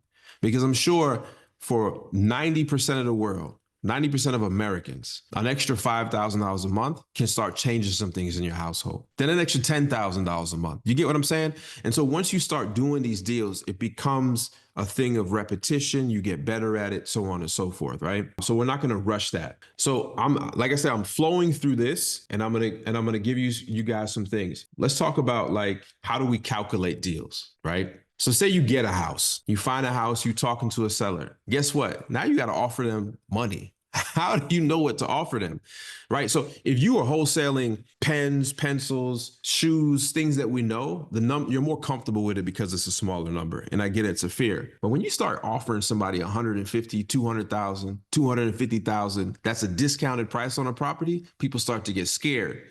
And this is another place where people that's starting wholesaling, they quit. They get nervous and they walk away from it because they're not confident when giving that offer. I get it. It could be very, very scary giving an offer for something for $250,000, right? 150,000, even $100,000. It can be very scary, especially if you don't have that money to back it up. So you got to be sure. So what I'll do is I'll try to share my screen. All right. So what I did is I built this wholesaling inner circle calculator. I know a lot of people will give you like a spreadsheet, Excel sheet. We ain't got time for that. I'm going to give you guys a link inside the wholesaling inner circle group. You can pop this up on your phone when you out. You can do this, whatever. But this is a simple wholesaling calculator. Now, the reason why I want to show you guys this is because I want you to be able to be comfortable when making offers, right? This is where it gets scary. You're about to offer somebody $200,000, $300,000, right? So we'll go through this. And I got several monitors here, so that's why you guys see me looking all the way over. In order to properly give an offer, you got to learn how to do something called comping. Now, most of you know, if you know my story, at 21 years old, I was a broker. I was a real estate broker. And comping properties is very tough even for professionals because it's more like art and not science. And I say that because it takes some time to get better at it and good at it, where you're comfortably hitting or at least batting, 70% correction, like being correct. And so this simple calculator, I just basically took it in an Excel sheet, had it write code, and then put it out here. So I'm going to give you the simple format. And like I said, we'll go over this thing's very simple, and please be patient, y'all. I see some of y'all in this group, you've been doing deals. You know what I mean? So just be patient with me as we go through this, right? Because we're all going to grow and learn together, and then we'll move forward. Before I move forward onto this part, does anybody have any questions about the first part where we talked about what's a lead, what's an idea, and stuff like that? Tell me if you guys have any questions. If you do, I think you just raise your hand. Is that how it works? Or raise your hand, unmute yourself, ask away. Unmute yourself. If you got a question, just unmute yourself. It's a small group. It's only 50 people in there. What's going on, Mac? What's going on, brother? I would call you Jessica, but I know that's not your name. So what's your name, brother? It's Jeremiah. What's up, brother? Not too much. Okay, my question is, how do you comp the land? Is it kind of the same or what? So yeah, we'll get into comp and land. Land is a little bit more difficult, but once you understand land, it becomes very easy because raw land, depending on where it is, whether it's in the outskirts, whether it's infield lots, there's direct data that's going to tell you exactly what a land costs. So we'll get to that. But it's very simple once you get to a point. And believe it or not, if you talk about infield lots, which is lots inside of neighborhoods and those type of things, you'll be able to get a direct number based upon what the new construction cost is in your area, right? Typically, there's a rule where it's 20% of the total construction cost, but we'll get into that real tight because there's a formula that developers do or builders do in order to get the overall cost of everything. Does that make sense to you? Perfect sense. But Yes, just to answer your quick question, it's typically 20% of the overall cost of the build cost of everything. So if your finished product is $100,000, then most builders are going to spend on that lot is $20,000. But like I said, we'll get into more detail so you can fine tune that. Sounds good. Thank you. Yeah, no problem. Anybody else got a question before we move on to comping and just the idea of comping? I'm excited about that calculator. Yeah, I got you. I'm gonna drop the matter of fact. For you guys on the computer, you're doing this on the computer, you might could pop open the side screen. I'll put this in the chat of our community right now. So maybe you guys could follow along with me live and play with it. Thanks, man. We've been following you since 2019. You the GOAT, man. So I'm gonna appreciate you. I appreciate you, bro. Seriously, I appreciate all of you guys. Honestly, every one of you. Max, I got a question on the lead generation thing. Sure. I got a question as far as like really so I've been doing this for a bit of time too. And I was always a pretty crappy wholesaler as far as leads generation go. And once I learned development, life kind of changed because I knew how to make more money on deals. So now I'm kind of working on the marketing side of things this year. And my question to you is I want to stay lean. I don't want to have a big cold calling team and all of that. Do you recommend maybe the PPL route since I got a little bit of a budget? Do you think that's a good route as far as deal flow? For context, I'm here in Charlotte. Okay, you're in Charlotte. You said PPL? PPL. What? Explain that. Pay per lead. Okay. Are you familiar with the pay per lead route? Oh yeah, pay per lead route. The only thing for me that's bad about pay per lead is that you got to make sure you're dealing with an honest company. Correct. That's kind of why I'm asking you about it because I know how shady it is. Yeah. So lead generation is tough, right? Especially when like a qualified lead is tough, right? And so the whole idea is these lead generation companies will sell you leads, but the idea is who else did they give it to? Correct. Right? So you got to be careful with that. So for me in my business, I love to outsource some things as much as I can, but you got to make sure you're getting what you're paying for. And the only way to truly do that is to learn how to generate on your own, right? And especially if you have some bread or some money behind what you're doing, it may take some time and you may can supplement in between the time it takes you to get building some like your own inbounds, but there's ways out there to do it without burning through some of your money because a lot of these guys have commitments, right? It's a commitment that you got to be with them for at least X. It's not just, hey, send me what you can, I'll pay you. No, it's a commitment. So you want to make sure that you're dealing with a reputable company. Okay. That's good to know. Yeah. I appreciate it. No problem. Hey, Max, I got a question. How you doing? Sure. I'm doing well, Anthony. Hey, good. So, Max, with the TCPA law coming out or the act, I don't know if you want to address this later on down the line, but when it comes to cold calling, can you still, after the 27th of January, can you still make cold calling manually and those who are listed on a DNC and of course not call those names, but call the other names? You have to worry about that issue because my understanding is if you're using a dialer is when you're going to run into a problem with the TCPA Act, from my understanding. Yeah. So I'm first of all, I'm not a lawyer, but our team does have a great lawyer that headed up a lot of this stuff. From my understanding, dialers are going to be completely out of it, right?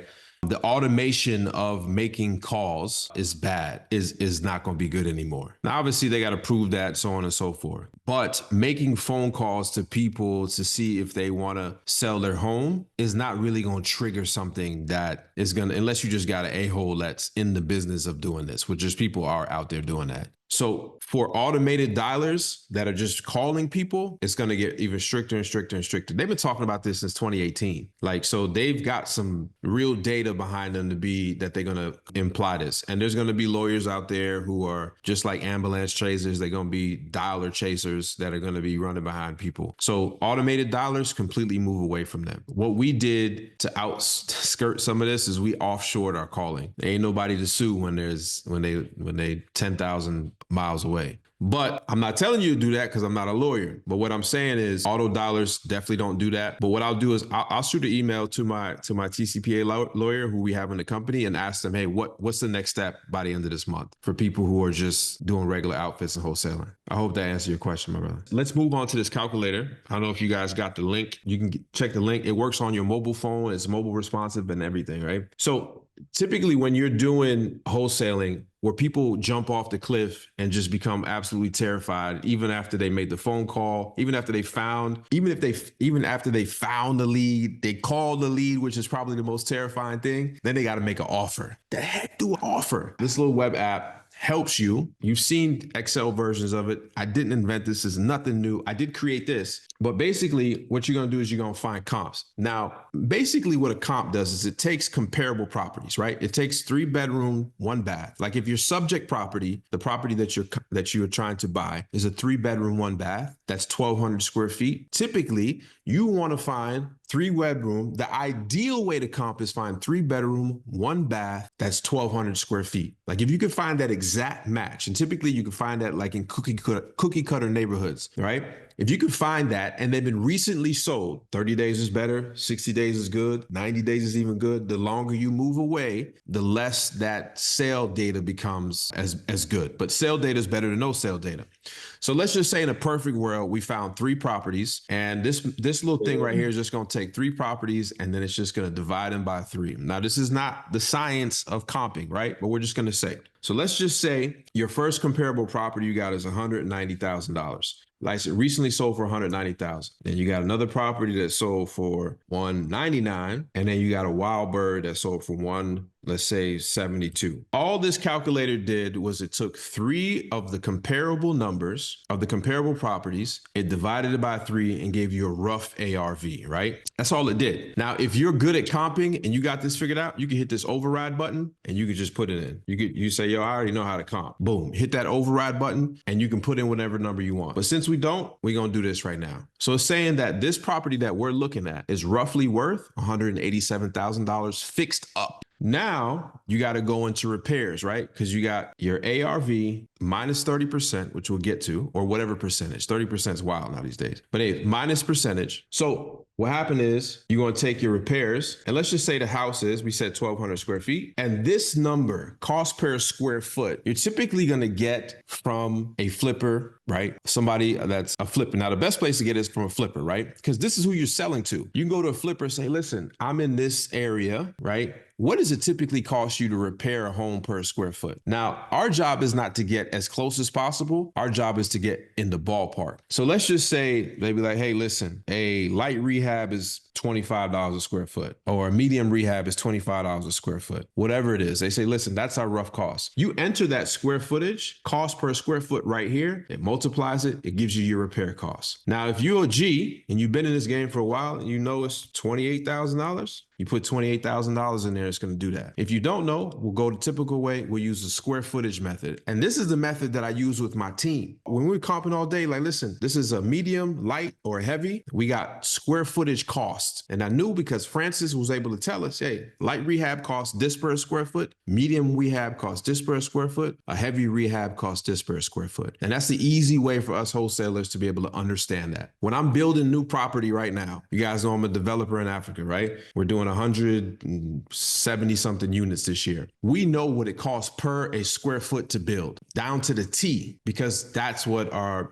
we just know, right? And so this house, the ARV is 187. We got $30,000 in repairs. Now, depending on where you are, if it's a hot neighborhood, hot area, it's probably going to be less than that. It's going to be, say, 25%, 22%. Where are you going to get this number from? The person you're going to sell it to. You're going to talk to a bunch of flippers in your area, and you're going to say, listen, typically of the ARV, what's the minus that? What percentage off you need for it to be a deal? Right? Because think about this. If you walk into you scrolling through Instagram and your favorite shopping store that you buy clothes from says, hey, we got a 5% sale off. Is that going to make you jump out of your couch and run down to that store and buy your favorite t-shirt from the company? No. 10%? Nah, I'm not getting up. 15%?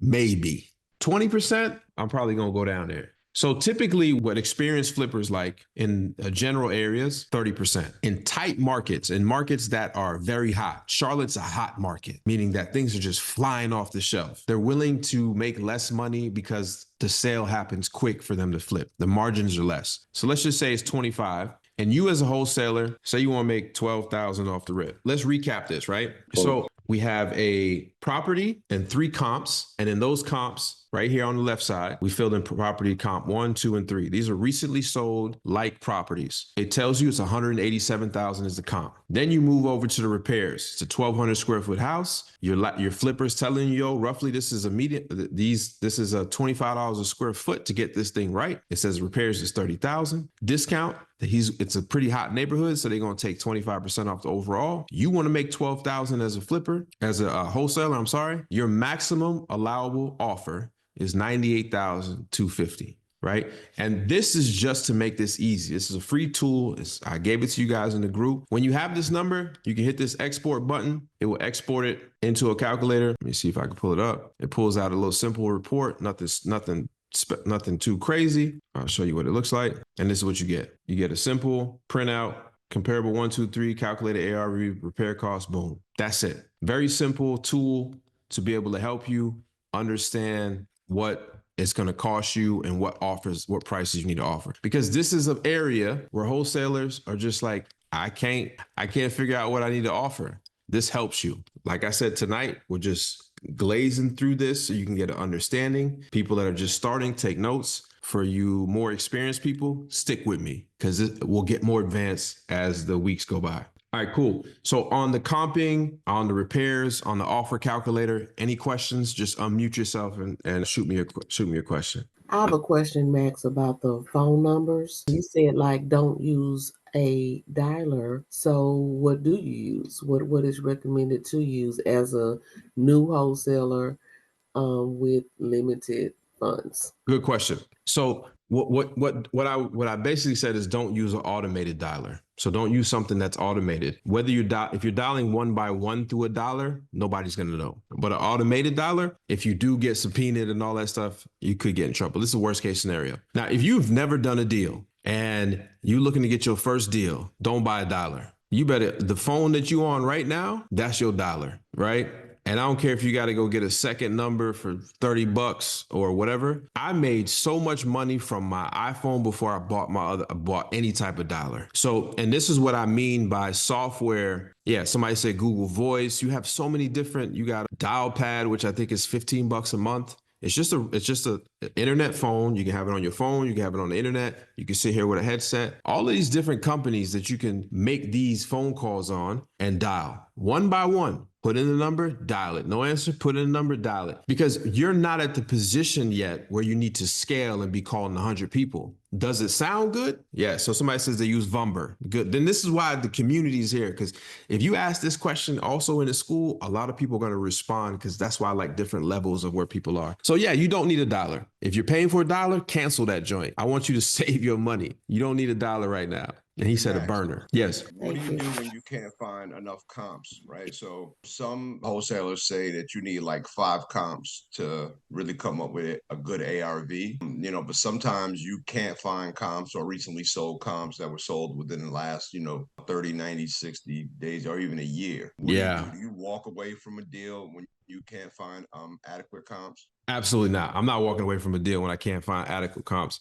I'm going to do my best to find comps. If I can't find those comps, I don't mind asking a friend that's a professional real estate person. I don't mind paying somebody to run a comp. I've heard people, listen, I give you $50. You tell me what the price of this house is if it's in perfect condition. And that's to a real estate agent that has access to the MLS that may be able to find more data than you be able to find on Zillow and stuff like that. Like, don't walk away from a deal because you can't find comps. I don't want you to ever walk away from a deal because of something like that. The only reason I want you to walk away from a deal is when a person say, I don't want to sell this house, leave me alone. And you still gonna call them in 30 days, 60 days. Do you recommend that we get something like PropStream to help us with comping then?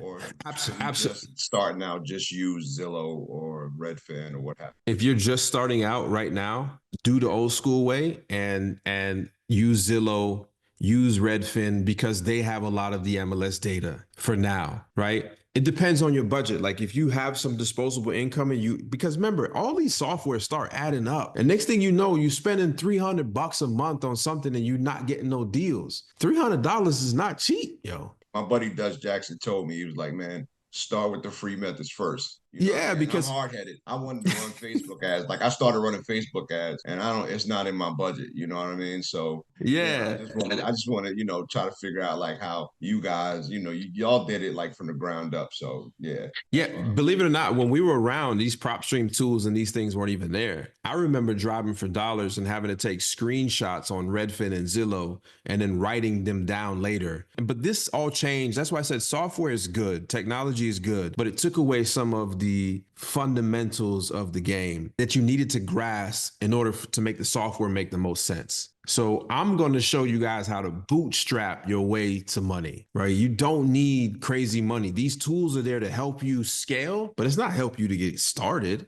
Hey, you still got the call center in Egypt? I do have a connection to the call center in Egypt still. If you're just starting, be honest, don't use it. If you're not just starting, absolutely, you can hit up these guys. They're still doing their thing. Yeah, no, I've been in for 4 years. I got started with you, but I'm looking up. Yeah. I appreciate that. I'll actually be in Egypt next month, actually. Yeah, I think the 9th, 8th or the 9th, I'll be in Egypt. Hey, Max, I actually had a quick question. Sure. So I've been wholesaling since 2021. And one of the things that, I don't know, I mean, it was a brand new business when it was introduced to me. And I just didn't feel right about, putting things under contract that I'm not going to close on. So I'm extra conservative where I say no a lot more than I say yes. It's been a good business, but a lot of wholesalers tell me that, hey, you should have a certain percentage of deals that you're not going to close on, but you should still put them under contract. I'm just wondering, what's your philosophy? Because like I said, sometimes maybe I leave money on the table because I say no a lot more than I say yes, because I will only say yes if I'm 100% sure if I'll be able to close. But what's kind of your perspective on that? So whatever wholesalers are telling you need a certain percentage of deals that you're not going to close is the ones ruining wholesaling. It's never the intention, right? So that's a good question. So what market are you in? I'm assuming you're in a high dollar market, maybe. I'm in the DMV area, but most of my deals are in Maryland. Maryland. So Maryland's all over the place? Is it fairly expensive? Yeah, I mean, I cast a pretty wide net, but like I said, the deals, like my percentage rate over the 4 years is probably like 95, 96%. So I close most of the deals. But like I said, some people in my market are like, when in doubt, just put it under contract. And obviously you can always renegotiate the price or, cancel a contract. Like I said, for me, I never felt right about it because I was, brand new when I was introduced to this business. And I just felt like, hey, if I'm going to give someone my word, then, I should be 100% sure that it's going to be able to move. And that's exactly how you should do this business. Now, are you saying when you're closing on these properties, are you selling the contract or are you closing them on yourself? No, I'm always selling the contract. I'm never Always selling closing the it contract. myself. So what do you think is the reason you can't get a property under contract, but you're not confident in the ability to sell it? Is it because you think the numbers are too tight? You don't have a big enough buyer portfolio? Maybe because most of my deals, I've sold all my deals over the, local Facebook groups in Maryland.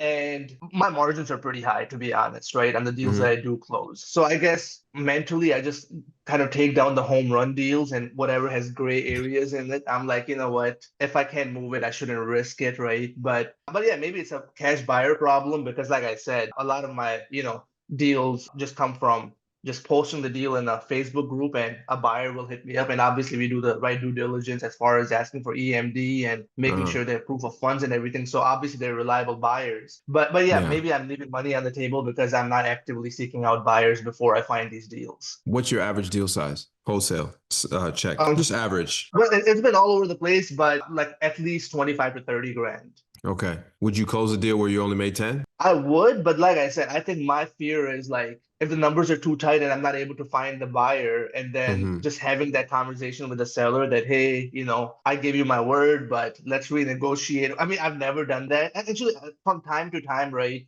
If there's issues, I've obviously closed deals where there's like an uncooperative tenant who's not letting my buyer access the property. So I might go back to the seller, be like, hey, listen, your tenant is not really cooperative. I can buy it sight unseen, but can you give me a little bit more of a discount? And that would work. But generally, right, maybe I'm originally from Minnesota. So I don't know. I guess I always want to do right by people because I just don't want to have that on my conscience or, I'm afraid of bad karma, I guess. So for that reason, I'm only like taking down things that I'm 100% sure about, but I'm leaving a lot of like maybes on the table because I'm like, hey, if I'm not 100% sure, and also I'm using Zillow and Redfin to comp, and I'm wondering if I'll, I guess, get more confidence or more assurance if I was, had MLS access where I have more data maybe to, kind of dive deeper into these deals. Yeah, I mean, if you've been in it for 4 years, I would move off of Redfin and Zillow and use something more complex like PropStream or something like that to be able to comp more efficiently because they have MLS access.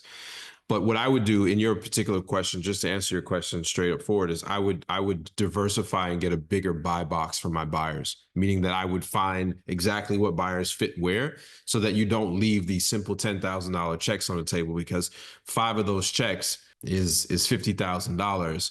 That's 2 of your big deals, right? So I would, if you want to not leave money on the table, find a better buyers so you can get a better buy box from them to be able to not have that bad conscience of putting deals on a contract that you can't sell, because it's never the intention. It's never the intention to get a deal on the contract that you're not sure about. This is why we go through training, to be able to make sure that we're sure about that we can move these deals.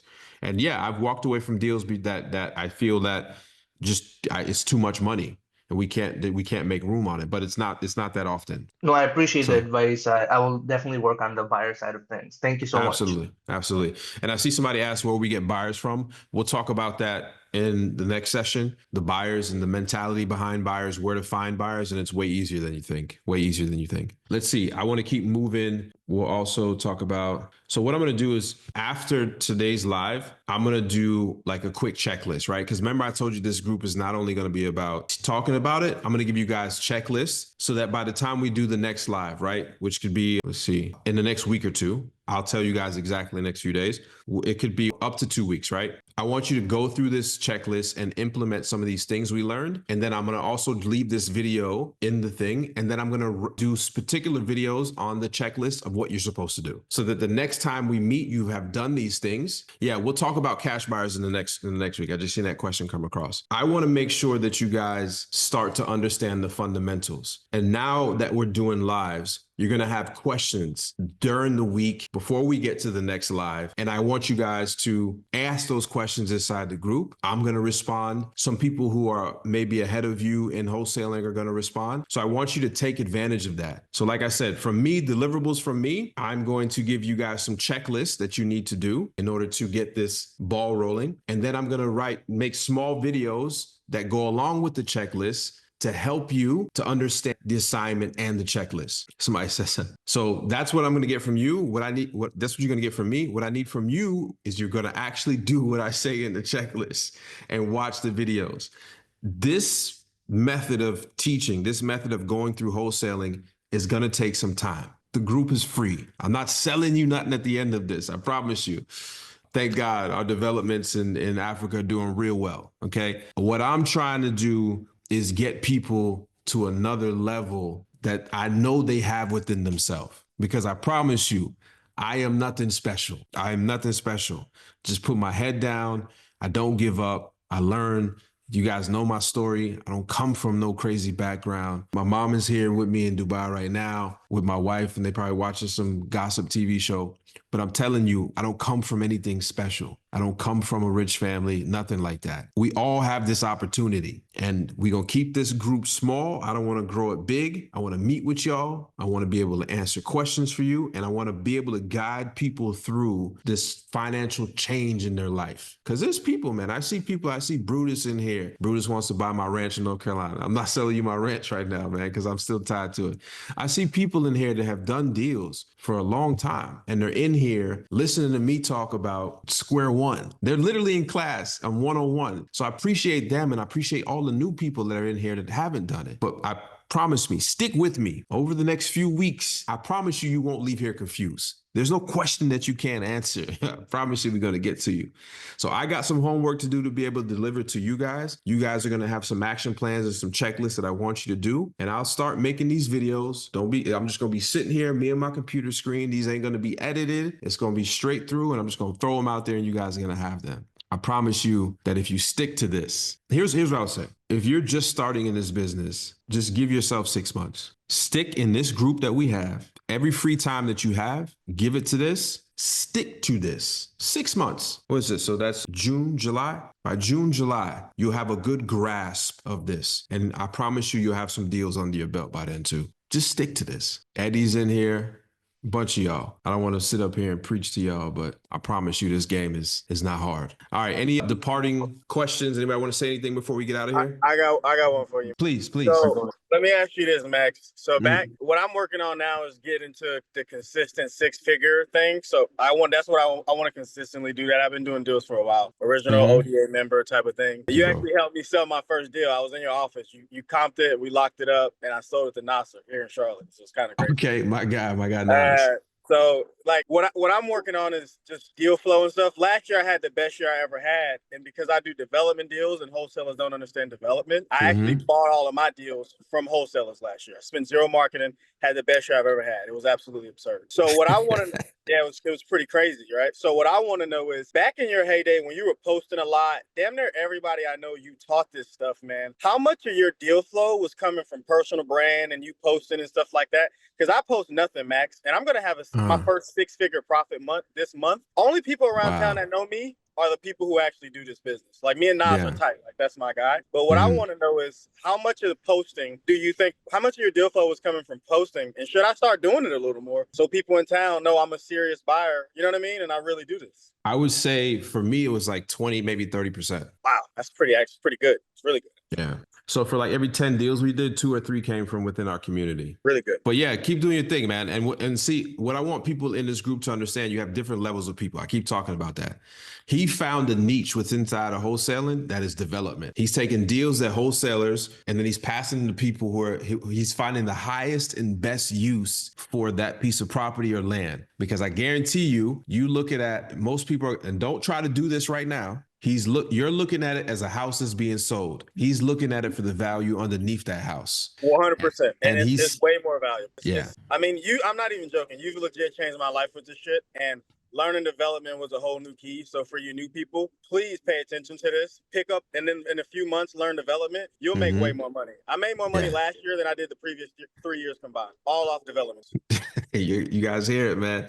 He's not no plant either. I ain't tell him to come in here. No, he's definitely not. I got checks. I got HUD. Me and Nas are tight. That's my guy. I mean, you know Chris Dennis. I might even be out there to see your Patco things if he's out there soon. Hopefully I can make it. But no, this is real. This is not a plant. He's not lying. This is real stuff. See, man, and there's levels to this. And listen, I went from wholesaling to now I develop in Zanzibar. We've got 43 million in development 1 year, right? So that's why I said the fundamentals of this wholesaling real estate can take you wherever you want to go because it transcends into so many different levels. It's just how far you want to take it. I got something to say real quick. Yes. I've been following you since 2019. I had analysis paralysis.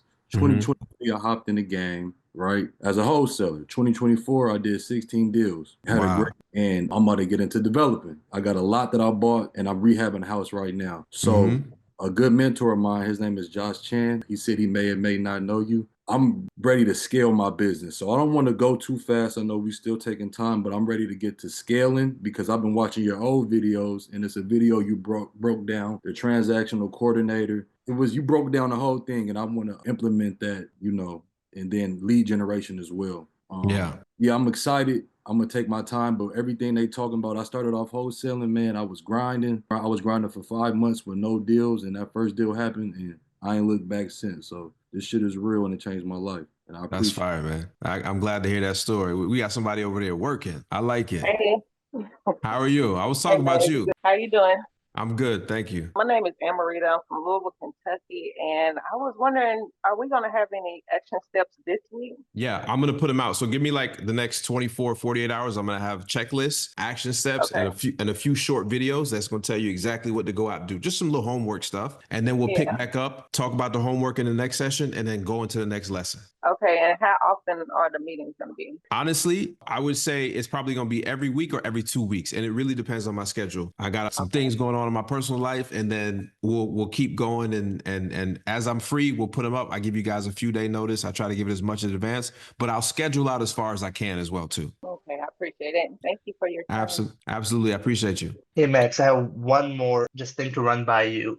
I haven't been following your journey recently. I mean, you were the one who kind of got me started in this business. And then I kind of just, haven't been following your YouTube videos or anything, but I know you live in Dubai now. I actually lived for 5 years in South America before I got married. And I still outsource there, for my wholesaling business. But I would love for you to kind of one day talk about your journey, just, living abroad or just an expat life and how that kind of ties in with your business, because that's ideally my dream, right? I would love to just kind of hear your experience. So if one day you can do that, I would really appreciate it. Yeah, I will definitely do that. One thing I would do is the hack for me. I would say the hack for me is learn how to make money in America and go live somewhere else. Man, you'll love life so much. That's all I'm gonna say. I'll talk more about it in a later video inside the community for sure. Sounds good, man. Listen, appreciate it. Yeah, it's 10 p.m. here. After 10 p.m., y'all know I'm old. I hit 40 late last year, so my bedtime is here. I appreciate you guys. I will do my homework in the next 24, 48 hours. We'll have some lessons, some checklists, and we'll go there. I appreciate all of you for tuning in. How many people we got in here right now? We got 50, a solid 50